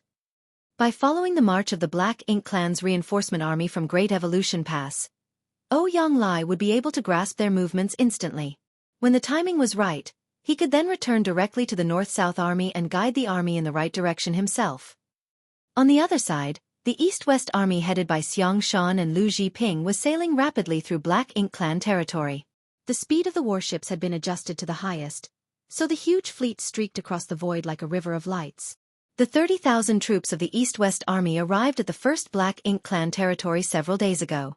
This Black Ink clan territory was guarded by a territory lord, tens of thousands of strong Black Ink clansmen who were battle-worthy, and hundreds of thousands of miscellaneous Black Ink clansmen who were not worth counting as combat forces. Be that as it may, these forces were as vulnerable as a piece of paper in front of the imposing East-West Army. Xiang Shan had personally taken action, and within just a half cup of tea's time, the territory lord was beheaded and the Black Ink clan's combat forces were annihilated. As for the miscellaneous Black Ink clansmen, they were swiftly mopped up with very few escaping. Likewise, the mid-grade Black Ink nest was also destroyed quickly. The entire Black Ink clan territory was turned into a dead zone, and the severed remains of the Black Ink clan could be seen everywhere. Moreover, Black Ink strength that spilled out into the void due to the deaths of so many Black Ink clansmen condensed into huge Black Ink clouds that covered the entire void. The human race army didn't even stop to loot the battlefield. They immediately moved forward after razing this entire Black Ink clan territory and continued their march deeper. This was the time to focus on speed. According to the original plan, the Royal Lord should have been lured to Great Evolution Pass. So if the East-West Army could take the opportunity of the Royal Lord's absence to obliterate the royal city and destroy the high-rank Black Ink nest, then it would only be a matter of time before they ruthlessly wiped out the entire Black Ink clan in this theater. That was why the East-West Army's only goal was to destroy the Royal Lord Black Ink nest. During the attack on the previous Territory Lord's territory, the old ancestor had personally entered the Territory Lord's Black Ink nest and followed the information Yang Kai provided earlier to communicate with the consciousness of the Black Ink nests in order to ascertain the location of the Royal Lord's Black Ink nest. Yang Kai used this method to locate the positions of the Territory Lord Black Ink nests when he was raising chaos in the rear of the Black Ink clan in the Yinyang Theater back then. He later reported this information to the Yinyang Pass Old Ancestor, so it was only natural that she knew about this method. Seeing as it was something that Yang Kai could accomplish, there was no reason she would fail. Furthermore, she had a much easier time than him in this task. With the help of the mid-grade black ink nest, the old ancestor quickly located the approximate location of the royal lord's black ink nest. Fortuitously, the direction in which the East-West army was now marching happened to be this exact location. The East-West army encountered some feudal lord fiefs along the way, but they did not delay their progress. In fact, they showed no intent to attack whatsoever. Nevertheless, Xiang Shan and the others soon discovered a problem. There were practically no black ink clansmen worth mentioning in these territories. According to the information provided by Yang Kai earlier, there would always be several feudal lords overseeing a mature feudal lord fief. In addition, there should be no shortage of high-rank and low-rank black ink clansmen, with even more black ink serfs. In this way, a feudal lord could easily gather hundreds of subordinates whenever the territory lords summoned their armies. Meanwhile, the armies of the feudal lords would continuously merge together and grow stronger to become an army under the command of the territory lords. However, the territories the East-West army crossed were not only devoid of feudal lords, but even high-rank and low-rank black ink clansmen were nowhere to be seen. There were only weak black ink clan serfs who were born from the black ink nest not too long ago and had no strength to traverse the void. This situation was within the East-West army's expectations. The rate at which the information spread throughout the black ink clan was far too fast. The black ink nests were basically nodes in a giant information network that the black ink clan could use to deliver messages instantaneously amongst themselves. Whenever there was any news, the black ink clan could swiftly relay the information throughout the entire theater by borrowing the power of this network of black ink nests. News of the East-West army's appearance in the black ink clan and the destruction of a territory lord's territory had already become widespread. The black ink clan in the entire Great Evolution Theater were surely aware of those incidents by now. Xiang Shan and others originally wanted the army to march forward as quickly as possible so that they could rush to the royal city and destroy the royal lord's black ink nest. But judging by the current situation, the black ink clan's response had made this plan somewhat difficult to implement. The black ink clan and those feudal lord fiefs along their way must have received the news and all rushed towards the royal city. That was why only miscellaneous serfs with no real strength were left behind. It could be predicted that the East-West army would be greeted by a mighty black ink clan army when they arrived at the royal city. Inside the purifying black ink battleship, Xiang Shan's expression was the same as usual. The black ink clan had responded faster than he predicted, but this situation was also within his expectations. Besides, it was also a situation that the East-West army had deliberately created. If they wanted to recover Great Evolution Pass, then they needed to deal a severe blow to the black ink clan first. That was the only way to give the Great Evolution Army enough time to restore the various defenses in Great Evolution Pass. Otherwise, it would be a useless endeavor to simply occupy Great Evolution Pass. The situation would be rather unfavorable for the East-West Army if the Black Ink clan wanted to confront them at the royal city. However, it should not be a huge issue as long as the Black Ink clan from Great Evolution Pass did not come and add trouble from their rear. A scout came to report that a territory lord's territory was found ahead. However, after the scouts investigated the area, the situation in this domain was the same as the feudal lord fiefs they encountered before. All the powerful Black Ink clansmen were gone, and only the miscellaneous serfs without much strength were left behind. After the scout withdrew, Xiang Shan finally spoke.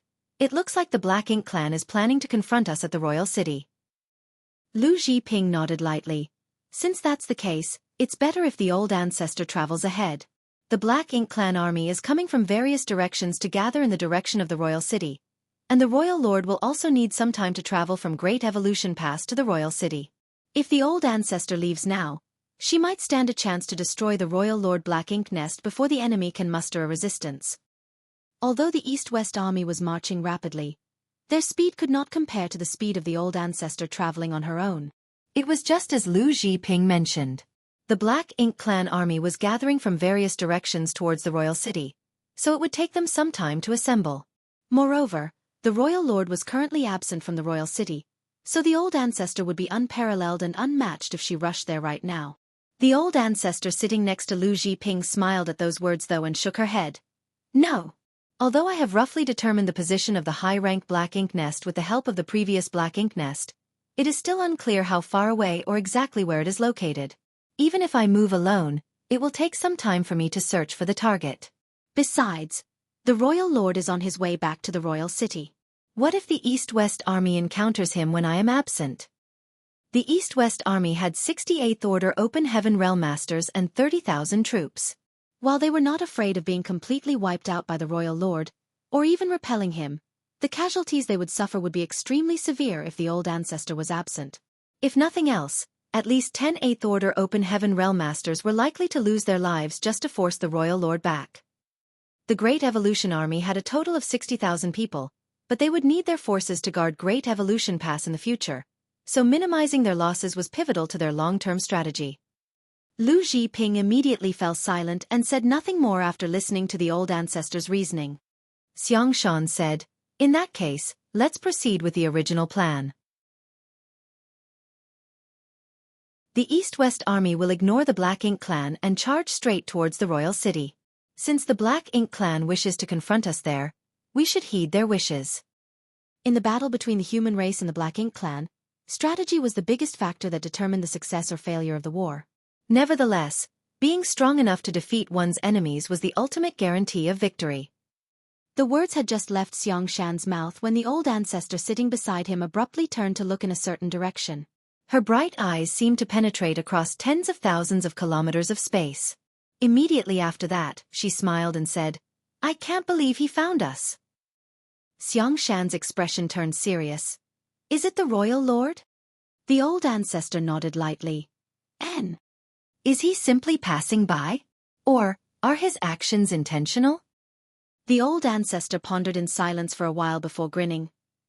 He did not bother to conceal his aura. It would seem that his actions were intentional. Very smart of him. It was evident that the royal lord was worried that the old ancestor might charge directly towards the royal city, and based on time and distance, he might not be able to stop her if that were to happen. As such, from the moment he departed from Great Evolution Pass, while the royal lord had been heading directly in the direction of the royal city, most of his attention had been fixated upon finding the human race army. With the help of the black ink nests scattered all over the theater, it was not difficult for him to roughly follow the movements of the human army, which was why he came to confront them directly. If the old ancestor had not gone directly to the royal city, then that would be the best-case scenario. He could intercept her along the way and gain more time for the armies of the Black Ink Clan to gather. If she had gone directly to the royal city, then it would be too late for him to rush back now, but since the human army would no longer have her protection, then they were no threat to him. He could massacre them and severely damage their forces to make up for the losses of the royal city. That was undoubtedly the most sensible approach, and by taking it, it could be inferred that this royal lord was no fool. The old ancestor had clearly considered the same reasoning, which was why she had disagreed with Lu Zhiping's previous proposal asking her to go on ahead of them. While speaking, she stood up. "Since he is looking for me, I will go and greet him." Xiangshan quickly said, "Old ancestor, please be careful." To which she snickered. "He's the one who should be careful." Having guarded Yinyang Pass for tens of thousands of years, she had fought with a royal lord countless times. Under normal circumstances, both supreme masters would hold back in their attacks since neither of them stood a decent chance of killing the other. Naturally, there were occasions when they lost their tempers and fought ferociously, but in the end, both parties would at most be severely injured from the fight. They would then need to rest and recuperate until their next battle. However, today was different. If the human race wanted to retake Great Evolution Pass as quickly as possible, then they would need to struggle desperately in this fight. It could be said that the old ancestor was planning to face the royal lord with the sole intention of bringing the battle to a draw where both sides were severely injured.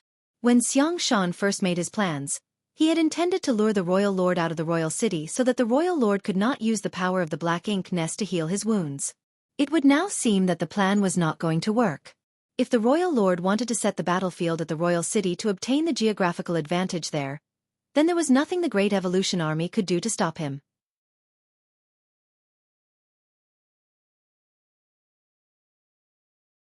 Marshall Peak. Chapter 5207, There's News. A few days away from Great Evolution Pass, the North-South Army was moving through the void, hurrying to the spot designated for the ambush. An 8th Order Open Heaven Realm Master had scouted the place beforehand and according to him, there was a high chance for the Black Ink Clan to pass through this spot if they were to send their army. However, there were no guarantees when it came to such things. Their likelihood of success hinged on how lucky they were. The North-South Army had originally hidden in the direction of Azure Void Pass, so they had to move at lightning speed. From the looks of it, their path took them to a place between Great Evolution Pass and the Black Ink Clan's territory. Several days passed by in a flash. In the conference hall aboard a purifying Black Ink battleship, Mi Jingluan and the few Eighth Order Open Heaven Realm Masters, who were in charge, were all silent. It was as if they were waiting for something. Meanwhile, Gong Lian was leaning against a pillar on the side with a blank look in his eyes. His mind was wandering as usual. Yang Kai was on the other side with a communication bead in his hand. He kept pouring his divine sense into it, to try and get in touch with Ouyang Lai. Previously, when Yang Kai came from beyond Great Evolution Pass and returned to the purifying Black Ink battleship, Ouyang Lai had to stay back to keep an eye on the Black Ink Clan's movements at Great Evolution Pass. If the Black Ink Clan were to send forth their troops, then the North-South Army and the Black Ink Clan from Great Evolution Pass would inevitably cross paths. The distance between them would decrease as time went on, and he would surely be able to get in touch with Ouyang Lai once more. Still no news. One of the 8th Order Division commanders turned to Yang Kai all of a sudden. Yang Kai shook his head. Not yet. The 8th Order Division commander frowned. Judging by how long it's been, it should be any time now. We should have been able to get in touch with Brother Ouyang half a day ago. It was evident that something must have happened that caused half a day's delay. However, just as soon as the division commander finished his sentence, Yang Kai became excited. There's an update. Yang Kai immediately began probing into the communication bead with his divine sense. Everyone had their eyes on him. Once Yang Kai got the gist of the message, he informed everyone else. Senior Ouyang said that the Black Ink Clan who came out of Great Evolution Pass seemed to have their guards up against the North-South Army. So, they circled around and took a less direct route. Mi Jingluan had a look of realization. No wonder Brother Ouyang took so long to get in touch with us. Great Evolution Pass's Black Ink Clan army did not know much at the moment, only that there were 2 human armies nearby. The first army came from the direction of Wind and Cloud Pass. This army had evaded their detection and then sent tens of thousands of puppets as a distraction while they launched a sneak attack on their territory. The Black Ink Clan also knew that there was a second group which came over from Azure Void Pass. Numerous Black Ink Clan scouts had mysteriously disappeared, and this proved that a group of humans were hiding in the vicinity of Great Evolution Pass in the direction of Azure Void Pass. Unfortunately, this human army seemed to be continually changing their location, and the Black Ink Clan could not gather any information on them. The Royal Lord had given the command, so 15 or so territory lords from Great Evolution Pass had no choice but to lead their army out and rush towards the royal city. However, knowing that an unknown number of human soldiers were hiding nearby, the territory lords had a simple discussion and decided to take the longer way around to avoid them. Naturally, they chose a route in the direction of Wind and Cloud Pass. They were certain this was a safe option, since the human army that came from that direction had already launched an attack within their Black Ink Clan territory and exposed their location. If they had a choice, they would choose to ensure their safety by giving a wide berth and making a huge detour to avoid the hidden human army. However, time was of the essence and they were afraid of causing too great a delay, so they could only take a slightly circuitous path, which would delay them by a day or so. This was why Ouyang Lai only managed to get in touch with the North-South Army now. Under everyone's watchful gazes, Yang Kai kept using his divine sense to stay connected to Ouyang Lai, allowing both parties to confirm their respective locations. Still, it was both Yang Kai's and Ouyang Lai's first time in the Great Evolution Theater, and they were unfamiliar with their surroundings. Neither one of them had an accurate universe chart of this place, so it was rather troublesome for them to talk about their positions.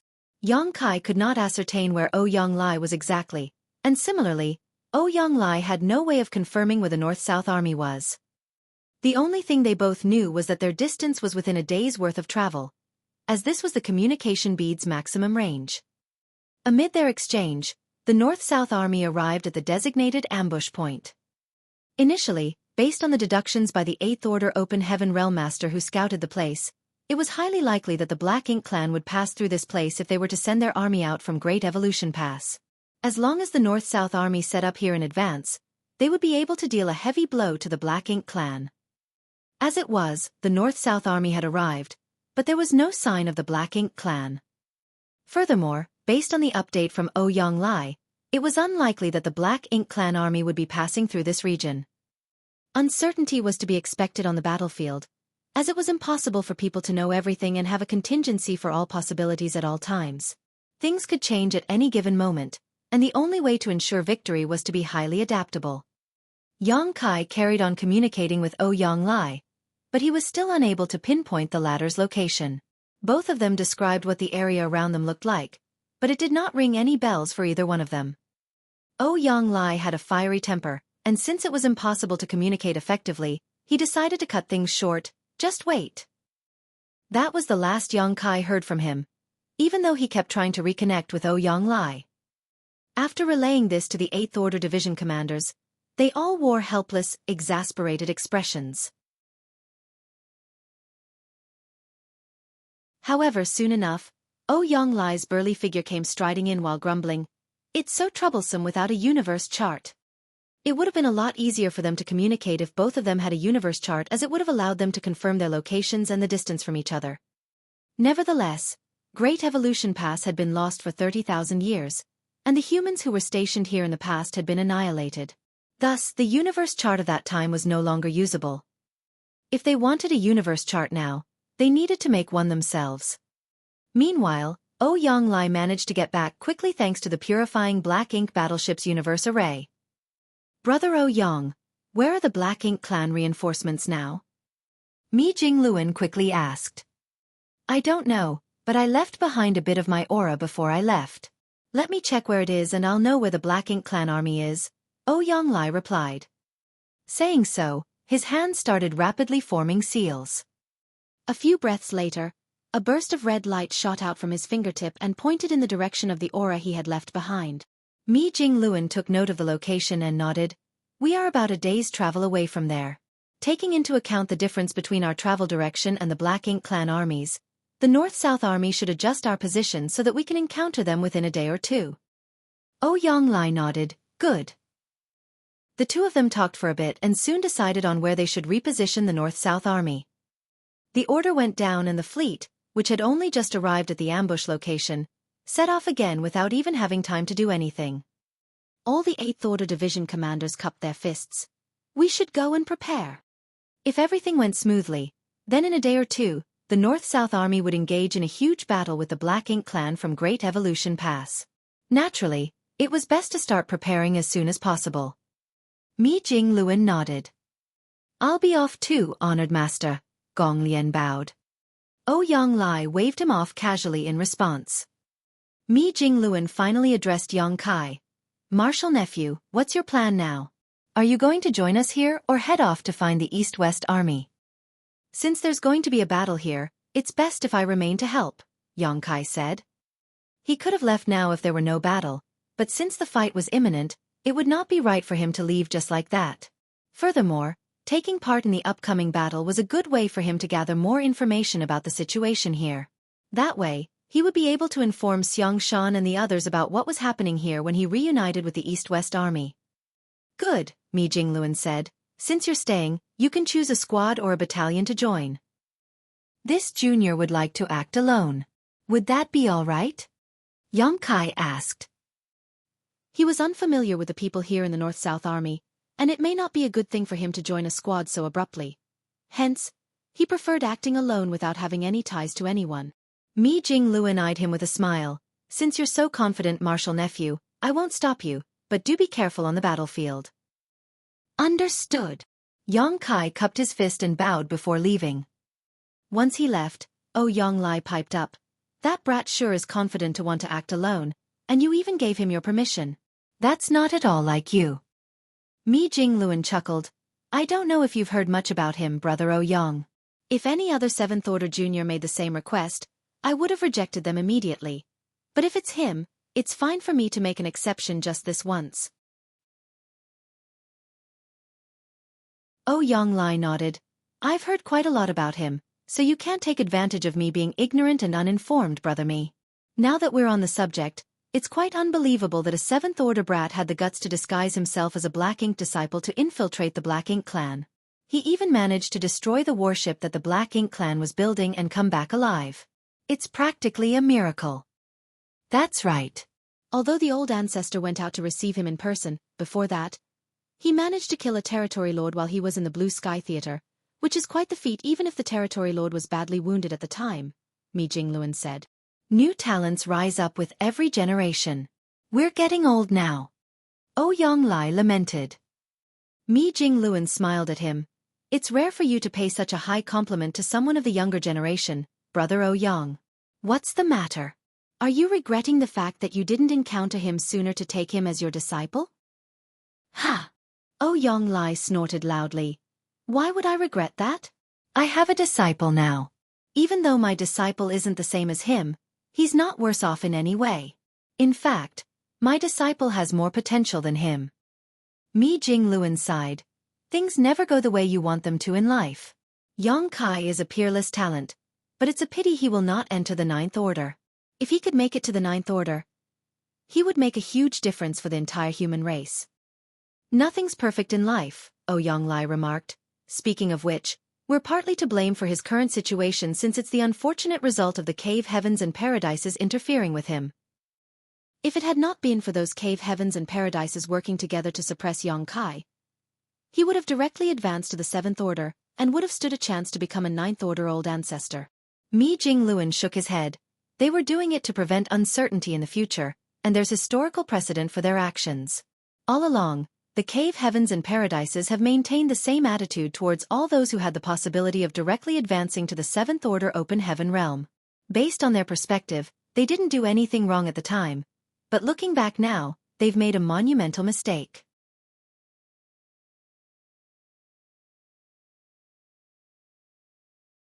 Martial Peak.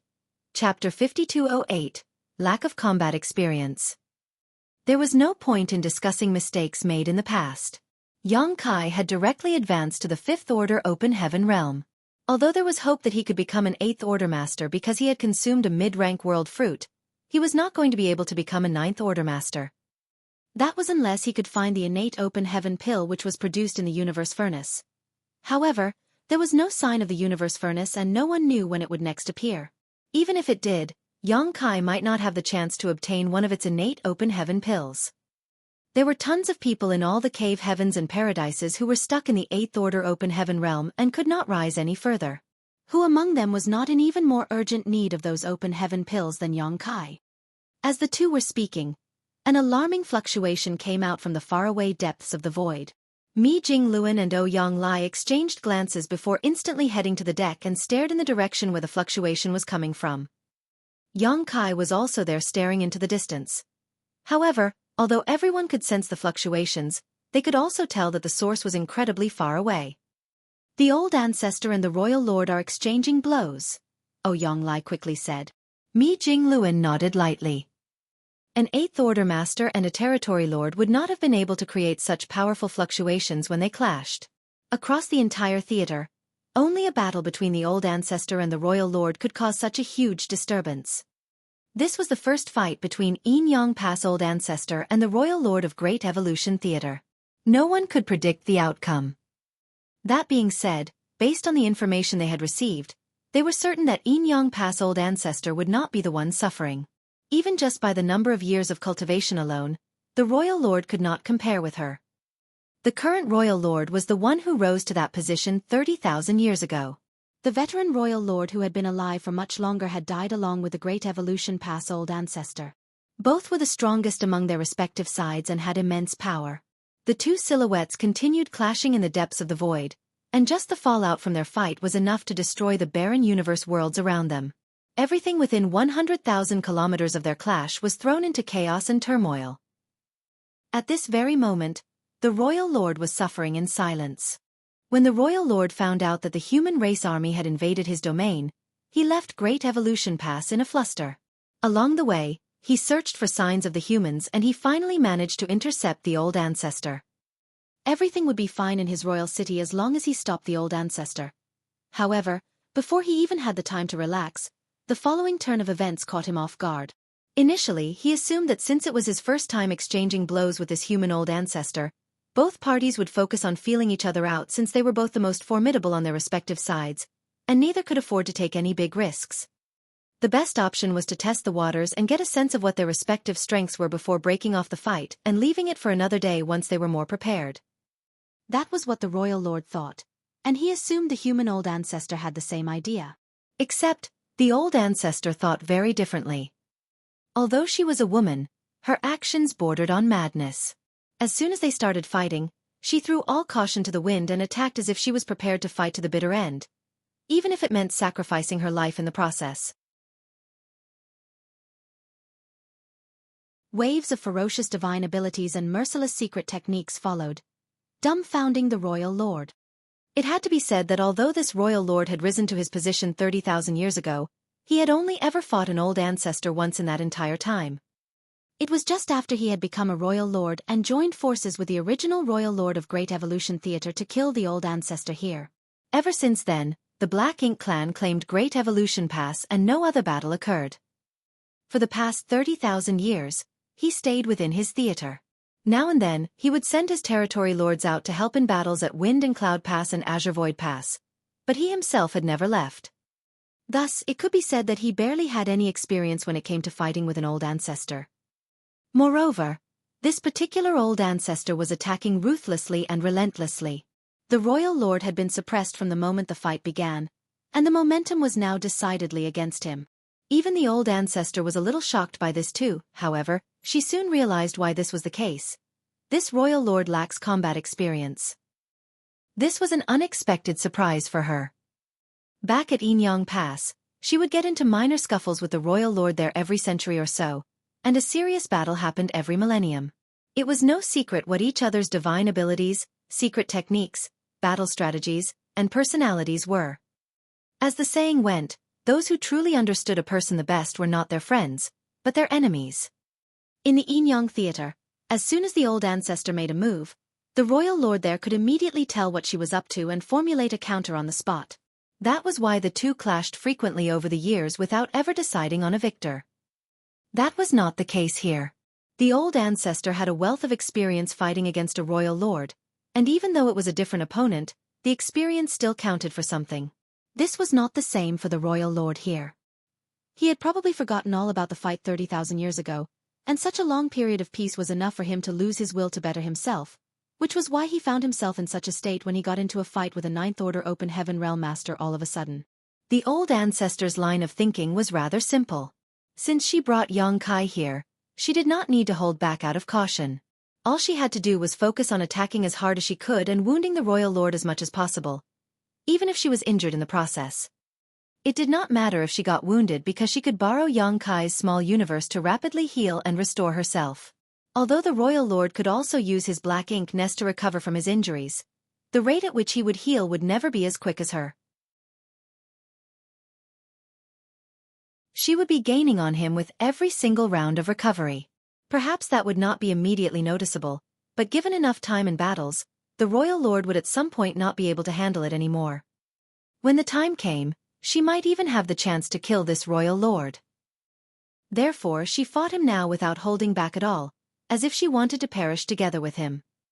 Her opponent's obvious decline in combat effectiveness over time only strengthened her resolve to commit to her initial plan.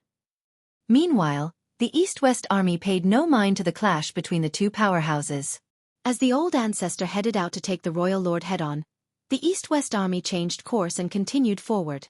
Even though the East-West Army's 68th Order Open Heaven Realm Masters would undoubtedly be of great help to the old ancestor if they joined the fight, no one could guarantee that they would all come out alive if they got involved. The East-West Army had an even more important task on hand, and that was to wipe out the Black Ink Clan army and take back Great Evolution Pass. That was their ultimate goal. Passing through Black Ink Clan territory, they saw that only the weakest Black Ink clansmen remained in the outskirts, which they could not be bothered to deal with.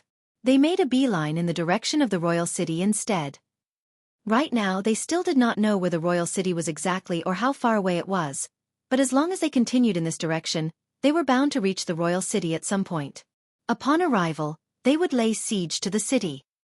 The further the East-West Army went, the more dangerous it was for them as the likelihood of receiving help from the North-South Army decreased with the increasing distance between the two armies. However, as long as the North-South Army managed to stop the Black Ink Clan coming from Great Evolution Pass, the East-West Army would not need to worry about being attacked from behind. Since arriving at this theater, the 30,000-man-strong East-West army had only engaged in a single significant battle.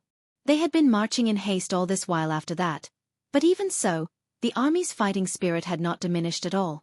On the contrary, it was even stronger than before. It was safe to predict that when the army reached the royal city, they were sure to strike fear into the hearts of the Black Ink clan. The North-South Army led by Ouyang Lai and Mi Jingluan soon reached a new location after a day of hastened traveling. Mi Jingluan was the one who deduced that they would encounter the Black Ink clan army at this spot. However, looking out into the void around them, all was quiet and there was no sign of the Black Ink clan army. Even then, Mi Jingluan was not particularly disappointed even though there were no signs of the enemy, since they had to take into account the difference in the two armies' traveling speed as well as the possibility of changes in the opposing armies' routes. Several scouts were sent out for reconnaissance in the surrounding area. Soon, they received word that there was a sighting of the Black Ink clan army coming from Great Evolution Pass. They were passing through a location that was less than an hour away from the North-South Army's current position. Mi Jingluan exhaled slowly before commanding the army to attack. Under the circumstances, an ambush was impossible as there was no time for them to find suitable spots to set up and hide. The North-South Army's only choice now was to charge straight into battle with the Black Ink clan and take them head-on. Fortunately, they knew about the Black Ink clan's movements while the other party knew nothing about them, so they had the advantage. The mighty fleet sailed through the void, and 1 hour later, the Black Ink clan army came into sight. By now, the Black Ink clan had naturally discovered the humans as well. One of the feudal lords immediately rushed to Xueqi and reported frantically, "Sir Territory Lord, we've spotted human warships." Xueqi had been uneasy the past few days, like something bad was about to happen, and that was the reason why he chose to take a longer route when leading the army out of Great Evolution Pass. He was doing everything he could to avoid the human army that had not revealed itself just yet. All had been calm and peaceful for several days, and his only worry had been the human race army that had been attacking the Black Ink clan territory. He did not know when or even if his army and the human army would meet, but if they did, the Black Ink clan might not be able to stand against them. After all, he had personally witnessed just how mighty that human army was. Furthermore, there was still the human old ancestor with them. Thus, he could not stop himself from jumping in fright when his subordinate reported the news to him. "We're running into a human race army in a place like this. Is it the one led by the old ancestor? Where are they? How far away from here?" Xueqi asked in alarm. The feudal lord pointed with his finger. "They're in that direction. We'll probably run into them in less than an hour." Xueqi looked out in that direction, and sure enough, he spotted a massive fleet approaching. It was a sea of human warships, at least 2,000 to 3,000 of them, just like the one he saw over a year ago. Based on the direction the human army was heading, it could be seen that it was not charging into the Black Ink clan's territory. The humans were positioning themselves in advance so that they could meet the Black Ink clan army, make contact an hour later and block their way forward. Why are we running into them here? Xueqi could not figure it out, and he was not about to dwell on it now. His fear of the old ancestor made him lose his composure as he bellowed in terror, "Enemy attack!" The other dozen or so territory lords gasped in fright when they heard him. They turned to check for themselves, and sure enough, they saw the human fleet in the distance. All at once, the territory lords started to panic.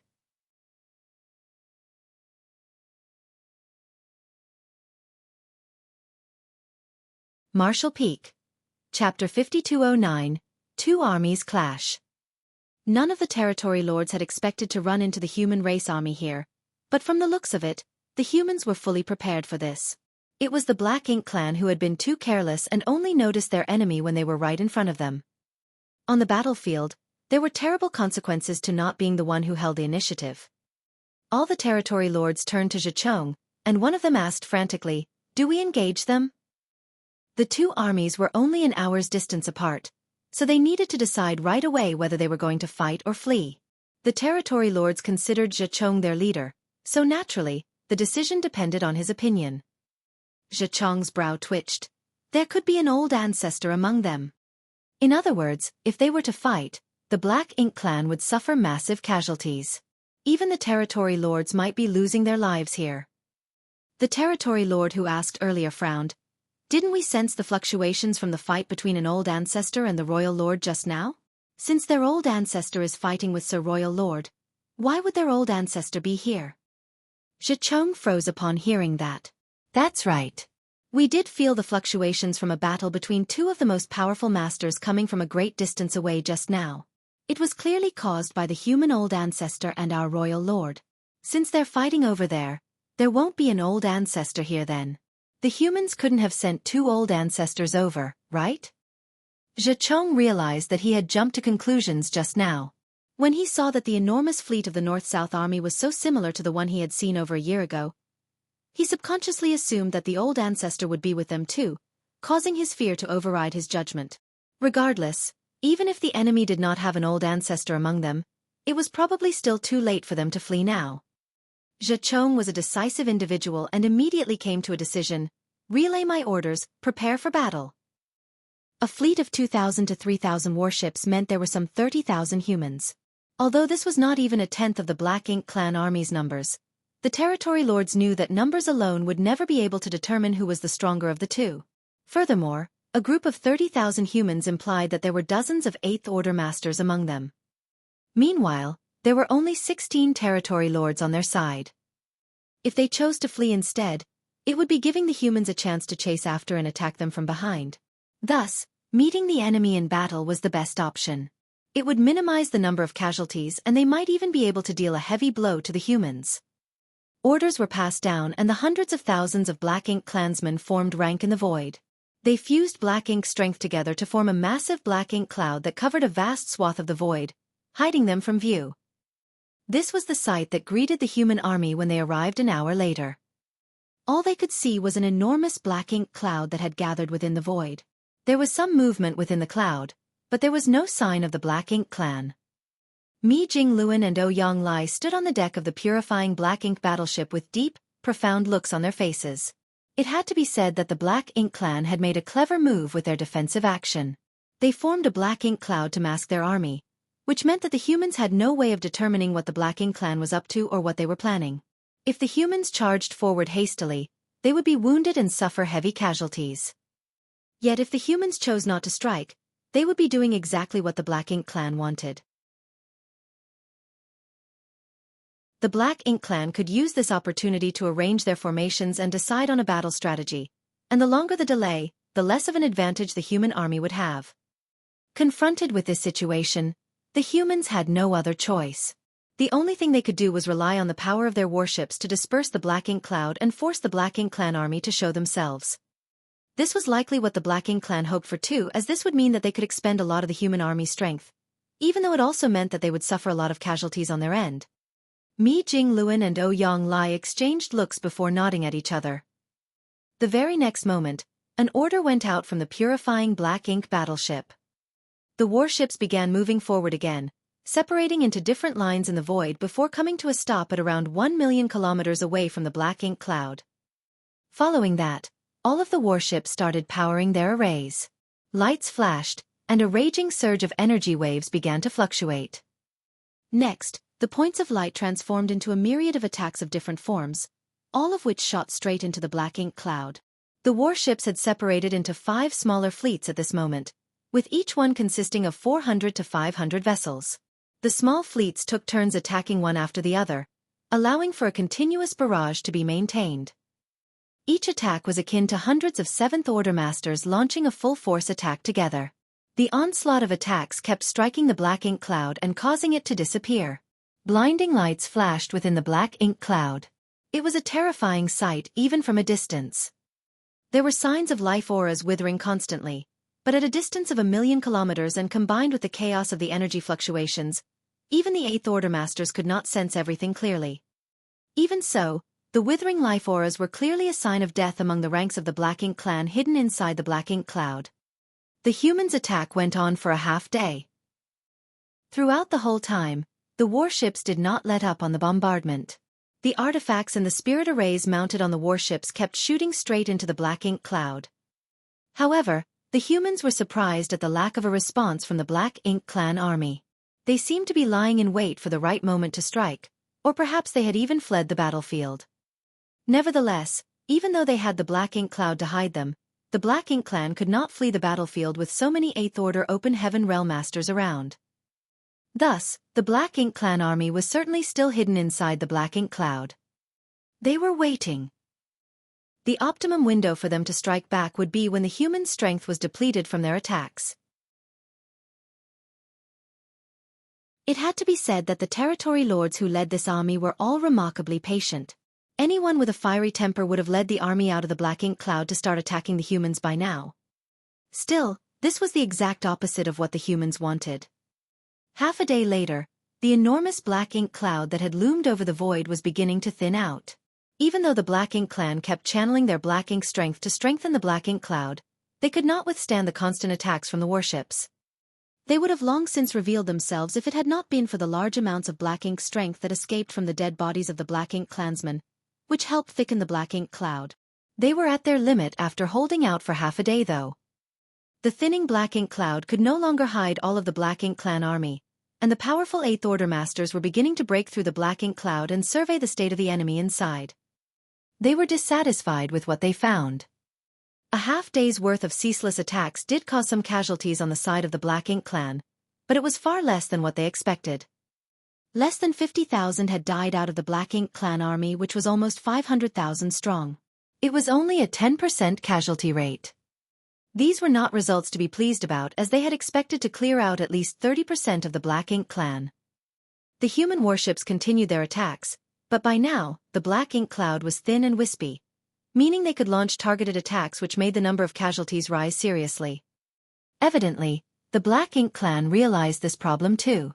The territory lords gave out an order, and 400,000 of the Black Ink clan army swiftly retreated out of the Black Ink cloud before rushing off into the distance. The Black Ink clan was trying to escape. The human army was not about to ignore that, so Ouyang immediately gave the order to pursue. However, the attempt to flee was merely a feint. As soon as the human army entered the wispy Black Ink cloud, the Black Ink clan army suddenly turned around and launched its attack. The Great Evolution Theater had been at peace for 30,000 years, but on this day, an explosive battle took place between two armies just a few days' travel away from Great Evolution Pass. Although the East-West Army had already attacked some of the territory lords' territories, that was not the same as this fight. Ouyang and the others were a little startled by the Black Ink clan's strategy, but that was all. Mi Jingluan had already been on guard back when Ouyang gave the order to chase after the supposedly fleeing army. Even though the Black Ink clan had suffered some casualties, the fight had not truly begun, and there was no way the Black Ink clan would flee without a fight when they still had 400,000 soldiers. The territory lords who led the army would surely know that they would be doomed the moment they fled. He was proven right. The Black Ink clan did not plan on fleeing. They merely wanted to lure the human warships into their Black Ink cloud, so that they could gain a geographical advantage. Although the Black Ink cloud was thin and sparse now, it was still a significant help to the Black Ink clan and a hindrance to the humans once they were inside.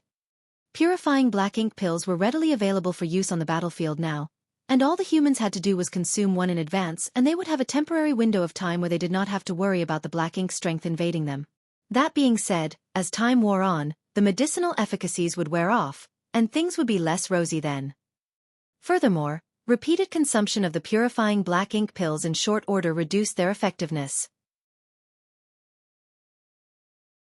Those at Blue Sky Pass had done a systematic test and figured out that a 6th Order Master could use 2 purifying Black Ink pills within the span of a month. Any more than that and the medicinal efficacies would be greatly diminished. A 7th Order Master could use 3 pills. There was a limit to the medicinal efficacies of each purifying Black Ink pill as well, making them only effective for 6 hours at most. Thus, if the humans fought against the Black Ink clan within the Black Ink cloud, they would need to end the fight as quickly as possible. For the longer it dragged on, the more disadvantaged they would be. The Black Ink clan had launched their attack at just the right time. They had perfectly positioned the battlefield within the area that still had the wispy Black Ink cloud. Despite that, they were still shocked by the humans' reactions. They thought that the humans would be disadvantaged if the fight happened in such an environment, but how could they have anticipated that the humans would not be affected at all? As the two armies clashed head-on, the 7th Order Masters swiftly leaped out of the warships without caring about being affected by the Black Ink strength at all. The Black Ink clan was thunderstruck. They had preconceived notions that the humans avoided Black Ink strength like the plague, especially those with lower cultivation. Only some of the Eighth Order Masters could withstand the encroachment of Black Ink's strength for an extended time in battle. However, from the looks of it now, even the Seventh Order Masters could move freely within the Black Ink cloud without being affected at all. What was going on? While the Black Ink clan was reeling from shock, the human squads began to unleash their full strength. The Seventh Order Masters all stuck close to their warships and coordinated with the other squads in their battalions to launch concentrated attacks. The face-to-face confrontation was quickly decimating the Black Ink clan army. It was 30,000 against over 400,000, which was a huge disparity in numbers, yet to the humans, being heavily outnumbered was not a problem at all. Throughout the ages, humans had always battled against the Black Ink clan under such circumstances, so they amassed a ton of experience.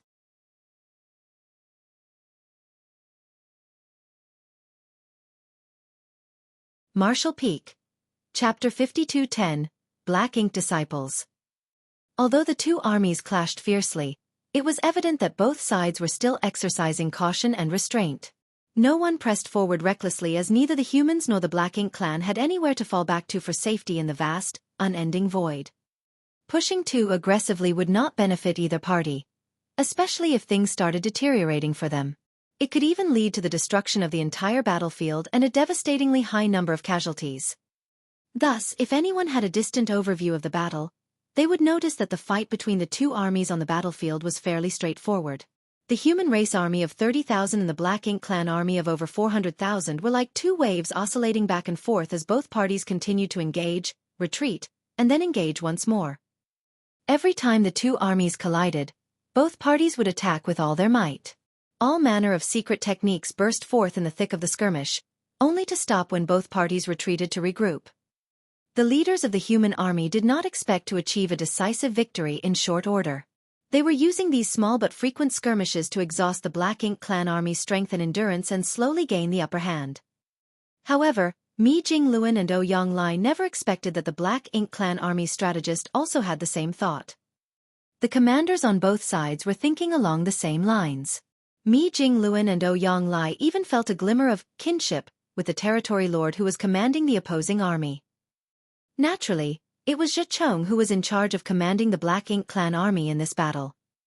Among the territory lords, Xueqi was competent and, more importantly, cautious by nature. If it had not been for his prudence, he would not have made the snap decision to escape when he was ambushed by the human race army back at Wind and Cloud Pass. But he did, and therefore he survived.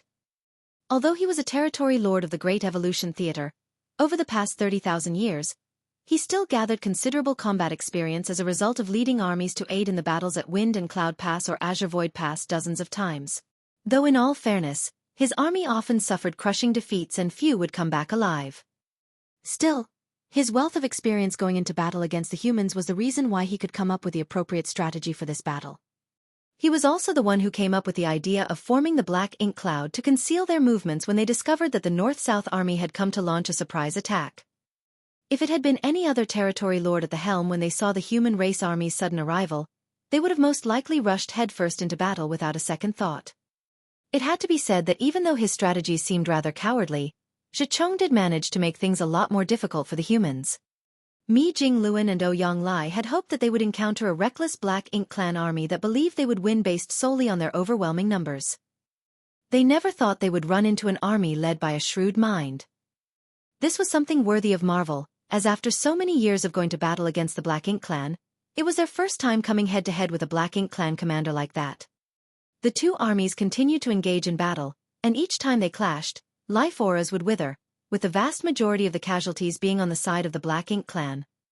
The humans would not be in much danger if their warships were intact, but if their warships were to be destroyed, then the whole squad would be in great danger.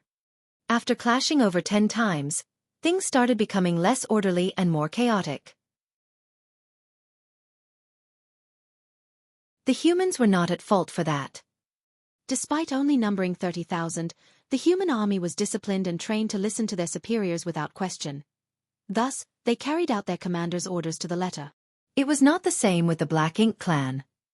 There were over 400,000 Black Ink clansmen, and while Xueqi was considered the commander, they were actually made up of the individual armies that belonged to over a dozen different territory lords, each with a mind of his own.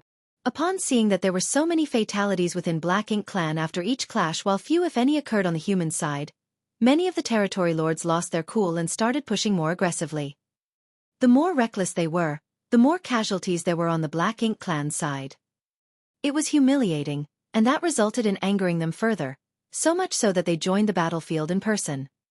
The Eighth Order Masters were not about to let the territory lords have their way on the battlefield.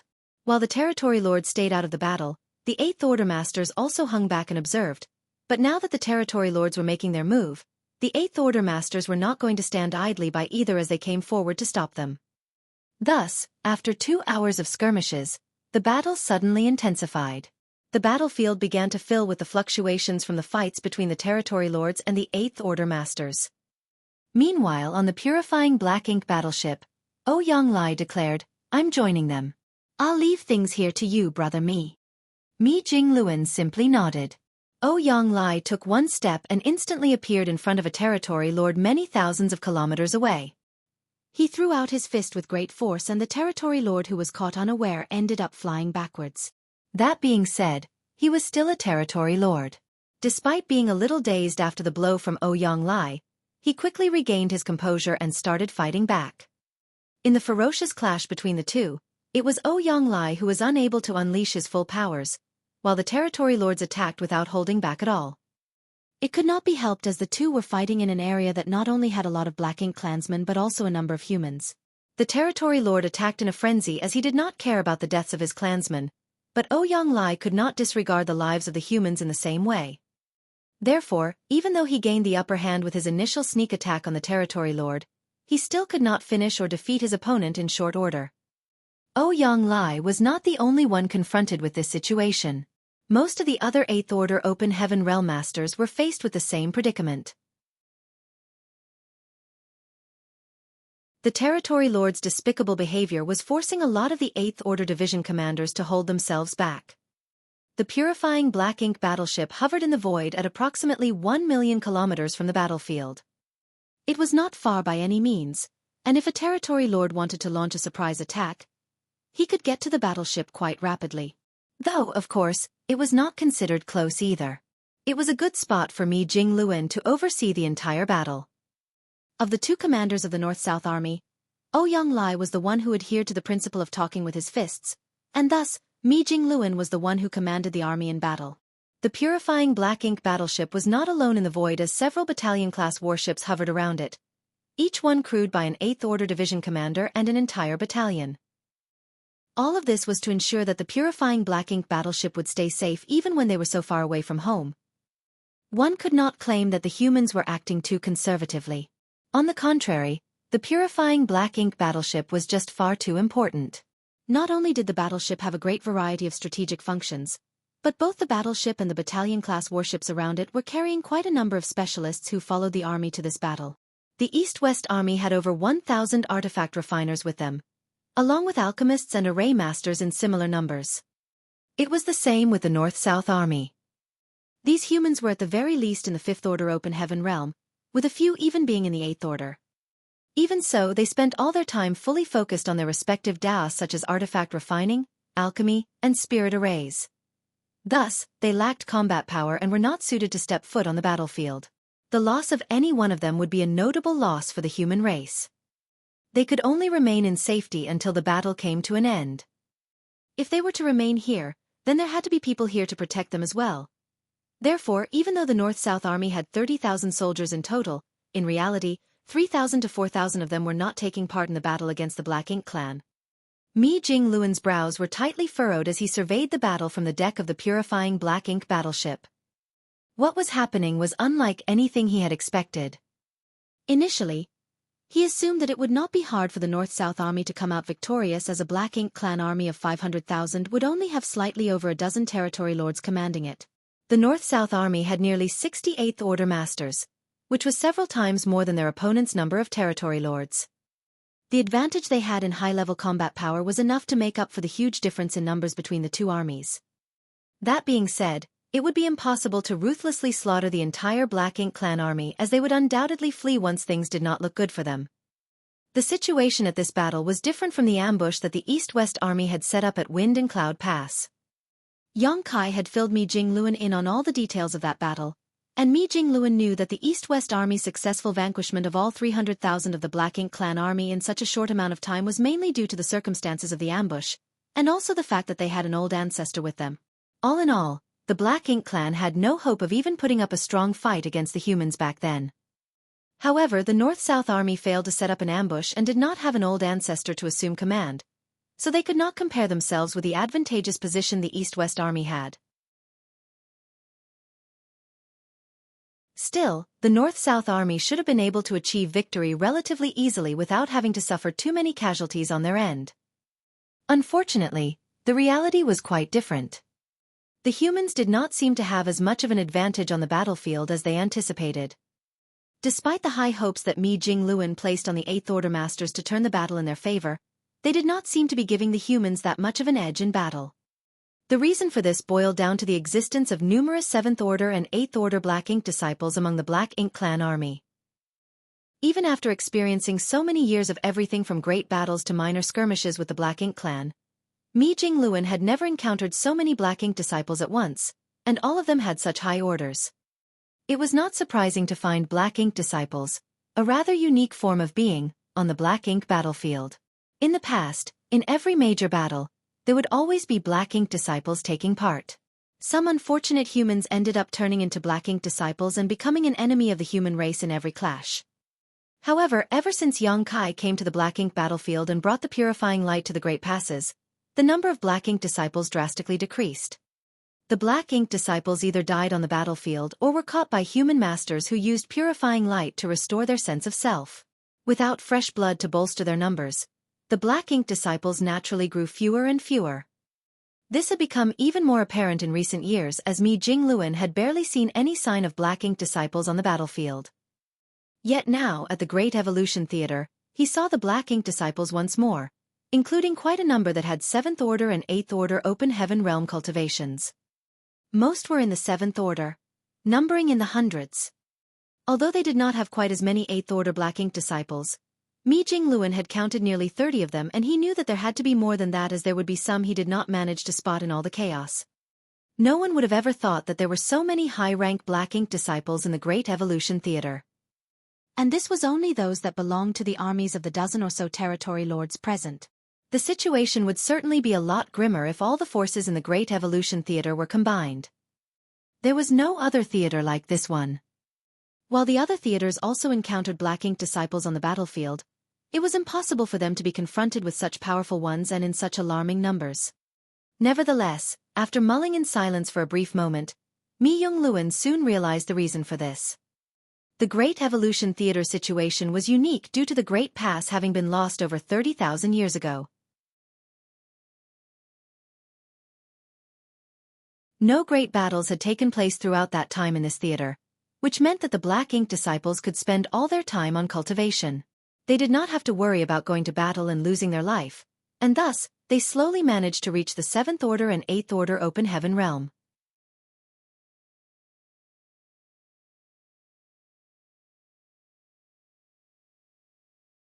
Marshall Peak. Chapter 52:11, Collapse. Judging by the number of Black Ink disciples there were on the battlefield now, it proved that not all of the human soldiers who were part of the battle at Great Evolution past 30,000 years ago had been killed by the Black Ink clan after the death of the old ancestor. The Black Ink clan must have taken quite a number of them and turned them into Black Ink disciples. There was no other way of explaining why so many Black Ink disciples with high orders would appear in the Great Evolution Theater. Why did all of the cave heavens and paradises in the 3,000 worlds classify everything that had to do with the Black Ink clan? That was because Black Ink strength was far too tempting for some people. As it was, once a person's body was corrupted by Black Ink strength, they would undergo a drastic change and become someone who served the Black Ink clan above all else. In other words, they would become an entirely different person, but at the same time, the power that Black Ink strength provided was enough to enable a cultivator to not be affected by the shackles of the Open Heaven Realm. With enough luck and resources, one could continue to cultivate all the way to the Ninth Order Open Heaven Realm. How many Ninth Order Masters had there been throughout history? Too few that even the most prominent of cave heavens and paradises could easily count them with their fingers. With that being the case, It would be hard for cultivators who had reached the ceiling of their cultivation and failed to break through to not be swayed by the temptation of black ink's strength. Yuan Du, a vice-sect master of Langya Paradise, was a 7th-order open heaven realm master. He knew very well the risks and dangers of black ink's strength, but even then, he could not overcome the temptation. In the end, he chose to become a black ink disciple. Not only did he turn against his people, but he even threatened the safety of his sect. The sect master, Li Yuan Wang, had no choice but to kill Yuan Du himself. The fact that even the vice-sect master of Langya Paradise succumbed to the draw of black ink's strength proved how hard it would be for most people to resist the temptation as well if the powers of black ink's strength became public knowledge in the 3,000 worlds. Humans were always unpredictable. 30,000 years ago, the Great Evolution Old Ancestor died and the Great Pass was conquered.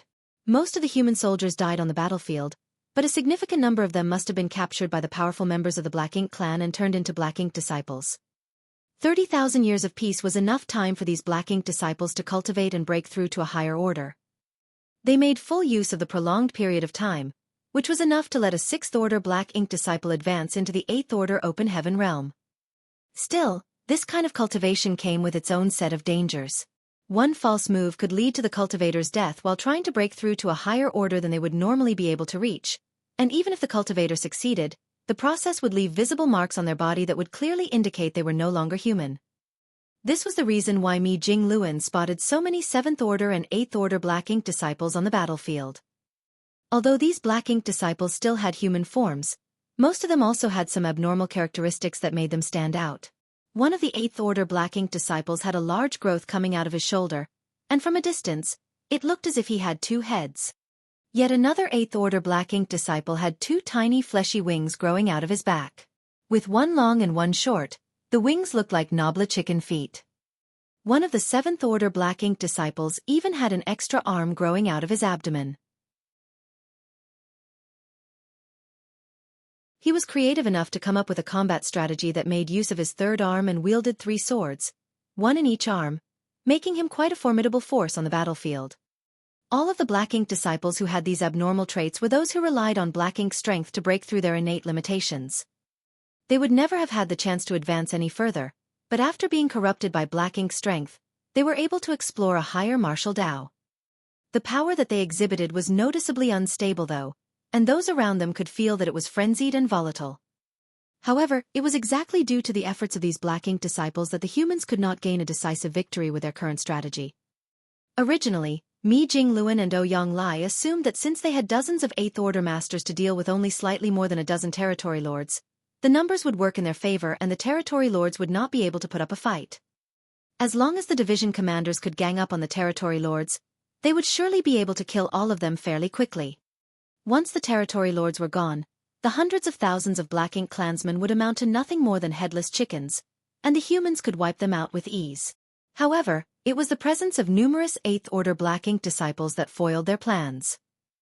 The 8th-order Black Ink disciples were fearsome in their violent attacks, but the ferocity also proved that they did not have full control over their strength. In other words, these 8th-order Black Ink disciples were not on even footing with the true 8th-order masters. Their powers did not come from proper cultivation, and as a result, they were even weaker than ordinary territory lords. If it came down to a solo fight, any one of the 8th-order division commanders could easily defeat an 8th-order Black Ink disciple. Even so, it would not be as easy to kill one. Furthermore, both the territory lords and the 8th-order Black Ink disciples attacked without any restraint, not caring whether they injured or even killed their fellow Black Ink clansmen in the process. On the other hand, the 8th-order masters had to take great care not to harm their fellow humans. Thus, when it came to the battle between the two parties' top masters, although the humans still had the advantage, it was not a significant one and could not produce the result they had hoped for. As the fierce battle progressed, the casualties mounted on the side of the Black Ink clan. The humans also began to suffer more casualties, and there were even signs of 7th-order masters dying on the battlefield. Mi Jingluan frowned as this was not what he wanted to see. If things carried on like this, even if the humans emerged victorious, it would still be at the cost of far too many lives, which would be a crushing blow to them. We must break the deadlock as soon as possible to achieve our goal today. After thinking in silence for a moment, his divine sense surged and in the next moment, 5 figures jumped out of the battalion-class warships around the purifying black ink battleship and joined the battlefield. These 5 were all 8th Order Open Heaven Realm Masters. Initially, their job was to stay with the battalion-class warships around the purifying black ink battleship and protect all of the non-combatants on board the ships. But now, it was time for them to make their move.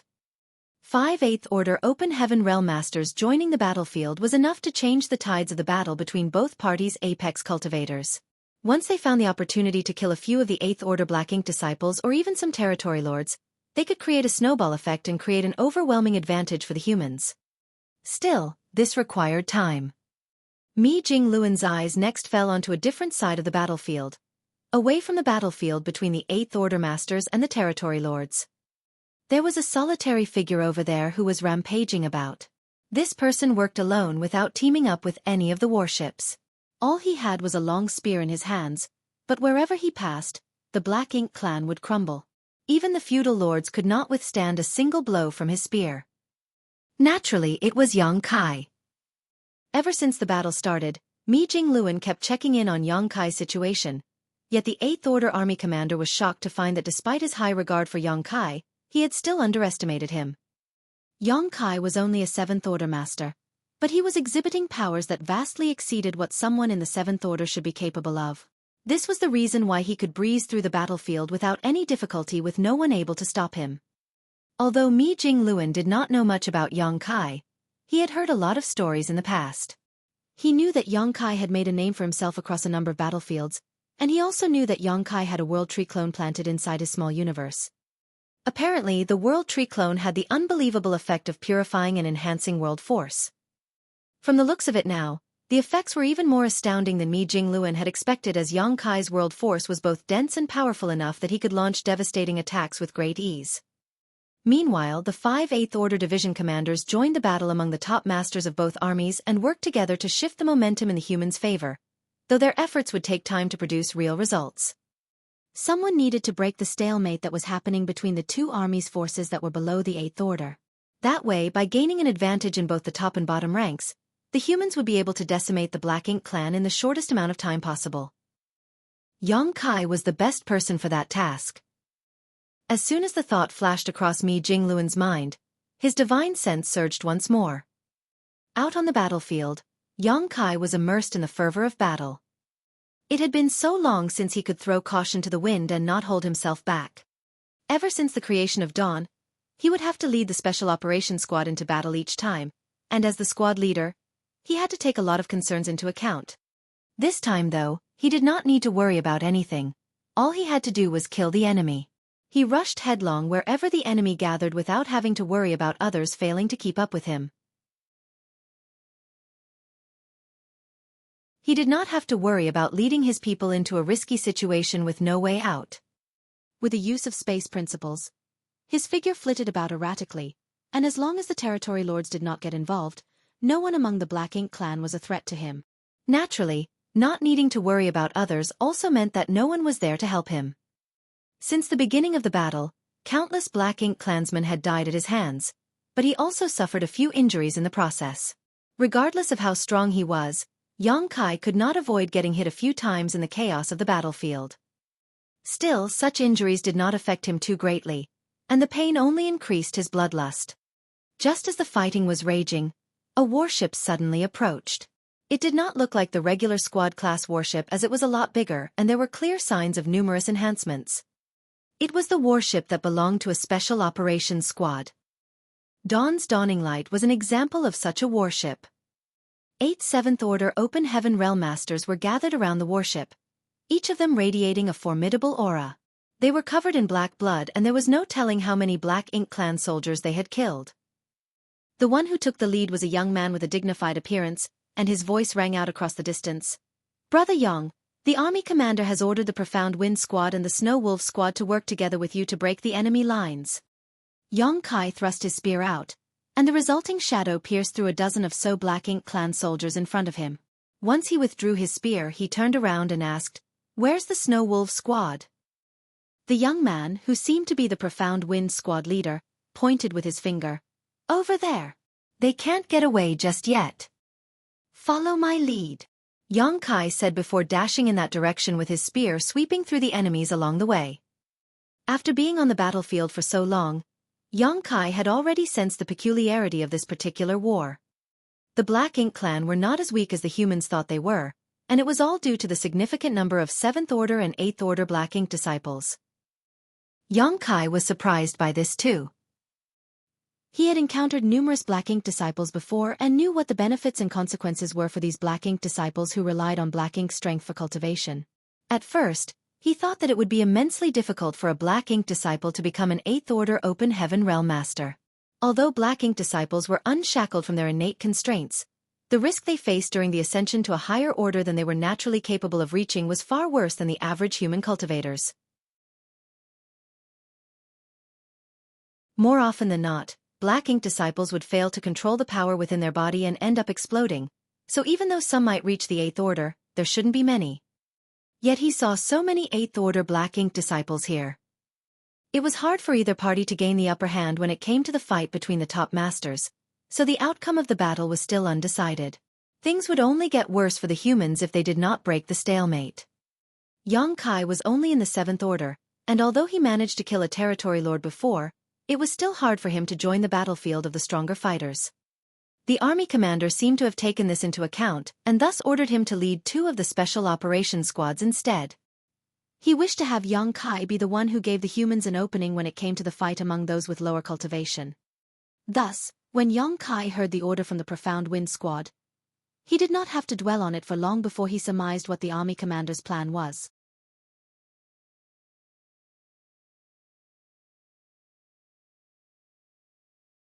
Martial Peak. Chapter 52:12. Hidden Murderous Intent. A single human charged forward with a mighty aura. The battlefield was havoc as far as the eyes could see, but Yang Kai drifted through the chaos, taking down enemies with great ease and single-handedly carving out a path behind him. The Profound Wind Squad followed closely behind him. All 8 of the 7th Order Open Heaven Realm Masters had looks of solemn respect on their faces, especially the young squad leader. Only the best among the 7th Order could become the squad leader of a special operations squad. Under the young squad leader's leadership, the Profound Wind Squad had also achieved great success in their own theater. Initially, he did not understand why the army commander ordered the 2 elite squads to work together with Yang Kai, but now that he saw just how unparalleled of a fighter Yang Kai was on the battlefield, he began to understand why the order came down. Only an unstoppable force such as Yang Kai could lead the 2 special operations squads to break the enemy on the battlefield in the shortest amount of time. Yang Kai and the squad charged straight forward, and soon, they arrived at a different part of the battlefield. The area was filled with Black Ink clansmen, including many feudal lords. They swarmed the area, which made it impossible for anyone to get in or out, and at the very center was a warship that belonged to another special operations squad that was currently being besieged on all sides. This was the Snow Wolf Squad, which had about the same number of people as the Profound Wind Squad. Both squads had roughly 50 members, with 8 7th Order Open Heaven Realm Masters assuming command. Special operations squads had a lot more members than regular squads, and when combined with the numerous improvements made to the squad's warship over the years, the Snow Wolves were undoubtedly a formidable force in combat. Although there were only 50 of them, they had the power of the warship and should easily be able to take on at least 1,000 to 2,000 Black Ink clansmen at once, as long as they did not have to face a territory lord as well. Yet, at this very moment, the Snow Wolf Squad was surrounded by the Black Ink clan and had no way of escaping. They were not in a dire situation due to the power of their custom warship, but things were still looking pretty bad for them. Among the 8 7th Order Open Heaven Realm Masters, one was heavily injured and had to return to the warship deck to recover. Under the command of the Snow Wolf Squad leader, the remaining 7th Order Masters kept trying to find a way to break out of the encirclement, but every attempt was hindered by the Black Ink clan's frenzied attacks, which forced them back. The Snow Wolves were slowly losing ground and things were taking a turn for the worse. Even so, the squad leader remained calm as he unleashed a series of divine abilities and secret techniques, all the while trying to find a way out for them. A special operations squad was sure to have its own trump cards, such as powerful arrays installed in their warship. The Snow Wolves had such an array that was capable of unleashing an attack on par with an 8th Order Master's all-out strike. It would not be hard for the squad to escape after using this, but the array expended too much power, so once used, the entire warship would lose over half of its combat power temporarily. The battle began not too long ago, and the snow wolves were unwilling to pay such a heavy price in a situation such as this, especially since they were not pushed to the brink just yet. Just as the snow wolf squad leader was trying to think of a good strategy, a commotion arose among the Black Ink clan. All of a sudden, a spear breached through the ranks of the Black Ink clansmen, and in an instant, a sliver of space was carved out as the siege was split into two like a ripped piece of cloth. A solitary figure plowed through the opening. The Snow Wolf squad leader's expression brightened at once, and he quickly ordered his squad to head towards the opening, and at the same time he frantically called out, "Watch out, junior brother! Behind you!" As soon as he said that, Yong Kai felt his heart clench, and soon he felt a wave of pain coming from his lower back. Someone had indeed snuck up on him. The one who launched the sneak attack had done it so quickly and surreptitiously that he had not noticed anything until he had been hit. Yong Kai instinctively swept his spear out but hit nothing. He spotted a silhouette brushing past him out of the corner of his eye, but when he tried to catch a proper glimpse, he could not find it anymore. Still, he did not remain still. He kept charging forward, and the Profound Wind Squad's warship pushed in through the breach in the Black Ink clan's lines behind him. The two squad leaders of the Special Operations Squads knew each other, so they exchanged a light nod of greeting but skipped over the usual pleasantries. The Profound Wind Squad leader informed the Snow Wolf squad leader of the army commander's orders, and the latter chuckled bitterly before turning to Yong Kai. "Are you hurt, junior brother?" The army commander ordered both of our Special Operations Squads to work together with junior brother Yong, but he suffered a sneak attack just as soon as he showed up. One of the 7th Order Open Heaven Realm Masters under his command had suffered from a sneak attack as well. He was the one who was tending to his injuries on the warship's deck. Thus, he knew just how insidious the ambusher who snuck up on Yong Kai was.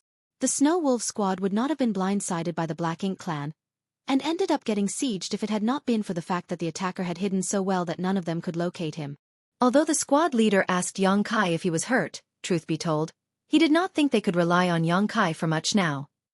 Contrary to his assumptions, Yong Kai just shook his head. "I'm fine." The squad leader was taken aback for a moment before he kindly advised, "Junior brother, don't try to put up a strong front when you're on the battlefield. If you need to tend to your injuries, then it's best not to delay doing so." Yong Kai chuckled. "I'm fine really. Perhaps you don't know, senior brother, though this junior brother here may not have much else to boast about, my skin's thicker and my flesh is stronger than average." It was true that the one behind the sneak attacks was powerful and not to be underestimated. Such an attack on a regular 7th Order Master would at least result in serious injuries, if not worse. However, Yong Kai carried a potent dragon vein, which made his physique a lot stronger than that of a regular human. Thus, something that would have heavily injured someone else was not so serious when it came to him. Furthermore, his body's restorative abilities were quite astonishing, so Yong Kai did not need to bother tending to such injuries. He would fully recover soon enough. What got his attention now was the strength that was contained inside the attack from the one who snuck up on him. Yong Kai could clearly sense the dense black ink strength that lingered in his wound, which was clearly trying to eat into his body and spread to his small universe. This was the most troublesome aspect of this sneak attack. Even if a human could survive the initial blow, they would have to deal with the black ink strength's attempt to invade after. However, Yong Kai was unbothered by black ink strength, so he simply ignored it. So what if it managed to spread into his small universe? It was not as if he did not already have lots of black ink strength sealed up within. Was it a black ink disciple? Yong Kai asked grimly. And it was. The Snow Wolf squad leader replied. It was just as Yong Kai suspected. At the time, he had a feeling that the one who attacked him was not from the Black Ink clan. From the looks of it now, it was indeed a Black Ink disciple, and probably a 7th Order one. The attacker was a master of concealment, so even though Yong Kai's divine sense was stronger than average, he could not find any traces of the attacker. That Black Ink disciple seemed to have vanished right after striking him. It went without saying that Yong Kai knew the attacker would not have vanished and was simply hiding somewhere, eyeing them like a venomous snake. I need to get rid of that attacker, or else the other 7th Order Masters might suffer a death blow if they were not careful. After teaming together, the two squads did not come to a halt. Yong Kai and the squad leaders had a quick discussion, and soon, the two warships began their attack under Yong Kai's leadership. Initially, the Black Ink clan here had managed to rely on the support of that 7th Order Black Ink disciple to keep the Snow Wolf squad cornered without any hope of escape. But now that the Profound Wind squad had shown up as well, the Black Ink clan was having a hard time dealing with the humans. In just a few moments, the enemy's siege was breached yet again. 2 feudal lords had been overseeing the situation at the breakthrough spot, but Xueqi easily cut them down with his spear as if they were nothing more than fish on a chopping block. The rest of the high-rank and low-rank Black Ink clansmen did not amount to much. Wherever the Azure Dragon spear swept, large swaths of them exploded into black blood mists. This was the first time that the Snow Wolf squad leader ever saw a 7th Order master killing a feudal lord with such ease, causing his eyes to nearly fall out of their sockets. When comparing in terms of realm, a feudal lord was supposedly on par with a 7th Order master. However, as the two races cultivated in different ways, generally speaking, feudal lords tended to be weaker than 7th Order humans. However, despite being somewhat weaker, they were still feudal lords and not just random Black Ink clansmen. The squad leader had killed many feudal lords himself, but he never thought there would be a 7th Order master who could cut down feudal lords as if they were helpless chickens. How the heck did he do that? Is he still human? The Snow Wolf squad leader could not resist checking to see what Xueqi's order was right now, as he was beginning to suspect Xueqi was secretly an 8th Order master who was hiding his true cultivation. His actions did not escape the Profound Wind squad leader's attention, and the latter chuckled as, just a short while ago, he had the exact same reaction. Before seeing the way Xueqi slaughtered their enemy with great ease, never in his wildest dreams would he have thought that a 7th Order Open Heaven Realm Master would possess such terrifying strength in combat. Regardless, the 2 squad leaders were relieved to find that Xueqi did not seem to be affected by the sneak attack from earlier. Both of them spotted the trail of golden-colored blood on Xueqi's lower back, but it did not seem to be much of a hindrance to him. That being said, they were startled to see the golden-colored blood as well. The blood of regular humans would not be of that color. Nevertheless, they had no time to waste on such thoughts. The 2 squads followed closely behind Xueqi and boldly rushed towards the breach in the enemy lines. However, before they passed through the opening, they saw a flicker of something right behind Xueqi, and in the very next moment, a shadowy silhouette appeared with an artifact in hand that was similar to a dagger. The silhouette was aiming straight for the back of Xueqi's neck. The shadowy silhouette had appeared so abruptly that no one noticed anything until it was right there. Evidently, it was the Black Ink disciple who had snuck up on Xueqi earlier. He had indeed been hiding nearby, waiting for his chance to attack once more. When he saw that Xueqi was leading the 2 special operations squads out of the encirclement, he evidently grew impatient and tried to attack again. "Junior brother, watch out!" the 2 squad leaders exclaimed in shock. However, Xueqi, who was in the lead, did not seem to hear them at all. It was as if he had not noticed anything amiss. The dagger-like artifact stabbed right into the back of Xueqi's neck, and everyone in both squads, including the squad leaders, stared in grievous horror. However, they did not see the spurt of golden blood and the sudden loss of a life that they expected. For the moment the dagger was about to cut into the back of Xueqi's head, Xueqi's figure became transparent and illusory. A wave of space principles could be seen propagating out. The attacker could not withdraw in time and he ended up stumbling through Xueqi's body. It was Xueqi's Nihility secret technique. A long time ago, Xueqi had already comprehended a space principle secret technique that allowed him to exile his body to the void to avoid certain attacks. While in this state, Xueqi's body was no longer part of this world. Naturally, someone powerful enough would still be able to attack him by shattering the local space and thus affecting him even in the void. But the Black Ink disciple who snuck up on him did not seem to have expected Xueqi to employ such a bizarre tactic and was thus unprepared.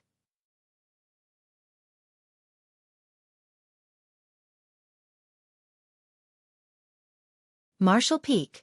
Chapter 52:13, Cut across the battlefield. Everything happened in a flash and Xueqi reacted just as swiftly. When the attack failed, the shadowy silhouette faded away in such an uncanny way that it was almost as if the silhouette never existed in the first place. Even divine sense could not detect any traces. However, Xueqi simply smirked. "Do you think you can use the same trick twice?" By the time he finished speaking, the attacker had vanished. All of a sudden, Xueqi whipped his head about and reached out to grab something in that direction. Once again, space principles rippled out and space was locked in from all sides. By the time Yang Kai withdrew his hand, it was clenched around the neck of a figure. His world force surged and crashed into the other person's small universe, which made the person dazed and unable to use his strength. "Attacking me twice, huh? You seem like a rather stubborn person," Yang Kai remarked coolly as he stared at the person. It was clear that the attacker had been highly trained in the art of assassination. When an attack failed, he retreated right away. That was why Yang Kai failed to detect him during the first sneak attack and could not find any traces of him after. However, after taking into account the mystifying powers of concealment that this black ink disciple had, Yang Kai was certain that the attacker would not give up so easily. He would strike again. Yang Kai did not know who the attacker would strike against next, or if he would even show himself once more. Still, the black ink disciple did intend to strike again, and the best and final opportunity would be when Yang Kai led the two squads out of the siege. Therefore, Yang Kai kept his guard up the whole time. He stayed vigilant and aware of everything that was happening around him, including the goings-on near the two squads behind him. Sure enough, the attacker showed himself again and he even chose to make Yang Kai his target. Why would Yang Kai, who already had his guard up, allow himself to be attacked in a similar fashion twice? To zero in on Yang Kai twice in a row meant that the attacker was stubborn and proud. As he failed to deal a heavy blow to Yang Kai on his first attempt, he did not hesitate at all to try again. Unfortunately for him, he chose the wrong target. His first sneak attack had been successful due to his tactics and Yang Kai's lack of vigilance. That was not the case this time. On the battlefield, one had to pay the price for such willful stubbornness. The attacker could feel the terrifyingly powerful world force that flowed out of Yang Kai's hand and crashed into his small universe. His small universe quaked and the black ink disciple was terror-stricken. He could sense that Yang Kai was merely a seventh-order open heaven realm master, just like him, but Yang Kai was now holding him by the neck as if he were a chicken waiting to be slaughtered. How could there be such a huge difference in strength between them? What he found even harder to grasp was the way Yang Kai had managed to locate him. His concealment secret technique was exceptional and in the heat of the moment, even an eighth-order master might fail to notice him. However, when he tried to conceal himself and vanish earlier after the second attack had failed, Yang Kai managed to capture him with just one hand. As the black ink disciple tried to struggle, he caught Yang Kai's eyes and was shocked by the sliver of golden pupil he saw. Demon Eye of Annihilation. Are you from Myriad Demon's Heaven? Once the black ink disciple spotted that intimidating golden pupil, he came to a realization. He assumed Yang Kai was from Myriad Demon's Heaven and had cultivated the Demon Eye of Annihilation, one of their core secret techniques, to a high degree of mastery. No wonder he knew exactly where I was. After working it all out, the black ink disciple was filled with bitterness. He could not believe how terrible his luck was to encounter someone from Myriad Demon's Heaven on the battlefield, and one who even cultivated the Demon Eye of Annihilation to such a high level to boot. This mystical technique of the Myriad Demon's Cave Heaven could see through all illusions and falsities. If cultivated to the apex, it was rumored to be capable of seeing into a person's past and future. All in all, it was the bane of his concealment secret technique. The concealment secret technique that he relied on was nothing more than a joke before the Demon Eye of Annihilation.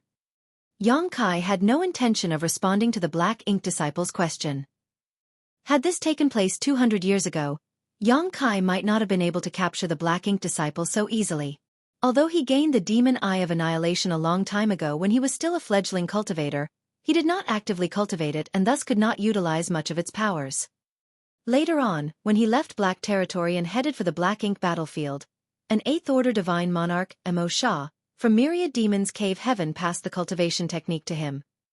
Throughout these years on the Black Ink battlefield, Yang Kai kept cultivating the two-eye secret techniques of Myriad Demon's Heaven, making some small progress. This carried on until 200 years ago when he used an enormous amount of military merits to head to Myriad Demon's Pass, and personally sought guidance from the Myriad Demon's Heaven old ancestor. Ever since then, Yang Kai's mastery of these two-eye secret techniques soared tremendously. This was a good thing about the Battle Ink battlefield.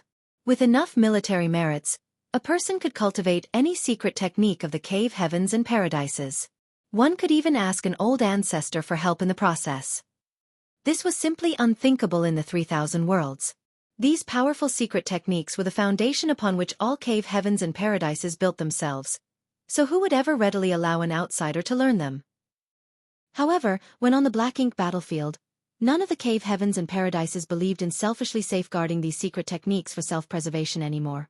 All of the old traditions and beliefs had been broken, and everyone from the old ancestors to the regular cultivators had one goal in mind: to eliminate the Black Ink clan once and for all. Anything that furthered that goal was acceptable, including teaching others these once carefully guarded secret techniques. By now, Yang Kai's understanding of the two-eye secret techniques far surpassed what it once was 200 years ago. Based on how the myriad demons' heaven separated the mastery level of both these eye secret techniques, Yang Kai's cultivation of the demon eye of annihilation could be considered to be far above average now. After all, receiving help from an old ancestor was no small matter. Therefore, it was laughable that the Black Ink disciple attempted to conceal himself in front of Yang Kai. At this very moment, Yang Kai was holding the seventh-order Black Ink disciple by the neck and staring at the lump that came out of the latter's forehead. Seeing it, Yang Kai let out a small sigh. Not all Black Ink disciples were alike. If someone became a Black Ink disciple because their body had been invaded by Black Ink strength, then there was still a way to save them. All they would need to do was remove the Black Ink strength with purifying light. However, if a person chose to rely on Black Ink strength to break through the innate barriers of their cultivation, there was no way of saving them anymore. This was due to the fact that once the Black Ink strength left their body, the person's small universe would no longer be capable of containing their cultivation. The person would end up dying from the explosion of their small universe. The seventh-order Black Ink disciple in front of Yang Kai right now had a bulbous sore-like mass on his forehead that was surging with Black Ink strength. It was a clear sign that he had used Black Ink strength to break through his natural limits. In other words, this Black Ink disciple could not be saved, and that was the reason why Yang Kai sighed. His world force, which had already been coursing fiercely to begin with, intensified even further as it rushed into the Black Ink disciple's small universe. In less than a breath, the Black Ink disciple's small universe began to rumble and quake as cracks started spreading across it like a spiderweb. The Black Ink disciple was visibly petrified. Soon, his small universe split apart and shattered into 1,000,000 pieces. As his small universe collapsed, a huge amount of world force madly surged out, along with all of the Black Ink disciple's vitality. By the time Yang Kai tossed the Black Ink disciple aside, there was no longer any sign of life within him. It had only been several breaths from the Black Ink disciple's appearance during his second assassination attempt on Yang Kai, till the point where his lifeless body was cast aside. The surrounding Black Ink clansmen did not even have time to register what was happening. Suddenly, the screech of a golden crow reverberated across the void and a brilliant great sun rose into the sky. The golden crow kept awing in joy as the light shone out brilliantly.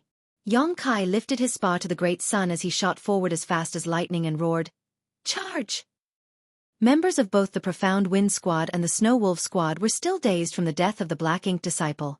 Now that they saw a great sun rising and felt its glorious power spreading through the area, they became even more thunderstruck. Following Yang Kai's battle cry, the great sun flew across the immense battlefield like a huge ball, and everywhere it went, the Black Ink clan helplessly fell aside. Those who touched the great sun died upon contact, and all others in its proximity were wounded. Two special operations squads trailed behind the great sun, the two squad leaders exchanging glances, seeing the astounded look in each other's eyes. Both of them could see that the great sun was a divine manifestation. High-rank Open Heaven Realm Masters had the power to create a divine manifestation of their own, and as squad leaders of special operations squads, both of them were among the top talents among the Seventh Other and naturally had their own divine manifestations. However, they both realized that their divine manifestations were hopelessly weak in comparison to the one that Yang Kai displayed. This junior brother Yang of theirs was wielding a divine manifestation of such astonishing strength. It did not have the power of an attack from an 8th Order Open Heaven Realm Master just yet, but it was very close. Judging by how quickly the Great Sun was slaughtering the Black Ink clansmen, it showed that those who were beneath the feudal lords were killed by the Great Sun's blinding power before they could even get close. However, after recalling the power that Yang Kai had exhibited earlier, it was not hard to understand why his divine manifestation was this strong. It was hard to miss the sudden appearance of the Great Sun on the battlefield. It smashed through the enemy lines with unstoppable force, and it made its way through the battlefield without even slowing at all. The two squads stayed right behind Yang Kai, one on either side, acting as his wings as they worked together with him to reap as many of the Black Ink Clan's soldiers' lives as possible. This was the benefit of having squad members to work with. Previously, when Yang Kai acted alone, he did not have to worry about others, but his kill count did not stack up as quickly as it did now either when he did not have help. Right now, Yang Kai could focus his attention solely on charging forward and killing all the enemies in his path. He did not have to care about anything else, for even if he failed to kill those that fell by the wayside, the two special operations squads following him would finish them off. He also did not have to look over his shoulder or worry about being attacked from behind. The army commander had ordered the two special operations squads to join forces with him, and although there was no clear task communicated in the order, Yang Kai could tell that the appearance of numerous Black Ink disciples of high orders had most likely disrupted the North-South Army's plans. They were in a deadlock and they needed to break the stalemate. He could not help with the battle between the Eighth Order Masters and the Territory Lords, so what he could do was give the humans an advantage in the fight among those of the lower orders. Since the army commander hoped that he could break the stalemate, his only choice was to give it all he had. Thus, Yang Kai immediately summoned his divine manifestation. The army commander did not say how he should break the deadlock, and under the circumstances, Yang Kai would not be receiving any advice from anyone else. Therefore, his plan was very simple. He was going to rely on the strength of the two special operations squads and rampage through the battlefield without holding back. Once the Black Ink Clan's morale fell far enough and they were routed, the humans could naturally break the stalemate.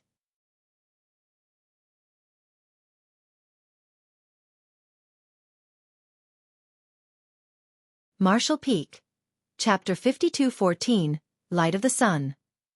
Amid the chaos, a great sun flew forward, and with the help of two special operations squads, they cut a large swath right across the vast battlefield. All of the Black Ink clansmen who stood in their path were slaughtered. The Seventh Order Masters behind Yang Kai relentlessly cut down any enemies that managed to survive the initial impact of the Great Sun. Though a large number of Black Ink clansmen died from the Great Sun charging up ahead, many more managed to escape and began to launch frenzied attacks upon the source of the deadly attack. Yang Kai was under such heavy assault that his word force protection faltered and cracked. His skin split open and golden blood oozed out of the wounds all over his body.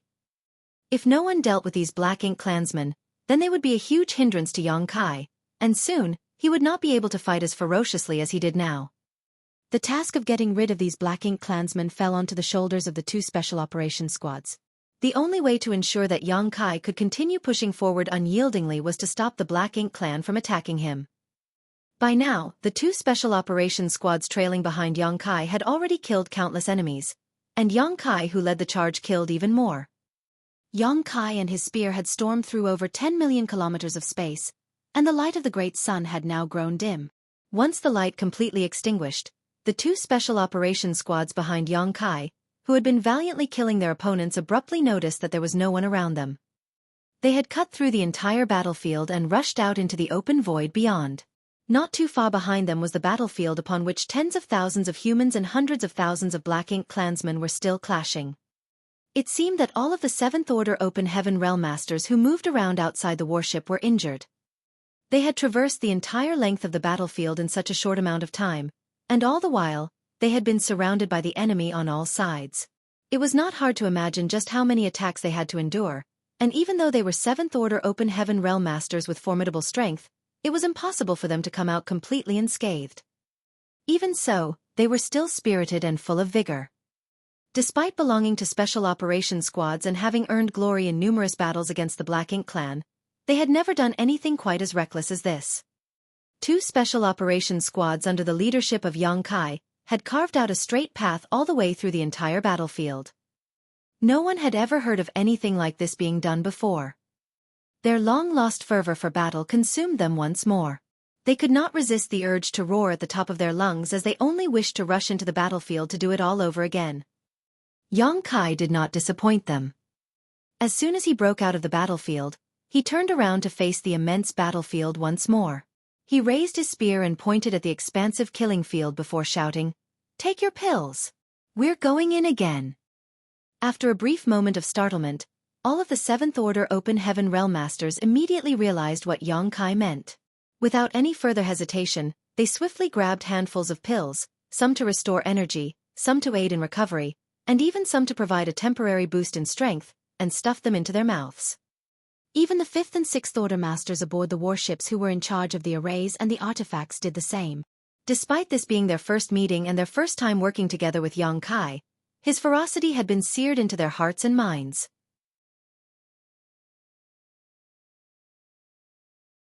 At this moment, the young man who was covered in golden blood looked like a glowing torch in the dark that could lead them down the path of vanquishing all their enemies. They did not need to think about anything, all they had to do was follow him, and they would be able to wipe out all those whom they wished to exterminate. The golden crow screeched yet again, and the blinding great sun rose once more. Just as before, Yang Kai's spear lifted the great sun as he roared, "Kill!" He led the charge as he stormed back into the colossal battlefield, the 2 special operations squads following closely behind. The brilliant great sun started rampaging through the battlefield for the second time. An incense stick later, the light of the great sun went out once more as Yang Kai and the 2 special operations squads appeared on the opposite side of the battlefield. They were in dreadful states as all of them were covered in blood. Even the 2 warships showed visible signs of damage. Again, Yang Kai chose a different direction this time and charged into the battlefield once more. The light of the great sun blazed for the 3rd time. The 4th round started another incense stick later. Then, the 5th round began. With each summoning of Golden Crow casts the sun, Yang Kai and the 2 special operations squads under his leadership were able to cut through the battlefield and eliminate their opponents from one end to the other. By the time the 6th round ended, although the 2 warships were still following closely behind Yang Kai, there were 5 or 6 fewer 7th Order Masters moving around outside the warships. Not every 7th Order Master could withstand such intense fighting with such a reckless strategy. Charging forward in such an unbridled manner also meant that they would constantly be confronted with new opponents. After doing so repeatedly, 5 or 6 of the 7th Order Masters of the 2 squads had become heavily injured and had to return to their warships to recover. The remaining 7th Order Masters were not doing too well either. Even though they consumed a lot of pills, it was still taking a toll on them and those with weaker heritage were beginning to look rather pale. No one knew just how much longer they could keep this up and continue to weave through the battlefield. Perhaps at some point, they would be exhausted halfway through and all of them would end up dying together. Compared to them, Yang Kai was likely the one who had used up the most strength as he unleashed his divine manifestation every single time they charged. Although divine manifestations were powerful, they expended a lot of strength too.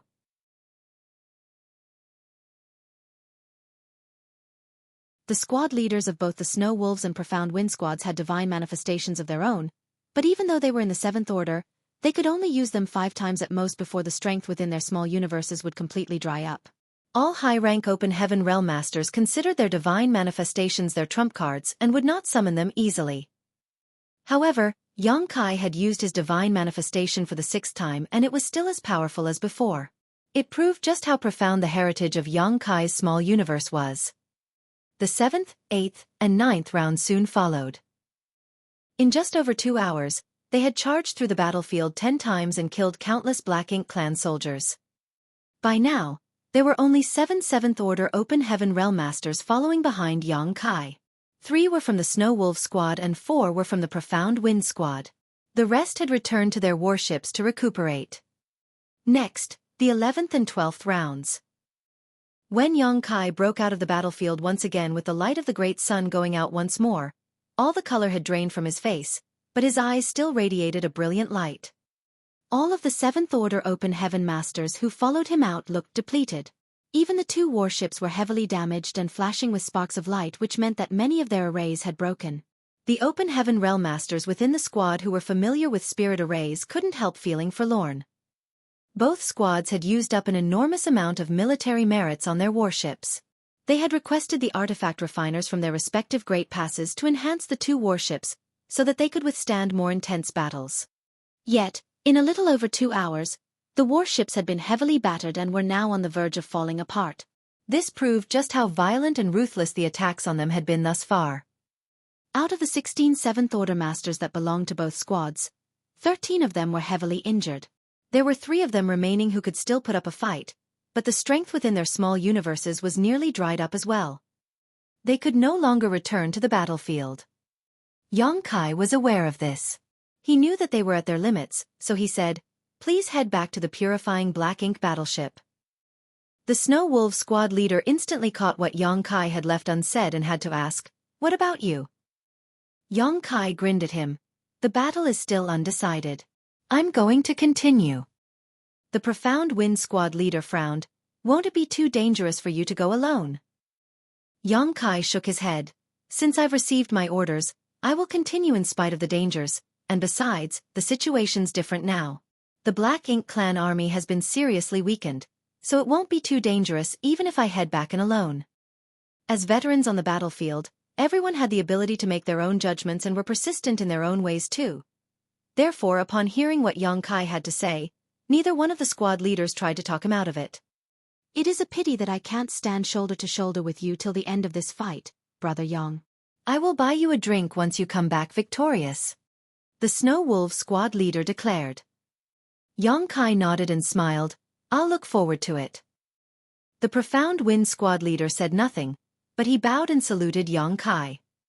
It was easy enough for the two squads to return to the purifying Black Ink battleship from here since the Black Ink clan were not around to stop them. After watching the two squads' warships limp off into the distance, Yang Kai finally rejoined the battlefield. The strength in his small universe had also almost dried up after using his Golden Crow casts the Sun Divine manifestation a dozen times. However, this did not matter as he still had world fruits to replenish himself. He took out a low-rank world fruit and stuffed it into his mouth. The medicinal efficacies were rapidly absorbed into his body, and the pure and rich world force swiftly filled his small universe. Yang Kai tore off a scrap of his tattered blood-soaked clothing and used it to tie back his disheveled hair. He raised his azure dragon spear and took a deep breath before pointing the spear in front of him and roaring, "Kill!" The great sun that had gone out not too long ago once again filled the void with its brilliant light as it plowed through the battlefield. The two squads had gathered on the decks of their warships as they headed back to the purifying Black Ink battleship, and felt their hearts surging as they watched from afar. Just as Yang Kai had said to the two squad leaders earlier, the situation on the battlefield now was no longer the same as at the start of the battle. The humans relied on the strength of their warships, their bravery and tenacity, and their collaborative efforts with one another, but the Black Ink clan did not show the same unity.